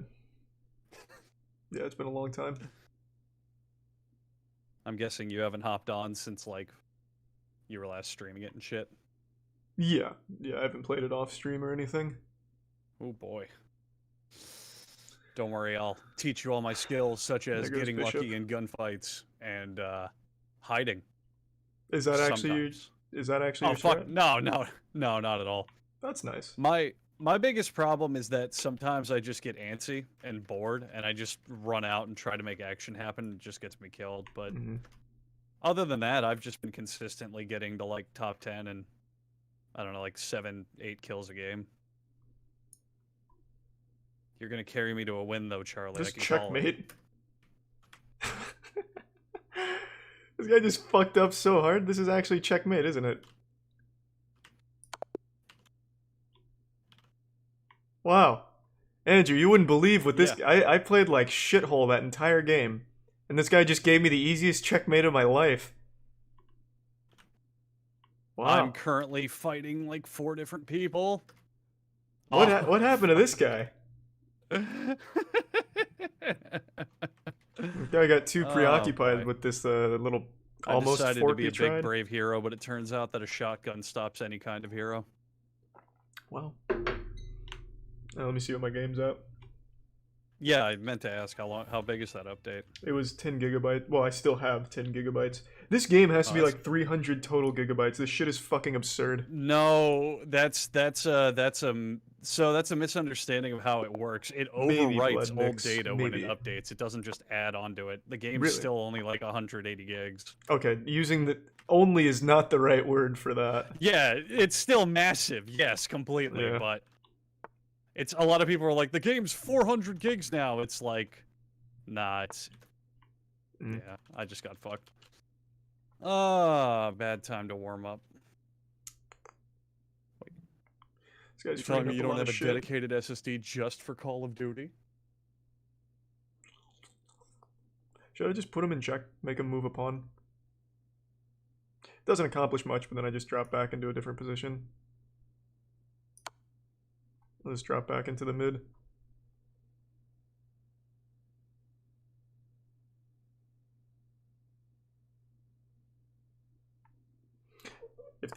Oh. Interesting. Well, I can keep him there now.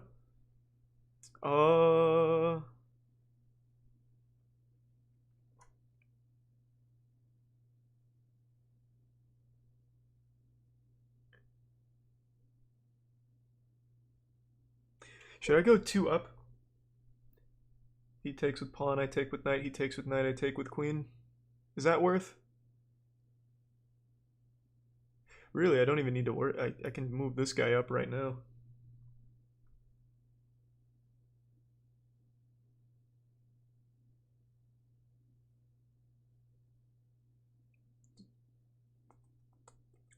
I'm gonna do this trade though. I want to get some material.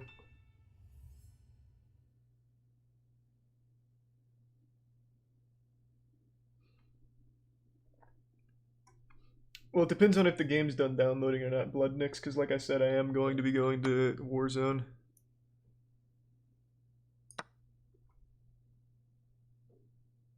Oh, he actually can't take with knight. I just realized. This fucking guy pinned himself. Right. I had totally forgotten.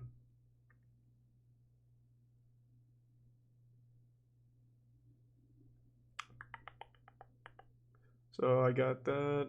Now, can I get a better position off of this anywhere?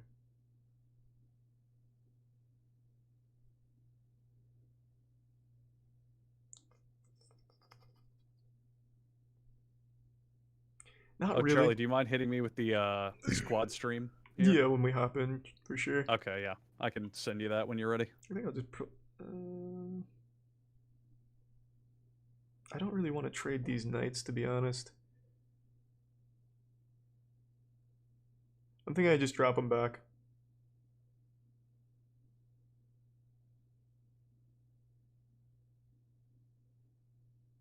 Hmm.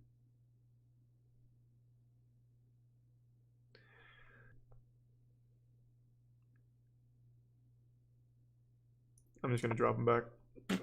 I don't have a ton of time to just think about that. That does block this lane though, so I can't go in here and do this. Which isn't that big of a deal. It's not like I was gonna get much off of that check anyway.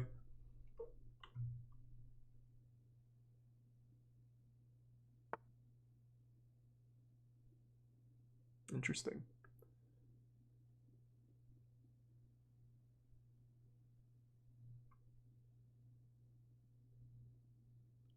Could fuck up his pawns and just take this knight with bishop. Thanks for the gift sub, Asteroid.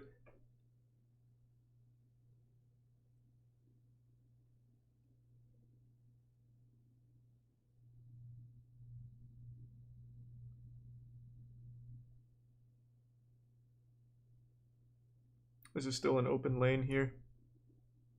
So I can still threaten. Now I put his queen in the path. I'll have to move that. I don't have anything protecting this pawn though. So he gets a pawn out of it, which isn't the biggest deal because then I come in here and I get this. He didn't even do that much. Oh.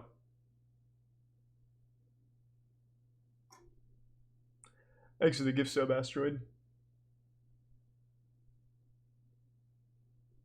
Wow. So I think his plan was push up and then take my bishop when I throw my knight up here without realizing that this puts him in check. And that I'm totally willing to take a rook for a bishop. Then he realized how bad of a plan that was. Poor guy. Alright, the game finished. Alright, we'll return to chess another day. Soon, in fact. I've been really fucking enjoying it. Alright, I'm hopping in. Dankin, you're welcome to hop on. Sounds good. I'm in the gulag. Umbrella will be joining us as well. Playing well. Oh well. Let's see if I win this. Thanks for the 2 gift subs, Asteroid.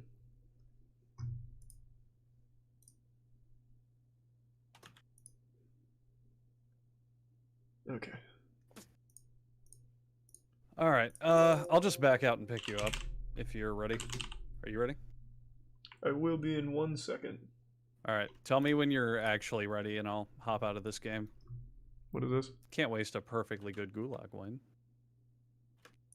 I don't even know what that was And I'm asking. about to, and I died immediately. Take it easy, Ismarella. Ismarilla. Cool. Yeah, I said I'd play Warzone, and I will. It's been a while since I just played with the boys. Another gift sub, thanks Asteroid. Appreciate it, man. I changed the title. Was your background from your music video? From one of them it is, yeah. Obsession. And I'm sorry about that, Blood Nix, but like I said, I did say I'd play with them. Oh, cool. Really fucking cool. I just invited you for the squad stream. Don't worry, I just have to update the whole game again. Again? What happened? I don't know, it's just Modern Warfare, man. So, Oh, did never you mind, I'm launch? good. Yeah, did it launch the game and it said like Yeah. update requires restart? Yeah, that's instant. I thought it meant that I needed to restart to apply a new update. No. Are the Karens out of control at Walmart right now, or at Target right now?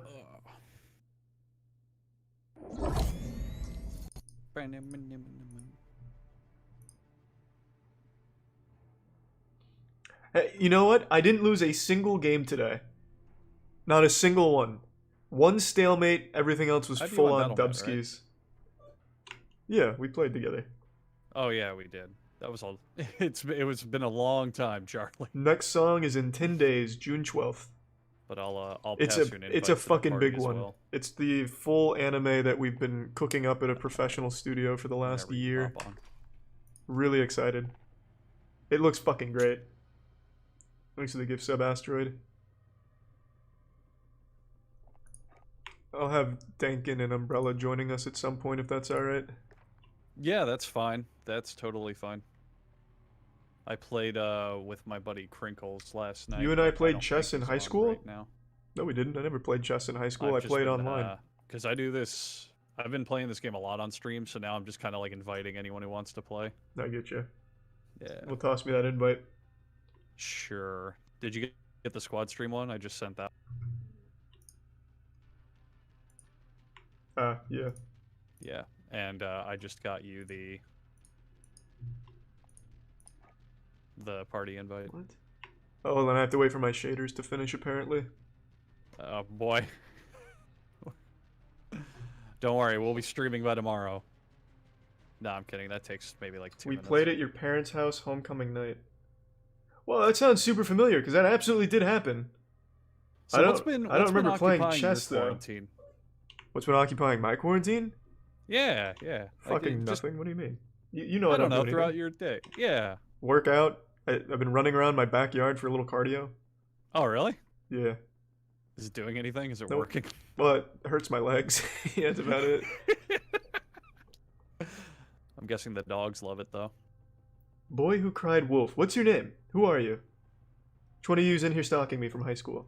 I don't know. It's just I'm more weird, muscular right? now. I 'Cause can win chess. You and I really don't leave the house a lot, but now that we can't, it feels different. I left the even though house. we don't. I left the house a lot though. I went to the movies once a week. I used to eat out constantly. I'd just go sit at the bar and eat after a workout. I ate a lot, going to the gym and shit. I guess more specifically, I mean, we can't like do activities. Yeah. Like you can't go to the movies anymore. You can't really can't go to restaurants anymore. We can't plan trips. We can't Send me do that invite. for the game. Yeah, I'm good now. Did you just get it? Mm-hmm. All right. All right, so we'll just do duos. Whoever said that about the homecoming night thing is Umbrella right on the Gang, money though. Whoever, we can bring them in. That lore is accurate. You won't find that on the YouTube wiki. That is real, genuine info.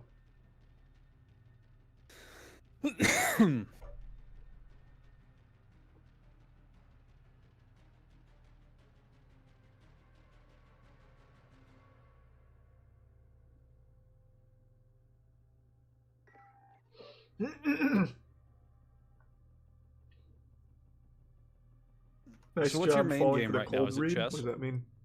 I don't really have a main game. I just play a lot of different shit. I've been getting filthy at Yu-Gi-Oh though. You remember when you and I used to run ass on Yu-Gi-Oh? I do, man. It's a shame what it's become now because It's back great, then it no. was. It's It's good. Really? I'd argue it's even better now than when you and I played it. It is a lot of fun. But aren't there like turn one combo win decks? Lucas?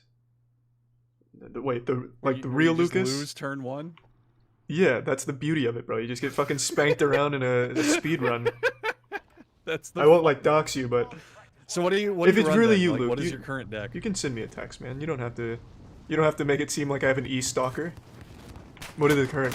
What the fuck was your question? Like what are you running? What's your current deck? I have a ninja deck and a Shiranui deck. It means nothing to you. Shiranui, huh? Yeah. Shiranui. I need to change this keybind.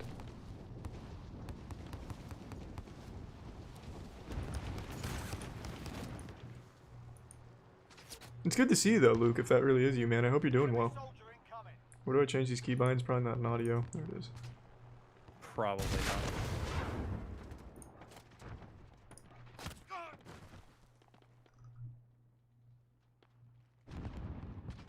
Where the fuck is this? What are you looking for? I'm trying to change my keybinds here. Oh, Should just be under its own setting. I forgot that it's up here. No. Oh, nope, that didn't work.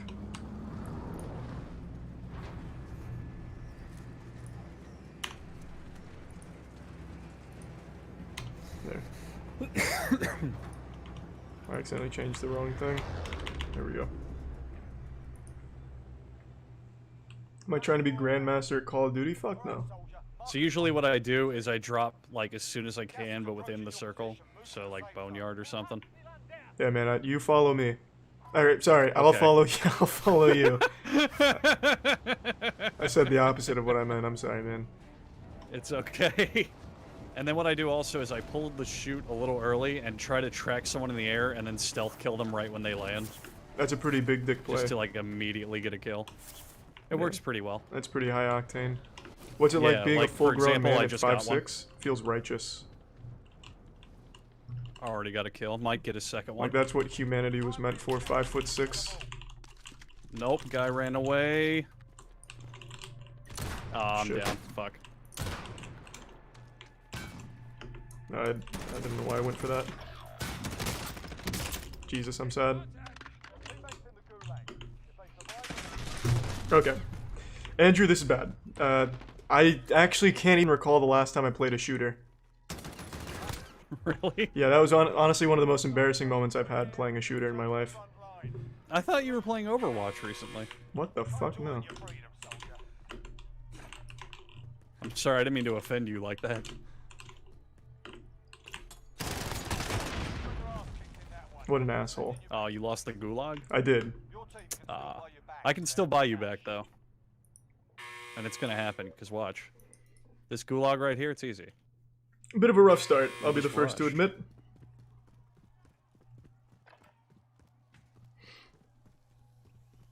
What is a Kovac aim trainer? I tried to stealth kill him.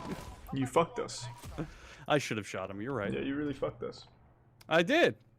But what if I stealth killed him? Would have been pretty cool. That would have been some gift subs for you, I imagine. Yeah. I just started up. Yeah, also, you said you haven't played a shooter in a while. What about Valorant? Yeah, that was the last one I played, and that was like 3 weeks ago. And that's Is Valorant... Is it good? It's fun, and that was literally the last fucking or sorry, that's a very different game. Like that's nothing like other shooters. It's like CS:GO. Doesn't really translate here. Yeah, it's like Overwatch and CS:GO together. Oh well. I shouldn't have Thanks for the stealth-killed. resub, I fat probably boy. could have killed him. I just wanted to be extraordinary. I wanted people to clap and cheer. Oh, it is the real Luke. Look at that. Old high school friends reconnecting via Oh, Twitch wow. chat. You see that shit? Dreams come true.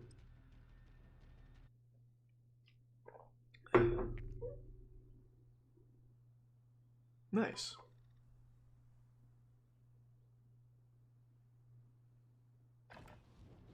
Get yourself sorted. We'll be deploying shortly. Who's Luke?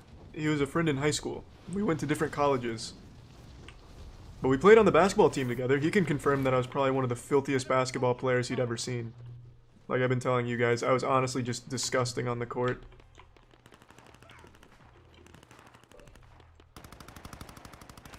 Didn't you play Halo not too long ago? For like an hour. Not for very long.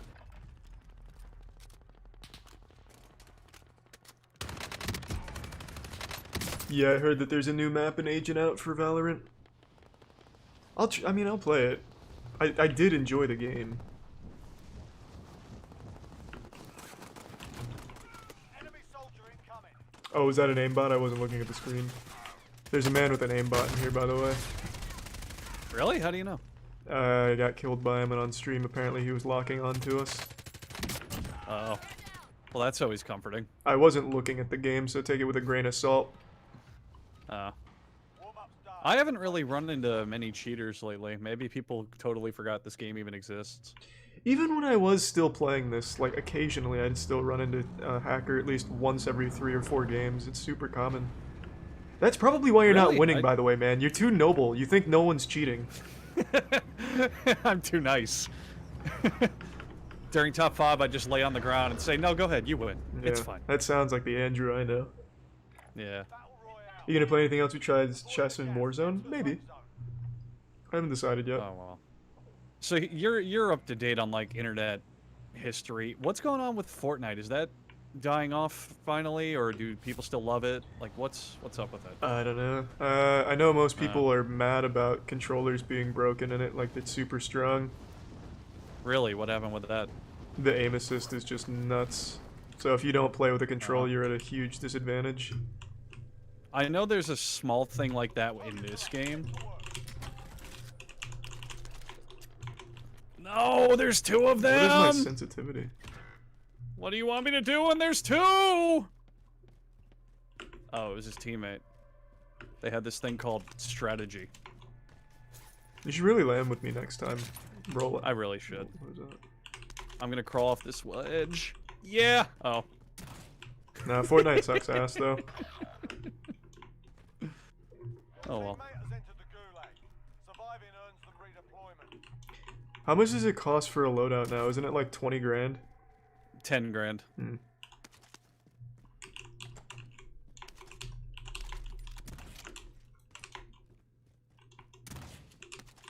Oh, right. I don't have to actually like press a key to pick shit up. I got an execution in the gulag. Teammate redeployed. Good shit. Oh, baby. Where'd you get killed from? So I landed on the roof of the tallest skyscraper. I'm landing on you now, I think, or near you. Oh. I landed on the tallest skyscraper in downtown, and I killed the first guy, but Sleep well, his Husk. teammate got me while I was reloading. Gotcha. Yeah, so I wouldn't even... Oh, there's a guy on me, and he's got a fucking machine gun, and I just landed. Very cool. I'll be honest, I don't really know how to leave this building, but I'll try. It's okay, I'm getting killed. It's the same guys who killed me before, too. Really? That's beautiful. Hold on. I'll try and avenge you if I can find my way out of here.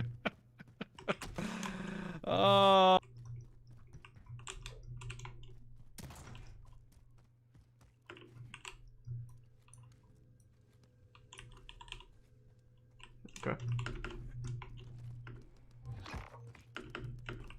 Alright. Can't climb that. Enemy UAV overhead.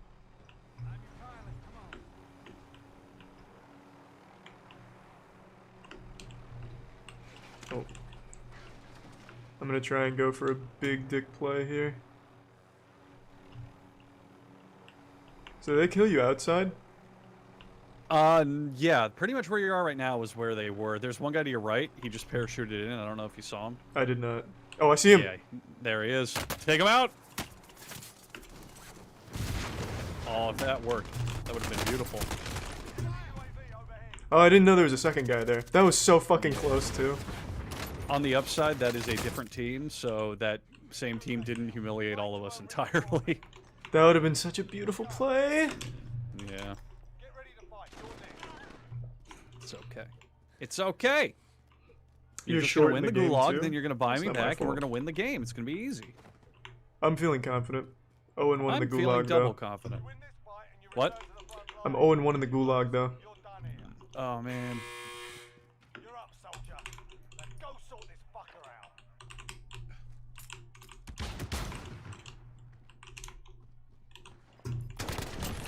Oh, baby. Too easy. Your fucking average is now better than most MLB players. That should feel good. Where did I die? Is there a way to see where you died or no? It spawns you usually like almost on top of where you died, so. Having said that, I don't think so.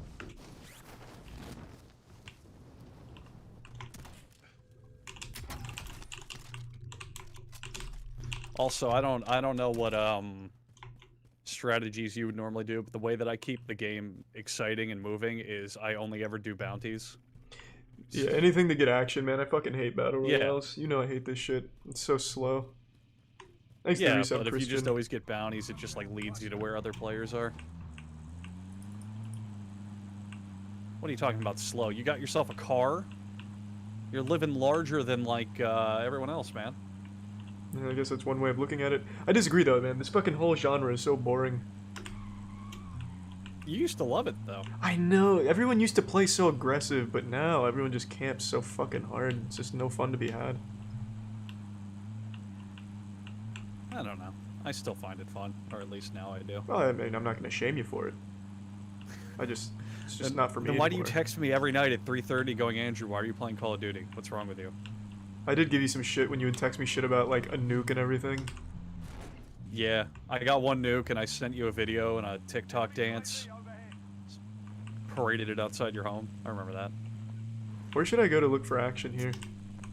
Get a bounty contract here. There's one. Here's one in the direction you're going. Or just pick one, but basically this that's one. what I always do. I just try to always have one of What those about active Siege? because it Siege literally isn't a tells battle you where royale. players are on the map. It keeps the game going. There's That's- people behind you, by the way. I saw some shots on this hill. Yeah, that works too. The only thing this game's missing, which would make it like a 10 out of 10, is the cars need horns. They do have horns. Oh yeah? What button is it? Oh my god, there is horns! What the fuck? It's Q. Yeah, What? I don't play this game, and even I knew that. How did you know that? It's a basic button.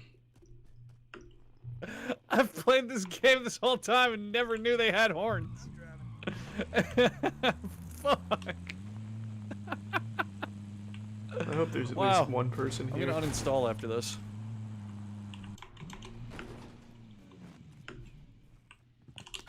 There you go. So now if you look at the map, that yellow circle, there's players So there. this one, this way. Yeah. So I just chain those back to back to back to back just to keep finding people and killing Apex them. was a GOAT BR game. I agree. Probably my favorite first-person shooter of the last few years. Oh well. But I just can't tolerate the pacing of it anymore. I tried for Season 5 and I still just didn't enjoy it. It's still so slow. The way people play. That's There's just dudes right there Battle Royales by nature. to your left. Yeah. there Yeah, you so. go. Yep.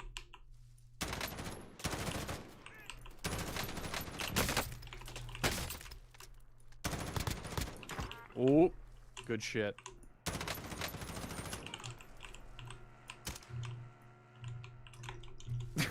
I don't He know. just Where didn't give a fuck. Oh, he fucking fooled me. He I didn't even think he was with the same guy. Oh, he had his class. Yeah. There was, you probably were not in a great spot. Thanks for the resub, Taco. Let's do it again. Oh, what a shame. This isn't chess? No. Took a chess break. So what is the biggest game on Twitch right now? Is it League of Legends? Only because of Tyler won. I think that is still the biggest for viewership. Probably Warzone, Valorant. Just Tyler jumping won the biggest channel? for League, yeah. Oh, Thanks to the resub, Sand Prince I don't know. I just don't really and pay much Solaire. attention to the website as a whole. You should. You could follow trends. I could follow You trends. could start doing body painting. Thanks to the I resub, could Dino. do body painting and show my nipples and claim it's art. Tyler didn't stream for 3 months? You mean 1 month? The fuck are you talking about? Took a month and a half off. It's been 2 years since Tyler 1 streamed.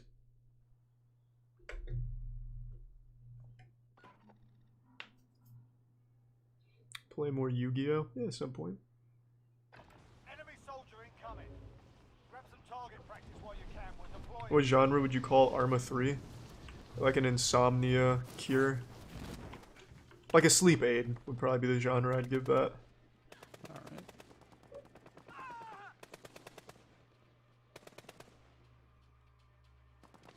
Enemy dropping into Oh yeah, GTA 5's still way up there, huh?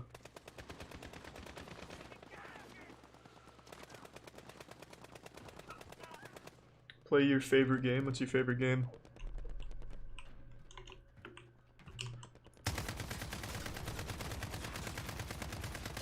What's my favorite game genre? Souls-like. What's up, Kaden?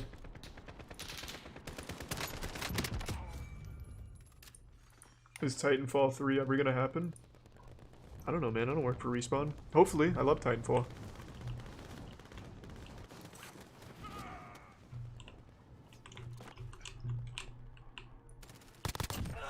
into the AO. Alright, that's enough fucking about. Now we do this for real. Chess Souls. Ooh, that'd be huge.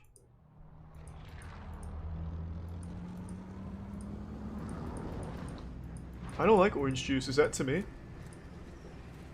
I think orange juice sucks. How the fuck is your character wearing sunglasses inside of his eyeballs? Do you see that? No, I wasn't looking. Your dude was glitched and he had sunglasses buried into his frontal lobe. That's good. It'll help with the game. Get to the safe zone. Yeah. I he's probably immune won't from stream flashbangs. Xenoblade. Just jump immediately. Sounds good, man. Yeah. I'm not providing you with the high intensity action I promised. I feel like I let you down. Yeah, this is pretty low octane. Shit.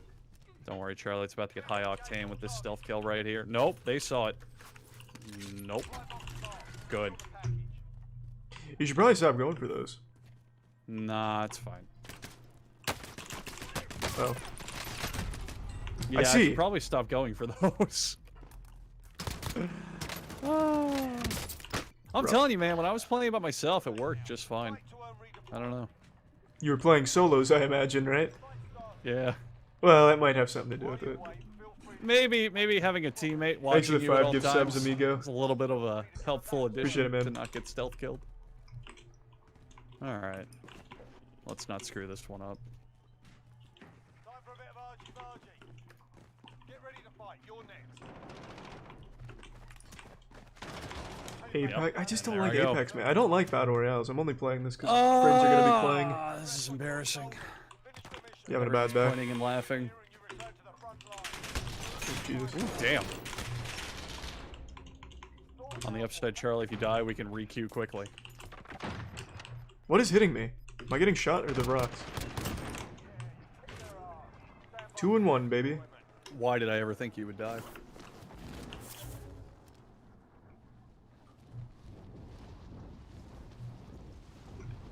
Hi, come man. Nice name.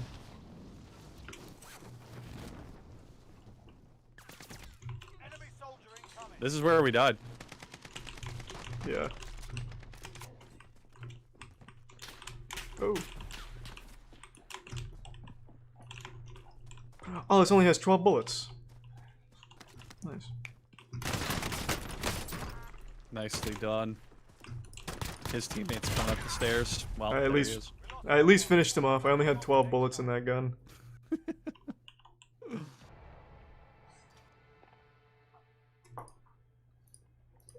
Easy. Well, this already sucks. All right, we've been fucking around a little bit, playing games of grab ass. This is the win. I agree. Yeah. Yeah, I What just would you don't do like if we battle won? royales, Who would you man. tell? Who would I tell? Yeah, your mom, your dad. I've won a few games. Did you tell them? No. No, they probably How- watch the stream. Oh, they're watching right now. Probably. Well, I don't know, but probably. You have to assume. Hey, Scoots.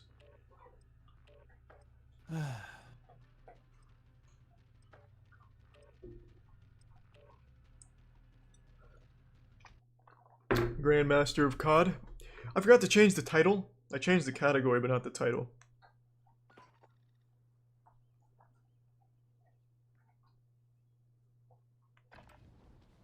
Check your gear and weapons. Planes are making ready for deployment.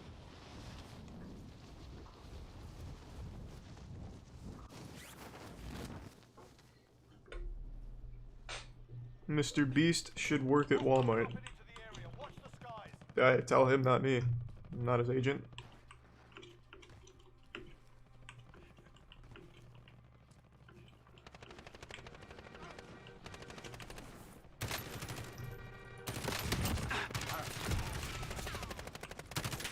Ah, man.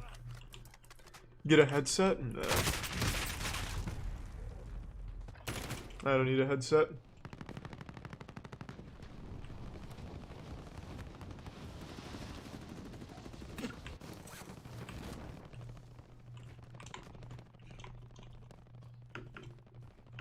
Is this the master of games? No, one could argue. Thanks to the resub once known.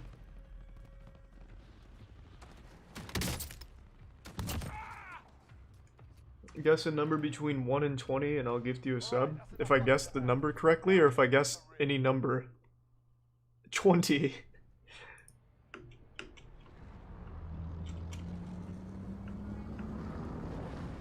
Yeah, maybe. It's too late.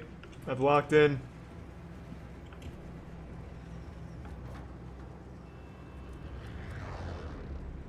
Thanks for the gift sub, amigo. Battle Royale. No, the FPS is only bad in the plane. Do we We're jump? jumping immediately again, baby. Okay. Be advised, gas is close. Go to Boneyard. Proceed to the safe zone. And this time I'll try to stay with you, just so I'm not an idiot. Thought you hated battle royales? I do. I'm giving it Can't another keep whirl though. embarrassing myself on live television like that. Shit. There's a guy on the roof to the building that we're next to. Yeah, I just saw it. Yeah. Enemy dropping into the AR. Let's go get him. I need a gun. Thanks to the Oh wow, resub, you grabbed Icarus. the contract already. Oh. Oh my god! That guy has no shields up top and somehow survived. What the fuck? Couldn't tell you how the fuck that happened.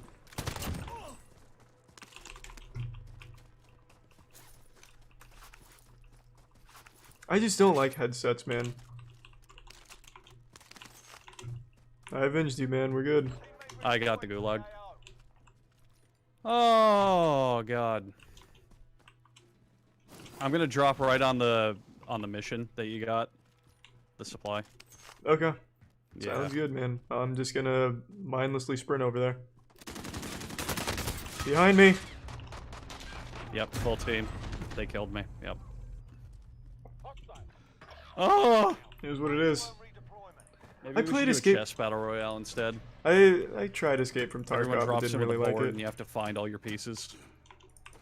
That'd be pretty cool, actually. Yeah. That would be cool. Occasional games, you just get like 10 queens and that's it. That'd be awesome. Fight's ready. Sorted. You're up next. Win here and you return to the Got a front. slide cancel. Is that the meta? Fight is over. How do you slide cancels at this? Sort 'em out Yeah, or that capture seems to the be it.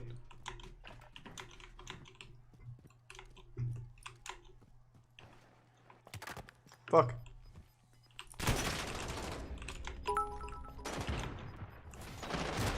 He fucking drop shot me. The fabled drop shot. The enemy took that. That's rough. Yeah. Thanks, pups. I'm alright. Hope you're doing well. Don't start it yet. Wait, Oh. I'm gonna wait for Dank. Okay, I think I he's got hopping on. it, I got it. Dank? Yeah, Dankin. I'll be right back. I'm Okay. gonna take a piss, fill up this Sure. water. I'll be right back. Okay. Hang on, team. Give me just a second. Oh.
Yes. Jesus. Alright.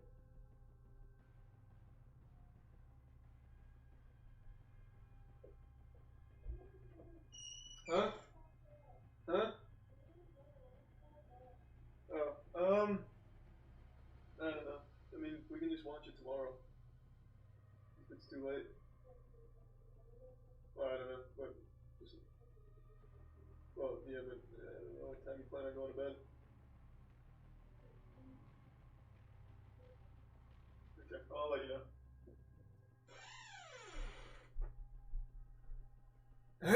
Don't worry, team. Thanks for the resub, TJ.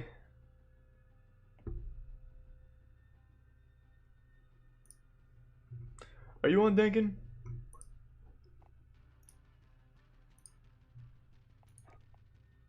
No. Thanks for tier 1. E. Hines for life. A fat old tier 1. Welcome aboard, man. Appreciate it. I don't think he's on. Just run it. All right, we can do it.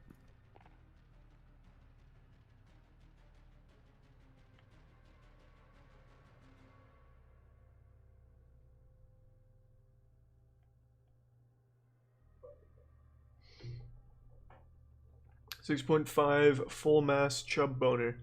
Yeah. If you're asking me if that's how big my full mass chub boner is, yeah, that's accurate. Are you on, Scoots? Well, if Dankin's on after this one, I think Umbrella's hopping on.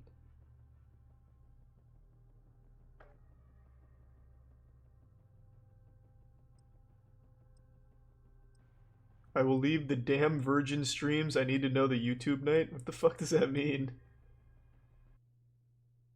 The Virgin streams are game nights and the Chad streams are YouTube nights? Is that the implication? Check your gear and weapons. Planes are making ready for deployment.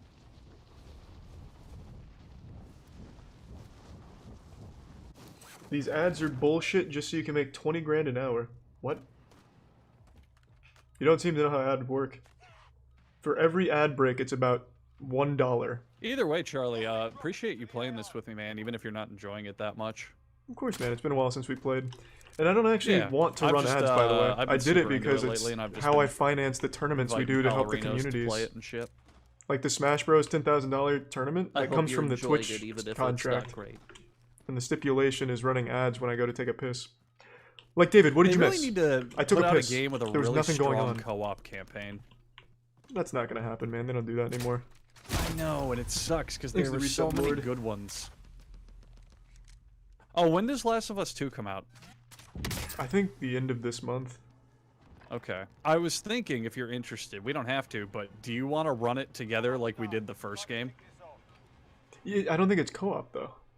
No, but like one of us would just play it at a time, like we did for the first game. Oh, I don't know about that. No, probably Okay. not. Yeah. I didn't figure, but I Yeah, just, that's only fun in person. yeah. But we should do that for like an old school game at some point. What was the one? Was it Grabbed by the Ghoulies? where Grab we by the wanted to stream it? Ghoulies. Yeah, Yeah. that's the one. What a classic. Just go to the farm. Proceed to the safe zone. Yeah.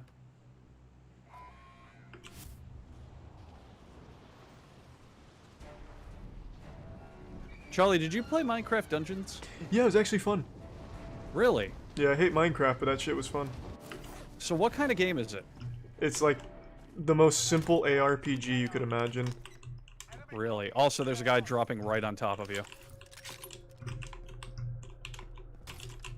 Oh. Oh, that's, well, not Yeah, that guy. well, This there's- guy right here. There's no weapons in here. Downed one, another guy shooting. Oh. Okay, Yeah, this there's isn't a another guy building. right on top of him. Man, tonight's just not the night, man. Yep, that was rough. I thought this was a building to go in. It's just a garage. Oh. You're in the gulag now. Fight to earn redeployment. All right, here we go. Fight's begun. Get yourself sorted. You're up next. I'm back in. I'll be back in soon. I'm 2-1. I trust you. Would I play a never believed dancing in battle anything more royale? in my Oh, life. Fuck yeah. Fight is over. Sort 'em out or capture the objective. Rough. Aware. Thanks to the resub, okay, I'll buy it Han back. Solo. The second I stopped looking, man, I just I gotta just stop checked that. fucking up and actually, like, Back if they have the cash. in the wise words of Zac Efron in High School Musical, get my head in the game. How do I spectate? Oh, You ever watch those movies? I watched the first one just to be Oh, like yeah? part of the in crowd, like understand what people Just- were talking about. Just to be cool. Yeah, not the right word, but yeah. Yeah. I hate musicals. I don't think anyone likes them anymore. I feel like they're an outdated concept back to before, like, television and anime. That's how I feel about plays. Like, plays are so fucking useless. Yeah. I understand plays when it's setting appropriate, like, I don't know, one of those, like, theater in the park things or any of that shit where it's the only thing you can do. But I don't know. Maybe even then, I'd just rather listen to one of the street performers playing Smoke on the Water. Yeah. Is that all Would they I do a sex toy giveaway? Fuck no. My sex toys. I have to take a big piss, but that's not happening today. We need a Monkey Nuts update soon. I played RuneScape on stream just like 2 weeks ago.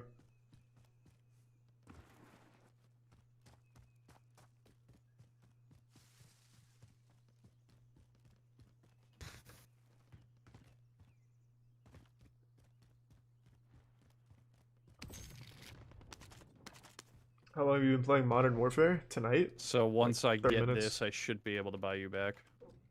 Sounds good, man. But there's teams fighting right near me. Oh, that's bad. Use the Adam and Eve code.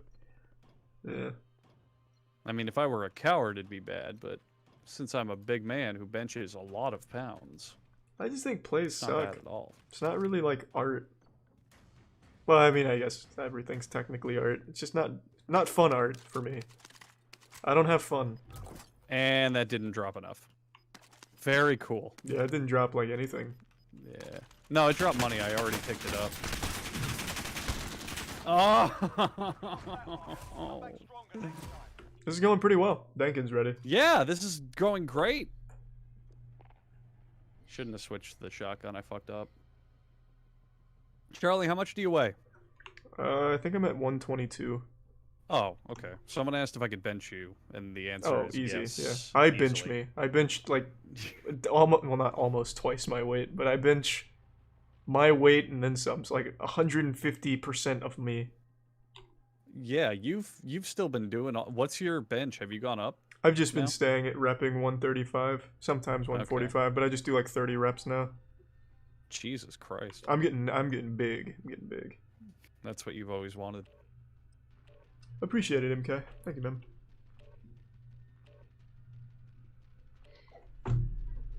What happened to the game where we fall in love with a ghost? We beat it. We're waiting for episode 2. It's called Within Whispers.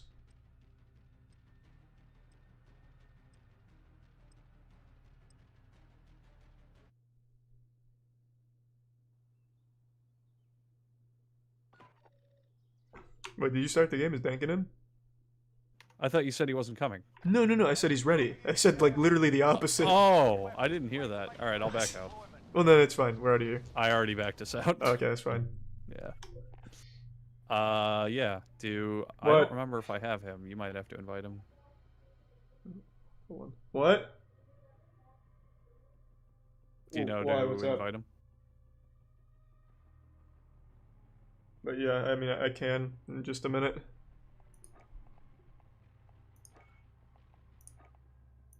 I invited him. Okay.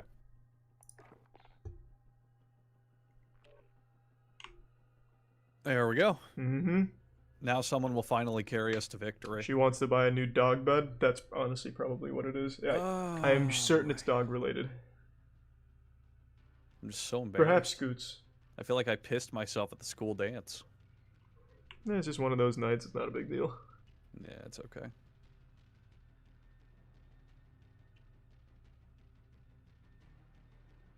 Will you delete this stream? No, why would I?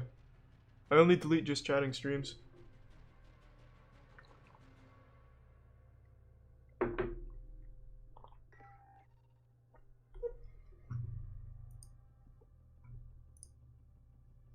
I can bench 225. That's pretty fucking good.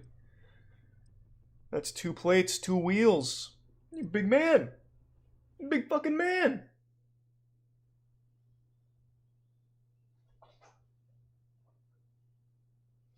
Why the just chatting streams? Just in case. Like, you never know what you might get banned for when it comes to, like, YouTube videos. Point soon. So I just don't take the chance. It's the resub instant worm.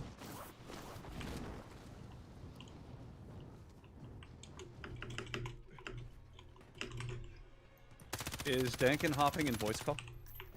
Oh yeah, I can add him. Yeah, that'd be cool.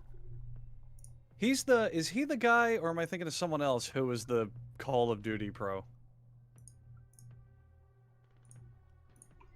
I guess Well, he can answer himself. Well, he's not like an actual pro, but he's very good. No. Well, I'm no, a was pro, 100%. was that Umbrella then, who was like an actual pro? You've played with both of them, and yeah, Umbrella was like a long time ago. He's still very good, but he's not like a that pro was anymore. It, yeah. No, I know.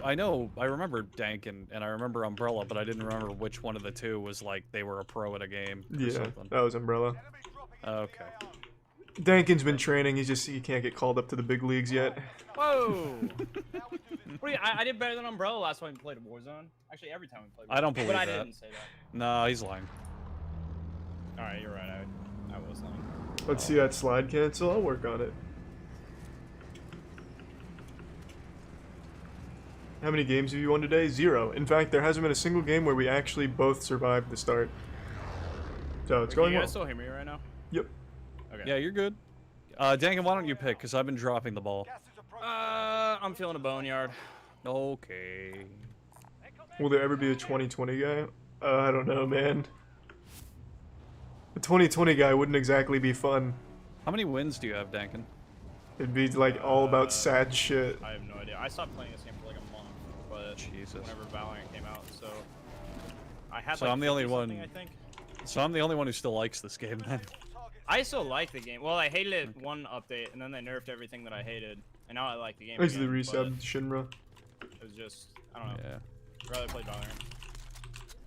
Gotcha. How are you just at can't- Valorant now? Good. Still popping off. Also, the new update's fucking fantastic. It feels so goddamn good. Yeah, if 2021 Also, I seems like a think you'd better really year, like the new character, because she can like self-heal every single time she gets a kill. that sounds nice. Fuck, we couldn't pick up I that was sound. gonna say I'll take that rampage if you don't want it. What's my favorite color? Oh, Like a cyan. there's fighting around southeast-ish. Yeah. Yeah. Oh, we picked up recon. Yeah, I did that on accident. How dare you? Well, now that we're here, we can Right get here. it done. I'll Oh do shit. it. Down. Okay. I don't know where his teammates are. Me neither. Raise your FOV. Gunshots. Oh, there they are. Straight Jesus. this way. And one on the side. Down the guy on the side. Nice. Yep. Other guy at the very end of it. Full kill. Full kill. Okay. There we go.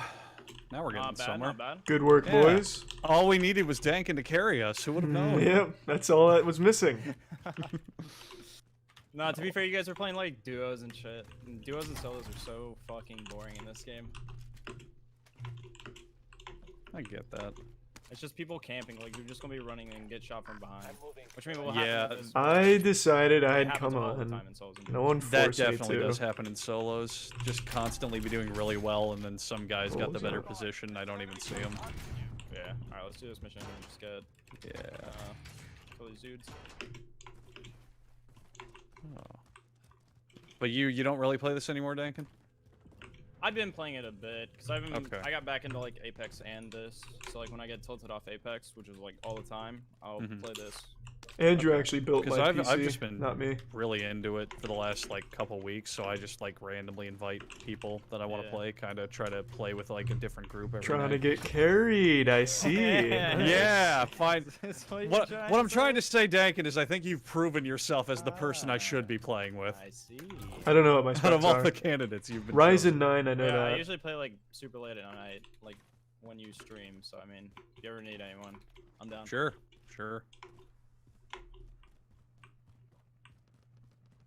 Oh well. Because you know you got to pick up those refugees for when Charlie stops streaming. You know. Yeah, that happens a lot actually. It's not that many, but I definitely have people who float on in when he's done. When do you usually stop, Charlie, at night? It depends, man. It's all over the place. Sometimes like midnight, sometimes like 4 a.m. It's all over the place. Gotcha. Yeah. Because I always notice whenever you go offline in like viewership, there's always this tiny bump. Nice. Yeah, it's nice. Alright, we can probably. Yeah, we They're can at go a- there. They were Oh. getting closer to us, by the way, so they're probably behind us because now they're Should I further load away. out real fast. Yeah. Jesus, you got a lot of money. Yeah. But the like third guy that or the second guy that I I'm killed. doing alright, Piggy Boy. Hope you're doing well, man. 25,000 on him. I don't even know how he. God damn. God damn. Because he had Favorite like nothing. campaign or what? Yeah. Like Our general bounty's only games? I don't know. 700, so they might not even be bothering with it. Near, the first Near's definitely Did up they there. change the bounties? Like in terms No, of it. cash? I think it's dependent on. I don't know. I think it changes based on something. I don't remember. Here, if you're buying that, I'll buy a UAV. Yeah. Are you guys good on armors? I'm gonna buy some. What do I use here? Tell me when to pop UAV. Also, for 200 more bucks, I got self revive. Here, just yeah, take my cash. Oh, thank you. Did you grab it? No, you know the thing that I said I would do, I should probably do. Yeah, I mean, it is what it is, man. Alright, you can probably pop it now. All right, I just said, yep, that's cash, all right. Alright. The riding here is not bad. Well, Okay. there only was riding here Probably once. everyone's on the roof. Everything else has just been standard Guys, right protesting. up on that marker, yeah, But there is a curfew now. right there. The enemy lost track of you. You're safe. You can ask Get up Andrew. on- Andrew, what are my PC specs? Do you know? Very similar to mine, but there's like 1 or 2 differences. If they come to my chat and type !! specs, it'll give them my list, and our lists are pretty identical. Okay. Yeah. Okay, I get think asked these that a guys have lot good from people loadouts. from your chat, man. Well, because I I was don't know going- my own specs. You built it for me. Yeah.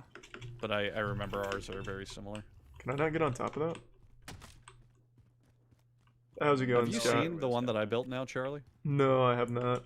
I gotta show you it. I It's- saw that shit on Twitter. That thing looks like a monster. I'm pretty proud of it, honestly. It turned out really good. The armor box you have fills with armor for the whole team. Where do you want to go? What do you Should we mean? buy another UAV? No, yeah, probably. Yeah, we can pool money into it. How much is it? 4,000? 4,500, yeah. So we should have enough. Yeah, just drop all your cash. Oh, Jesus. Whoa, what right the there, fuck? right there. Alright, he's dead. Crazy boys. Jesus Christ. I dropped Oh it. my lord. There you go, there's mine. What's my favorite gun Oh, in Modern Warfare? Sorry. There you I go. don't have a favorite gun. Did you get it? Yeah. Okay. I don't really play the game, man. I don't like battle royales. Okay, let's grab this bounty and then go on to the next fight. Sounds good. Oops, I did not mean. Dude, I'm so used to playing Valorant. I like tried to pull my knife out to run faster. Use my UAV. Hey, it works in this game. Wait. Oh yeah, you do run faster. than Yeah. I- A little bit, but yeah. What do you mean? What happened to the squad stream? Nothing. Oh, I just ripped some fat ass though. Okay. Positive ID on the bounty target. Sort Alright, them super out. store.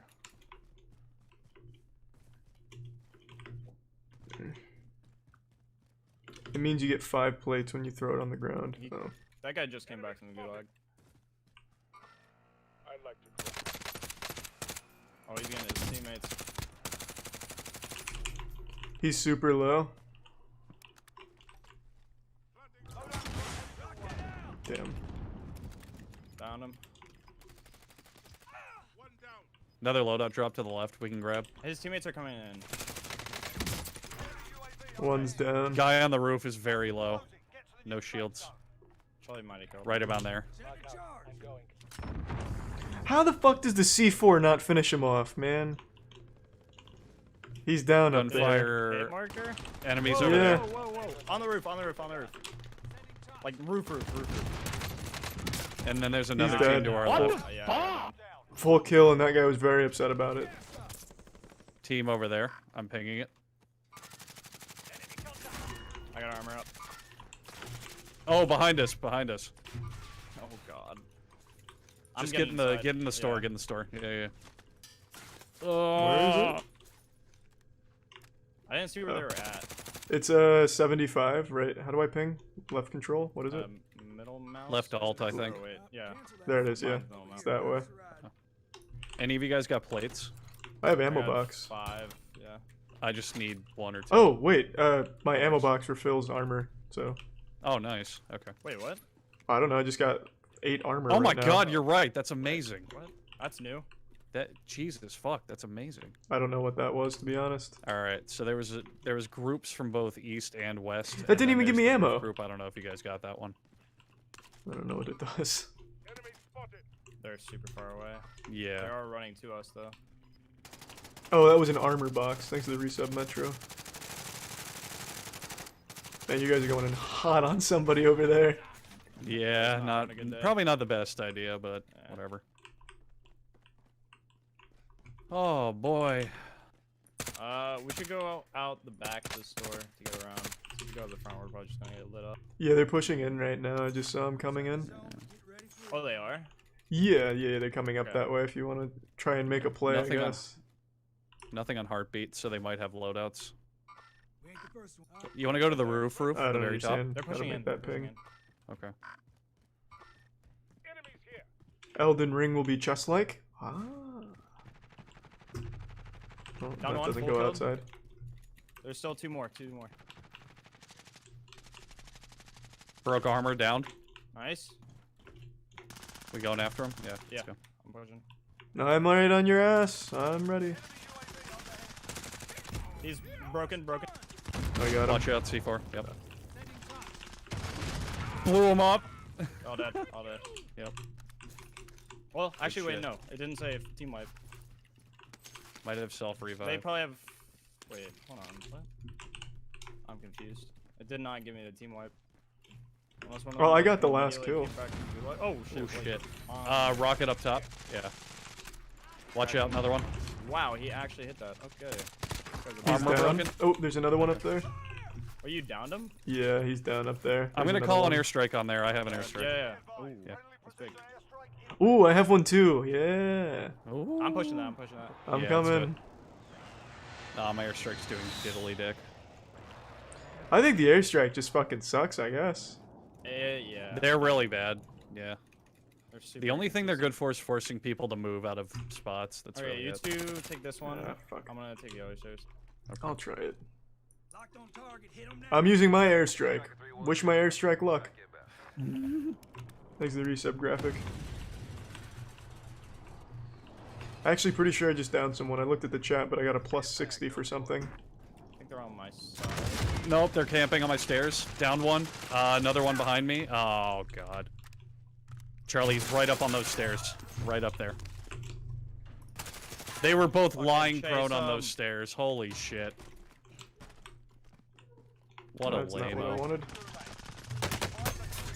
Charlie, they're cracked. What a lamey boy. What the fuck? I didn't know he was all the way over there. Whoops. I thought I downed him, but I guess not.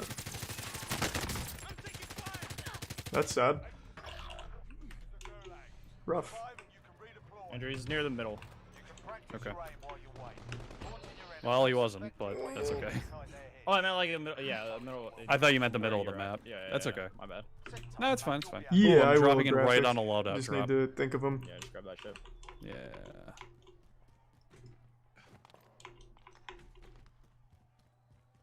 If you don't like South Park, you're either triggered from one of their episodes or of terrible taste. I'm gonna stay by it. I don't think there's anything wrong with South, Watch it for South you Park, guys. but I don't actively watch it either. How much cash do you have? Only 2,000. Okay. Oh, yeah, I Yeah. forgot you have like AKs and shit. Okay, cool. Wait, what? He Okay. might have take it. quit. If you just automatically went in, he might have quit the game. Yeah. That happens Well, I like sometimes. saw him. He like came in, slid, and then it just said I won. I'll take it. There's a box right here, yeah. Yuck.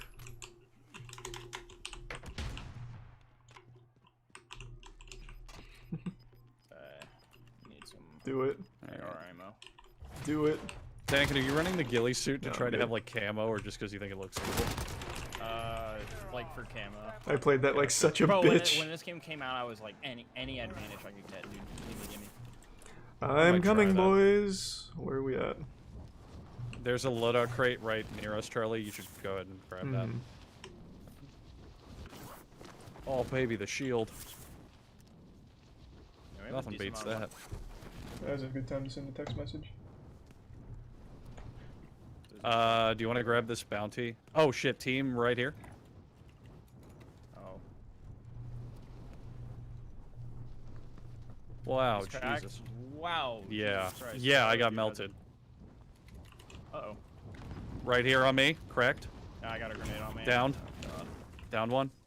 Nice. I gotta wait till I heal. Oh, next one's in the middle of the gas station. Let's do the MP7. Fuck. I'm coming, boys. I downed him. There's 2 down. I eliminated 1. Yeah, just call back to Charlie. Yeah. Our hero. Mine's still down. No elimination yet.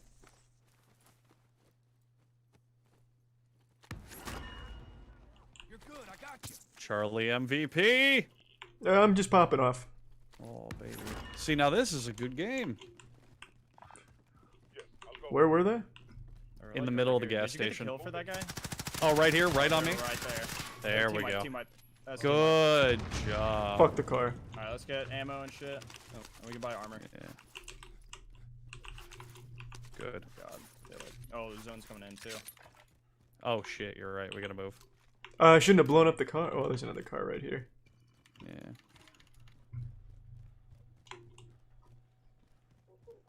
Ah, it's the car I left there earlier. I completely planned for this. Dangan, are you using the Grau? Yes. Do you use the Nexus barrel or the Angel barrel? Imagine Professor Sad in Alright. print. Yeah, What do you I mean? use like figured. the What do you mean in one that, print? like, every, Like as a player Yu-Gi-Oh uses. card? Yeah. people I'm do. trying the Fucking Nexus. cool. I don't like it as much. I'll give you the build that I have. It's like disgusting how good this gun is.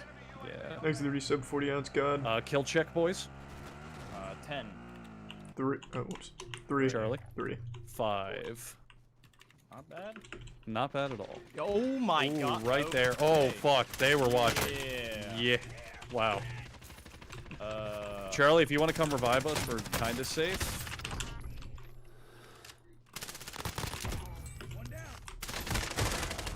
There we go. Nope. Couldn't do it. Fireballer. I took one out okay. though.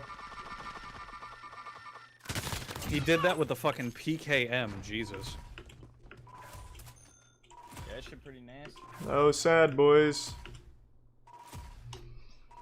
Oh boy. Lost a lot of XP though. Oh well. Let me change that that gun real What do quick. you mean aiming at your ball hair? Yeah, What are you so talking I about? got. If you're on it. Hold on, I'll be right back. Yeah, I'm on it. So One what second, I have boys, I'll be now, right back. sure. Oh my What God, I I have see now something is Tiana wanted. monolithic Thanks for the resub, Archangel, Hagel. Commando, 60 rounds, and Void. Tiana, what's up? Wait, what's the? Oh. The Void grip. So I use tack laser instead of the grip. Mm-hmm. I I don't like the lasers in for Warzone grip. because I feel like they give you away. The giving away thing isn't really like a big deal in this game. It's mainly like Yeah. you can win the fight first, and like with the Grau, you can snipe across the map. Everything else the same. Yeah, like mono Okay. and the Angel, you definitely need. Okay. And 60 rounds, definitely need. Yeah. See, I don't want to Actually, I run the think that- laser. I don't trust it. The Void's Uh, fine because as long as you have a higher aim down side speed, you're good, Yeah. I'm gonna go with that. I'm gonna try that. and you get the sprint to fire speed too, Yeah. which is actually. I just don't like lessening recoil, but we'll see what happens.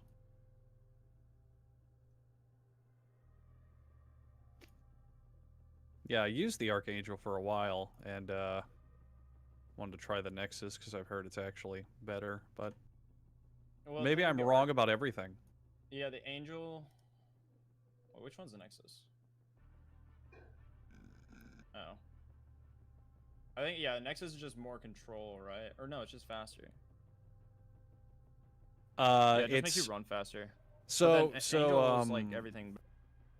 So the Archangel, the only difference between the Archangel and the Nexus, I believe, is 5% in the game files for recoil control.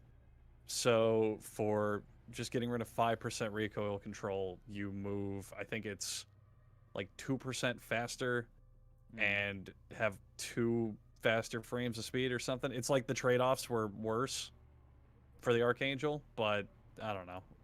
You're probably right about the Also, the Archangel. Iron Sight's different, which I feel like the Angel. Yeah, that's the big is thing that's throwing me off. I don't way like the more Nexus vision. Iron Sights at all. Oh boy.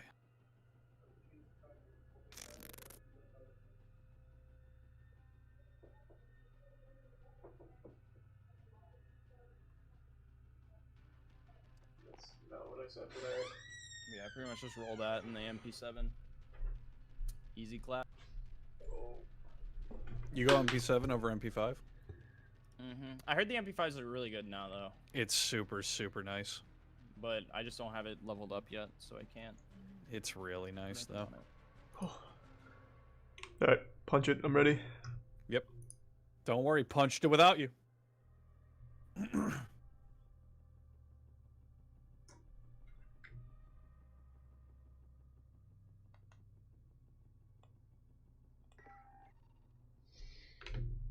I don't like night fights, man. I think it's very boring. Every fight is just like pushing, shoving, shield bashing. It's not fun. They don't actually like use the So weapons. now that was a rarely. better game. It's still shitty, slow. I like it. I thought it was fine. It needs to be faster. You play Valorant though. That's That even shit slower. is so fast. What? How is that fast? That is fast as fuck. What do you mean? Not I didn't- really. King Dan, it doesn't show you subbed, but thanks for subbing, man.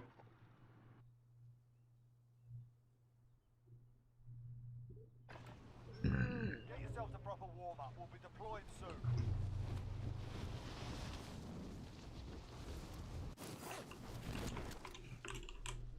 Enemy soldier incoming.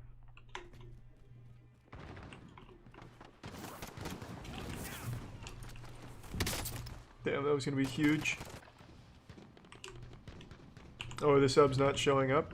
Well, thank you for subbing, I'm sorry. I'm not seeing it on my end. I see that one, thanks for the tier 1 Elderbox RPGs. Welcome aboard, man. It's a fat old tier 1, appreciate it.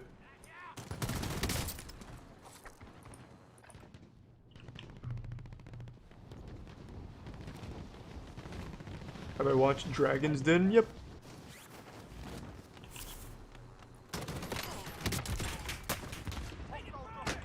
Let me in. Probably Get right in, Boneyard. pussy. Oh. He's going right above Boneyard again. Thanks for the call outs during the warm up, Denkin. Ah, I got you, Well, Ben. it's going right through. I mean, might as well. If Charlie wants action, we'll give it to him. I'm looking for anything that's not just fucking. Except usually, every single time this happens, like nobody goes there. We'll see. Oh, also, Dankin, I tried watching Dorohedoro. It was not nearly as good as I thought it would be. Really? How Yeah, I far did you didn't- get? I had only like 3 or 4 episodes, but I just wasn't feeling it. You want a seen new any train shows like station? that, where it's just like there's no story or anything. It's just like weird shit happening. Because I feel like that's a lot of people's problem with it. Yeah, I don't know. I guess I just. Also, I don't like that kind of animation. I didn't know it was like that pseudo CGI stuff. Oh yeah. Well, that the thing with the manga is it's like that's the art style for that is like impossible to adapt to an actual anime. So they had to do like half and half. Isn't it like Fist of the North Star? Primary objective is to kill them all. The art style, Yeah. it's very like scratchy looking. I guess is the way to put it. I don't know. It looks weird. Like it looks really weird. But also the director of that show is doing the new Attack on Titan season. Of Dorohedoro. Hoping, yeah. 'Cause the studio is doing it. The trailer for it looked really good. Mm-hmm. It's gonna be good. I don't know. I just wasn't feeling While we're on the topic Dorohedoro. of anime, have either of you guys seen Tokyo Ghoul? Yeah, fuck that anime. Thank you. Manga's great. Manga's great. The- I- The anime sucks. So I watched an episode of it last night, and again, it's only one episode, so I couldn't get a great picture of it, but it seemed pretty bad. Mm, I like mean, the just first flat out season. bad. I didn't First season's not. watch all the others bad. though. Hmm. It just skips a lot from the manga, and it's just Yeah. not really as good. Because But, it was like the episode had 3 separate moments where a character was just ranting about how much they hate their life and how hard it is and how everything bad happens to them. Like 3 different characters, Well, what 3 do you- different yeah. times. It should be relatable, man. Gamers can relate when things are bad. Yeah. That's true, and never when they're good, huh? Yeah, there's no such thing as good things in a gamer's life. That's one of those shows that like most people agree that it's just like not that good. but the Yeah. Really? writing's, like, I thought it had a way better. huge fan base. And people No. loved it. It gets shit on does. It constantly. did. Yeah, Wow, it I didn't know did, that. And then they made the last 2 seasons of the sequel, which like skipped I think 90% of the original Jesus. stuff, and yeah, it was not good. Well, here's the Wow. thing: the second season, which is of the original Tokyo Ghoul, is anime only, and then they made the sequel series, What is this which gun? follows the manga. hmm So if you're pretty much, if you're just an anime only, you got like a whole gap of like information that you have no idea what the fuck's happening. And they Thanks just for like resubs, Stewie. that whole show is just a clusterfuck, dude. There's a big fight going on over here if we want to third party it. Of course. Man, I had no idea. I didn't know Tokyo Ghoul's sordid history. Yeah, it's fucking nuts, dude. Wow. That was like when I got super into anime and shit, and then I watched that and I was like, wow, this is bad. On the roof here, Yeah, I hear it. second floor I'm there. going in around the here. side. Throwing a decoy at him. We'll confuse him. Just armoring up. Wait, he's like reviving someone. Oh, poor guys, they're dead. Oh Yeah, wow, What Jesus. a shame. Yeah, weren't they kidding. were just sitting there reviving. Yeah. There's a team in this building, unless they killed that team. No, there's still gunfire somewhere. Just got hit with an RPG. Somebody threw a decoy. My decoy. Oh, never mind. Just kidding. Oh, in my building, he came in. Cracked. Down the guy who was shooting at us. Here, All dead. on the roof, on the roof. What a shame. Downed. He's What cracked. do you mean Nice, blind? good He was shit. behind Alright, me. What the fuck do you mean Was blind? that the wipe? No. How was I supposed to see that shit? I got armor up. Get yourself sorted. You're up next. I don't know where his teammates at. I killed one guy on the hill. More like deaf. I'm using one earbud and this game has terrible Ooh, audio. Stay inside. Stay inside. Of course I wasn't gonna hear Yeah, but anything. Did you get Charlie? What's up?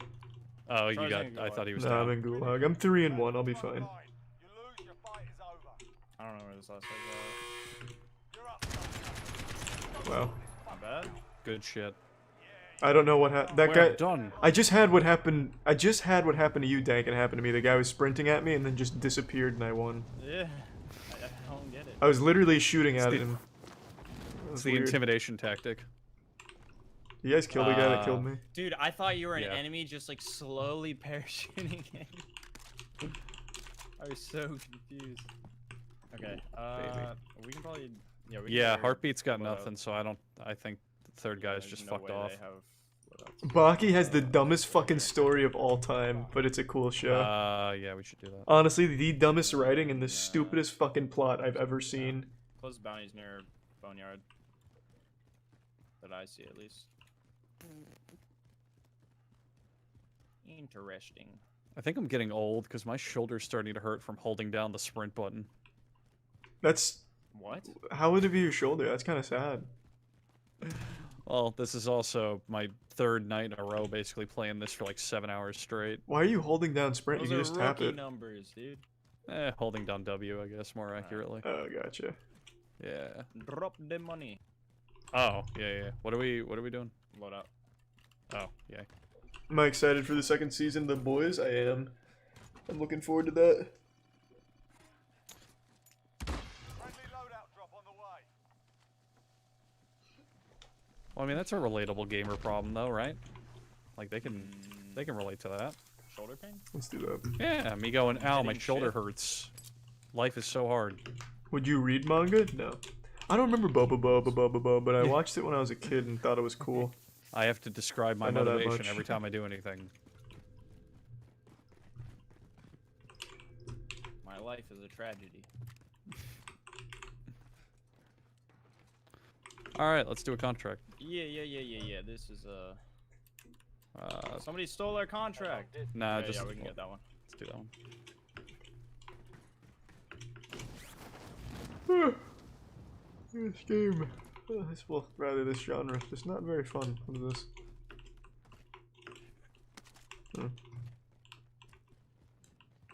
Buy plates?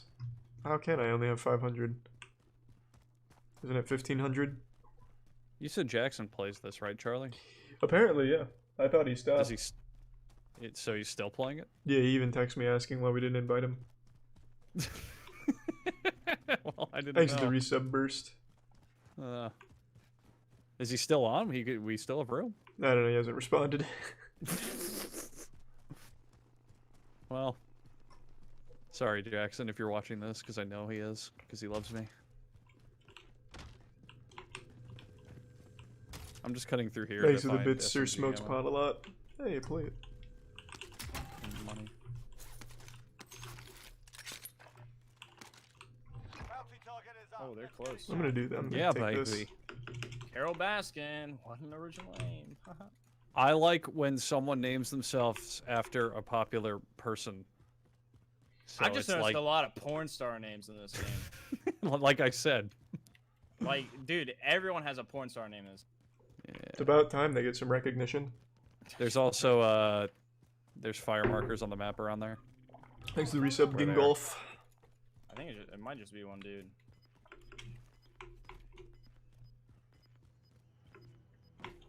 Where the hell is this guy? I He's don't on know. the roof. Oh, there he is. He's watching. What the fuck? He's like glitched. What the? Oh, he was mounted up. He had his hands up. It was weird. Your teammate was sent to the Yeah, I shouldn't have pushed I've that. got my riot shield out. Oh shit! Wait! Push that shit. Push what? Yeah, push this. With your right shield. Yeah. I'm going in behind you.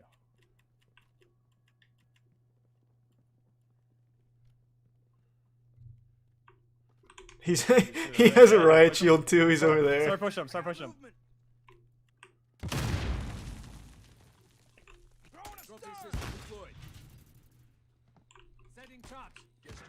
Oh my lord. One shot away from getting back. I've got him distracted. There's multiple people. They're all wearing the same exact skin, dude. Oh my god. They're I was cooler just- than we are. Oh, was there a dude across the hall? Yeah. Oh, I was wondering where you were. I was just looking at them, and then they just ganged up on me when you died. I thought you were in the room with me. They're all wearing the same skin, too. Oh. You guys are back out. I'm gonna go one left. No, I'm gonna go a lot no. of cash. We trust you. See? You didn't have to try. No, for real, you guys can back out. It's like Okay. Is Jackson I have ready to play 800 yet? $8 dues. Charlie, on the upside, you had 2 damage that game. In my defense, I the did guy that I too. killed in the guy that I killed in the gulag DC'd, so I didn't get the damage on him. Thanks to the tier 1 gas powered seal. Yeah, but how'd you do 2 damage? Yeah, you did 2. Well, I walked around with the fucking riot shield. What do you mean? Riot Shield does like half their health per hit. I didn't melee it. I just stood with it. Yeah, but what did you do that Thanks did to the reset 2 chase. damage? I actually thought I had 0. I don't remember hitting anyone. Alright, fair enough. It's okay. We forgive you.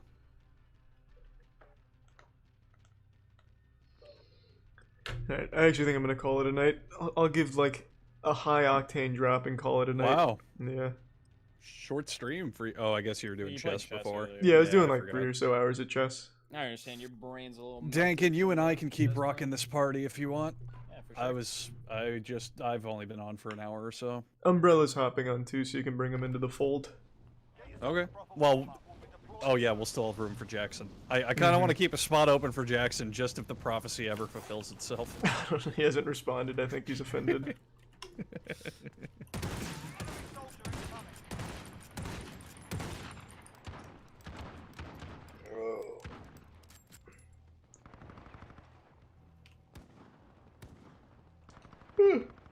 Sleep well, Selixon.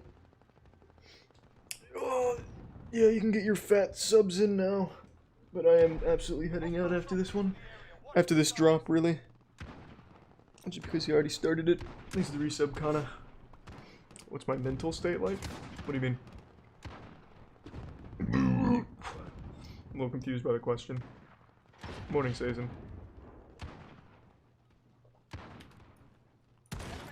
I'm a fucking animal. So we're just hot dropping like right away. So Military usually, Yes. I don't remember if you were in here when I said it, but usually I just try to like get to the furthest edge of the closest part of the circle, just so, like dropping soon and quick, but still being in the circle. You know what I mean? Oh, okay. Yeah. But we can, Oh, you're if you gonna have a say better we're gonna idea, we start can go. Camping. Ugh. Sleep well, Miniyama. What we should do is, no matter what, drop prison and find riot shields and just slowly walk across the map and clean up any garbage we find. Ah, that's kind of a cute idea. Yeah. Yeah, we'll wear t-shirts with our company logo on it, and we'll hand out pamphlets. Thoughts on Naruto? Naruto was good. See, like, I'd much hot filler, drop but good. right on military base. Gas is closing on your position. Suggest you get moving. Jump.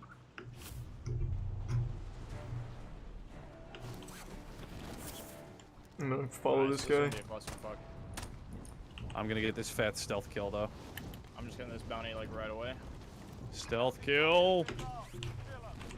Didn't work. Eliminate all targets in the AO. No! Ziggy, you didn't get the stealth kill. I was Have you ever one- gotten one? You always Oh, go for it when many. we play, and I've never seen you hit one.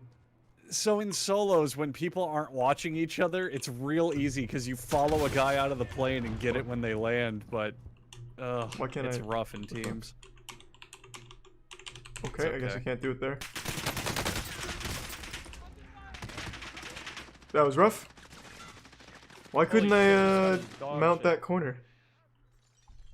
Thermal SMG? This thing's trash. Right there, I pinged him. Well, If you survive, you earn your freedom. Your teammate got a proper sorting. We're sending them on. I didn't Okay, see the Bleach movie, but Bleach is fucking terrible, man. That whole show is filler, Always have a with go. occasional, like, actual episodes with stuff going on. Smash their mugs with a well-placed stun. The only good season is when they're saving Rukia. Fight's begun. Get yourself sorted. You're up next. What do you mean that's harsh? I think, if I remember correctly, Dankin, how much of Bleach is filler? 60%? 47%. I think I read it yesterday. 47% of Bleach being filler. Like, that's fucking ridiculous. So, do people like Bleach then? Yeah, they convince popular, themselves right? they like Bleach. Yeah, no, but I don't think anybody actually likes that show. It has good moments, but overall, it's not that good. Okay, I somehow got like no money. Shit. So,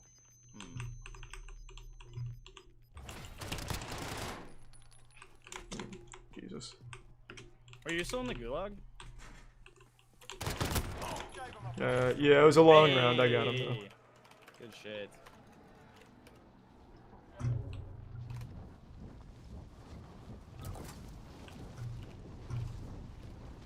Alright, just loot all these bunkers and shit. Could be good.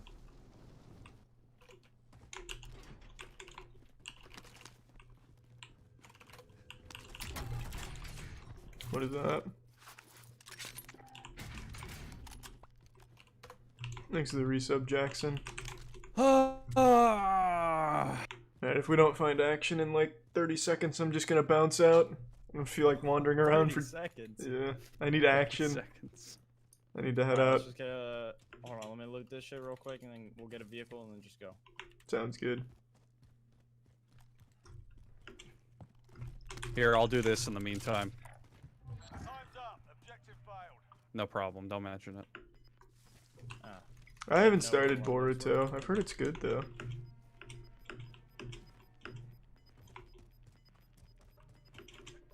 Losing ground.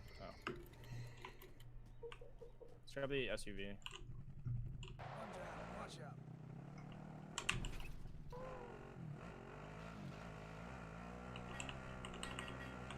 Naruto's only 13% filler. Nice. Alright, let's go. I will come along. Did you kill everyone here? Yeah, everyone's dead here.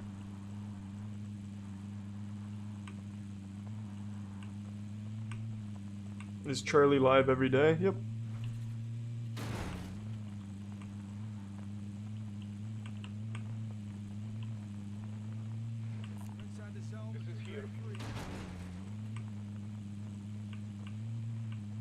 Well. So where should we head? Set this bounty and then head to the targets. Sounds good. We should loot like here, Whatever you gets drive you to that? boys $200 to bring me back. I was gonna say we just need like $200 for Andrew. So Yeah. Does Kaya play video games? I don't Charlie, think you so. might know this question. Did Dead Man Wonderland get canceled? It just never got a second season. I don't think it's like Yeah. canceled. Because I know the manga finished, but I don't know if there was something with the anime, so...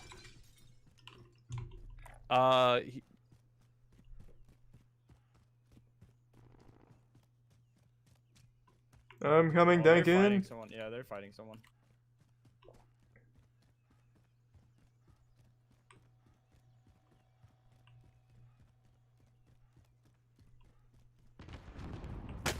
Oh, Jesus. Where was that? Oh. Alright, got one of them. One just went into this house. We got poached. I'm gonna buy. We should finish this.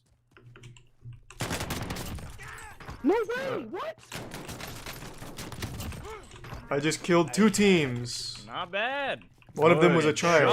job. So much money here. Holy fuck. That We one have guy so much was money. very sad and very small. Well, now you've got plenty of money. There's a lot of good things you can do with that. Ugh. Alright, Charlie. Oh here's my half God. of Oh wait, you have enough. Never mind. Buy a loadout. Yeah. Friendly loadout drop on the way. Oh, shit.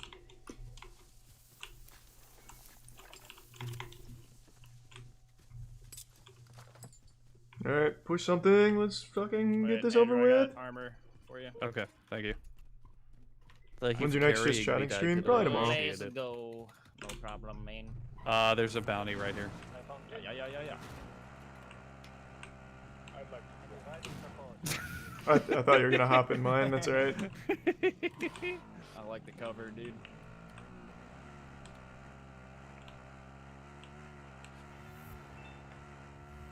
Appreciate that. Pokatiki? I see it. Thanks, man. Bounty target identified. Slot the bastard.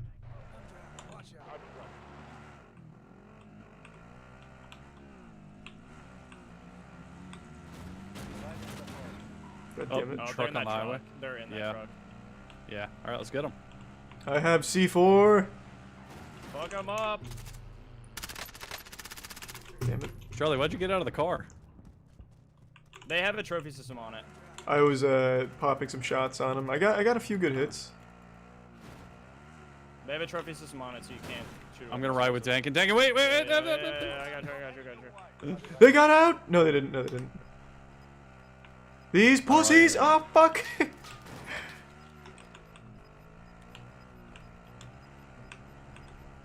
This is fun. We're faster than them. We're having more fun than them! I'm cutting them off. Ooh. Son of a bitch! Good. Dankin knows the back streets. Fuck, there's a team up! What the fuck? What? I just happened to crash into another Andrew, get team. ready. Fuck them up. Oh. Oh, broke one. What a shame. Broke another. Downed. Oh, down 2. Oh, baby. I am very sad Oh, they're about stopping? that. Thanks for the resub, Bakotas. I'm out of ammo. I am out of ammo. Hold it. Hold it. Nice. Oh, I found some ammo too. You Dude, I was, guys like, should. seat swapping. Wait, those are the guys that killed me. They're using my car. Well, Dankin, I would like to thank you for that Hollywood action movie play. Yeah, That was no- satisfying. they're on you guys right now. They're on that Oh, building. good. Bring them on. Move it. Yep. One of them doesn't have armor. Okay. Do I have a set time I stream every day? I do not. One's dead. They're all dead. All dead. Nice. Good shit. Oh, heartbeat. East. There's more? Uh, Yeah. Probably Regin. Yeah, there is. Yeah. I don't see him. They're on heartbeat sensor. Oh, they're real close, right on top of us. They might be upstairs. What? Oh, yeah, you're right. Yep. They're probably upstairs. Yeah.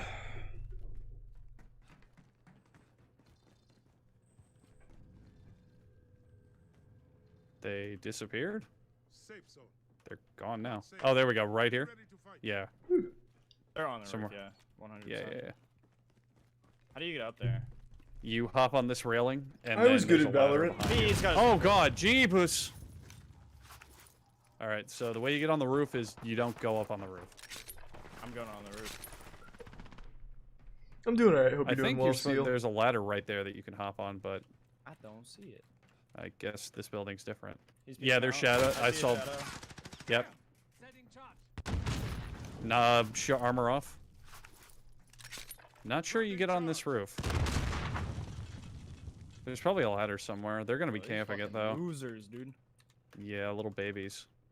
Little sleepaway summer What does that camp mean, babies. Potato? What do you mean? Did I miss something? I'm always looking at the chat. I How the didn't see hell do anything. you get up there? You ask politely.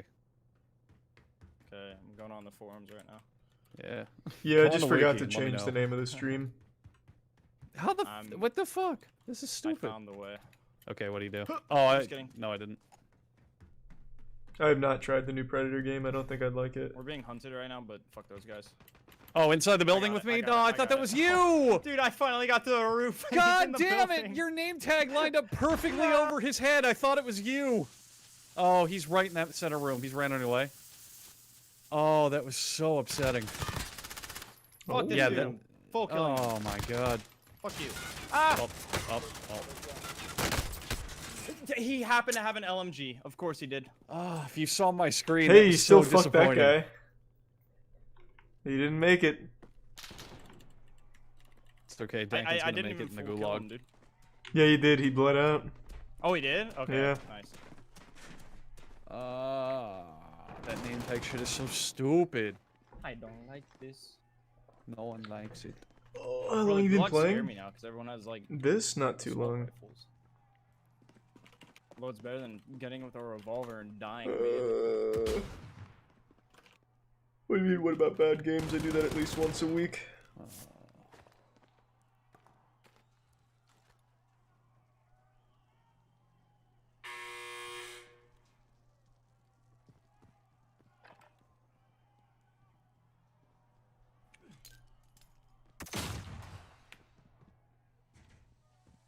What?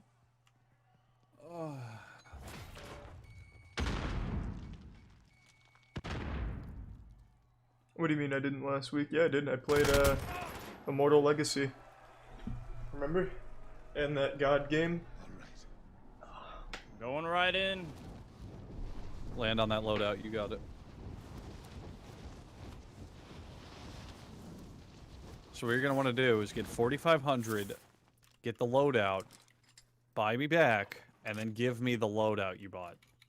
Right. Then we'll win.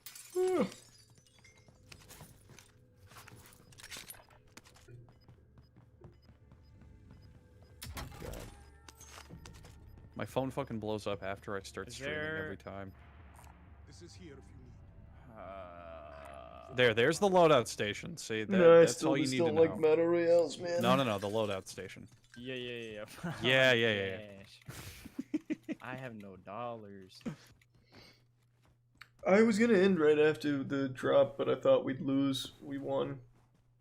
So now I have to finish it. I'll drive. Come with me.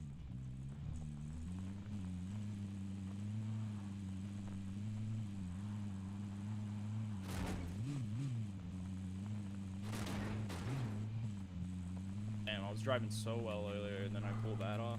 Okay. What don't I like about BRs? That you spend the majority of the time just going from point A to point B with nothing happening. Just people camping, hiding, not Big moving. cash. Literally just like 30 minutes of nothing.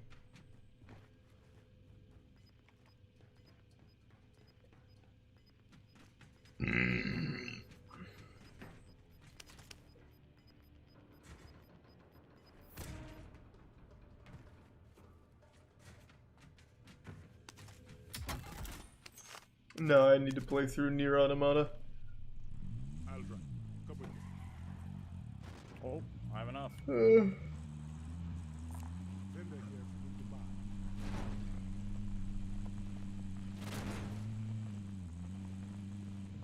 Wait, I have to do this first, and then you might have enough for Charlie.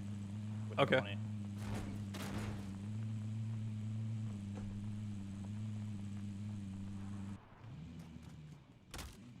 Also, there might just be Damn, one should guy. I sub? That's up to you, bro. I'm not your dad. I'm not gonna come in there with the belt and force you to sub. It's appreciated, but you don't need to. I mean, the watching's plenty. Take it easy, eat, sleep well.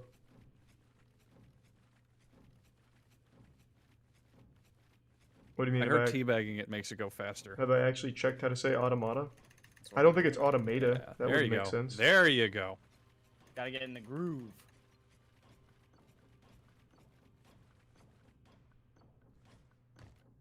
It's a Twitch Prime. Appreciate it, man. Did you sub? It didn't pop up. Great job, Dankin, and a little friendly I don't reminder there. understand. Just I'm not seeing subs on my end, I guess. I think my idea paid off. I'll drive. Come That's with weird. Should have enough for. Oh, wait, it's 4,500, isn't it? Oh, that's super fucking weird. I'm sorry.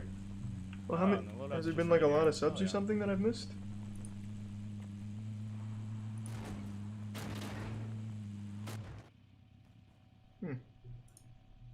Nice. Okay, we have enough. Alright, I'm gonna drop all my cash. okay. Should I land on that loadout?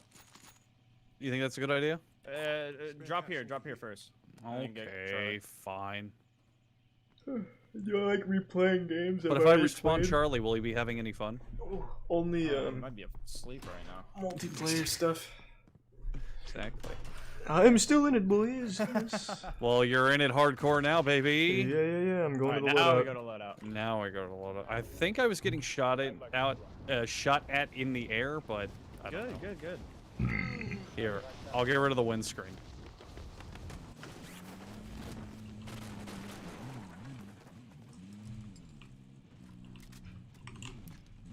Mm. Can I use this game? Loadouts don't drop ammo, do Thanks for the they? gift sub, Smiley. No, not unless you have the fully loaded. Fully loaded? Ah. Yeah. Huh. Which is why Is- I made a class for like when I die in the gulag and I come back. I have a class with fully loaded. Fuck, that's genius. I didn't think of that. I am pretty smart. Yeah. I should do that. No! Please! Thank you. I'm sorry to hear that, Let's Wayne. You'll find go. someone better. Yay! No doubt. Okay, yeah, if we set up here, we're good because we got the high ground. Oh wow, we're already in like end game time shit. Like, let's say around like This actiony enough for you, Charlie? We've done mostly driving around. Mm-hmm. That's what I was looking for. Save Charlie, subbing if it makes tomorrow. you feel What any does that better, you don't have to play this ever again. After mean? No, I don't this. mind it. It's fine playing with friends. I just don't like the fucking game. It's just boring. But catching up with the boys and all that is always enjoyable. Well, I also haven't seen one of my best friends in like 2 months. I know, it's been a long fucking time, man. It's weird. It's Yeah. just weird. It feels like my routine is just off. Yeah. Yeah. Are we just like running around in circles on this thing? I was just waiting for you guys. I don't know. I thought Thanks Dangan for the was resub, going Jamie. somewhere, so I started doing laps. we started doing story time, so I started just running around. Alright, let's go to this helicopter. I found the helicopter. Because I don't think that's a spawn.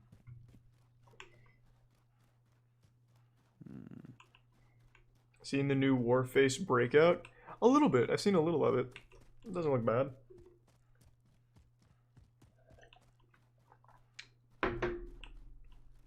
Well, it depends on when quarantine is, though, Umbrella. But yeah, I would really like to do something, but I will not while People there's right still here. a Oh shit! pandemic. And behind us. Guy on I'm a this bus and hypochondriac. behind us. No, I'm done. Fuck me. They full killed me, of course. Ugh. Where is it at? Well, that's embarrassing. Oh fuck! They have an RPG. Oh shit! Wow. It's up to you now. I believe. I believe Charlie's got it because I know he does.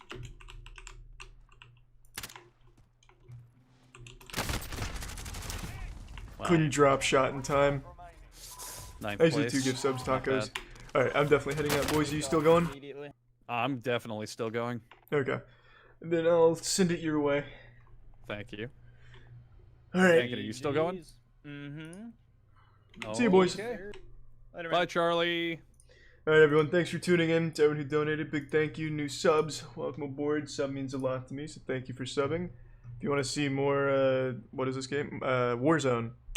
You can watch Andrew and Dankin, and I think Umbrella's joining. You can all check that out. Send the raid there. But again, thanks everyone. Appreciate the generosity, and I hope you all have a good night. Take it easy, everyone. See ya.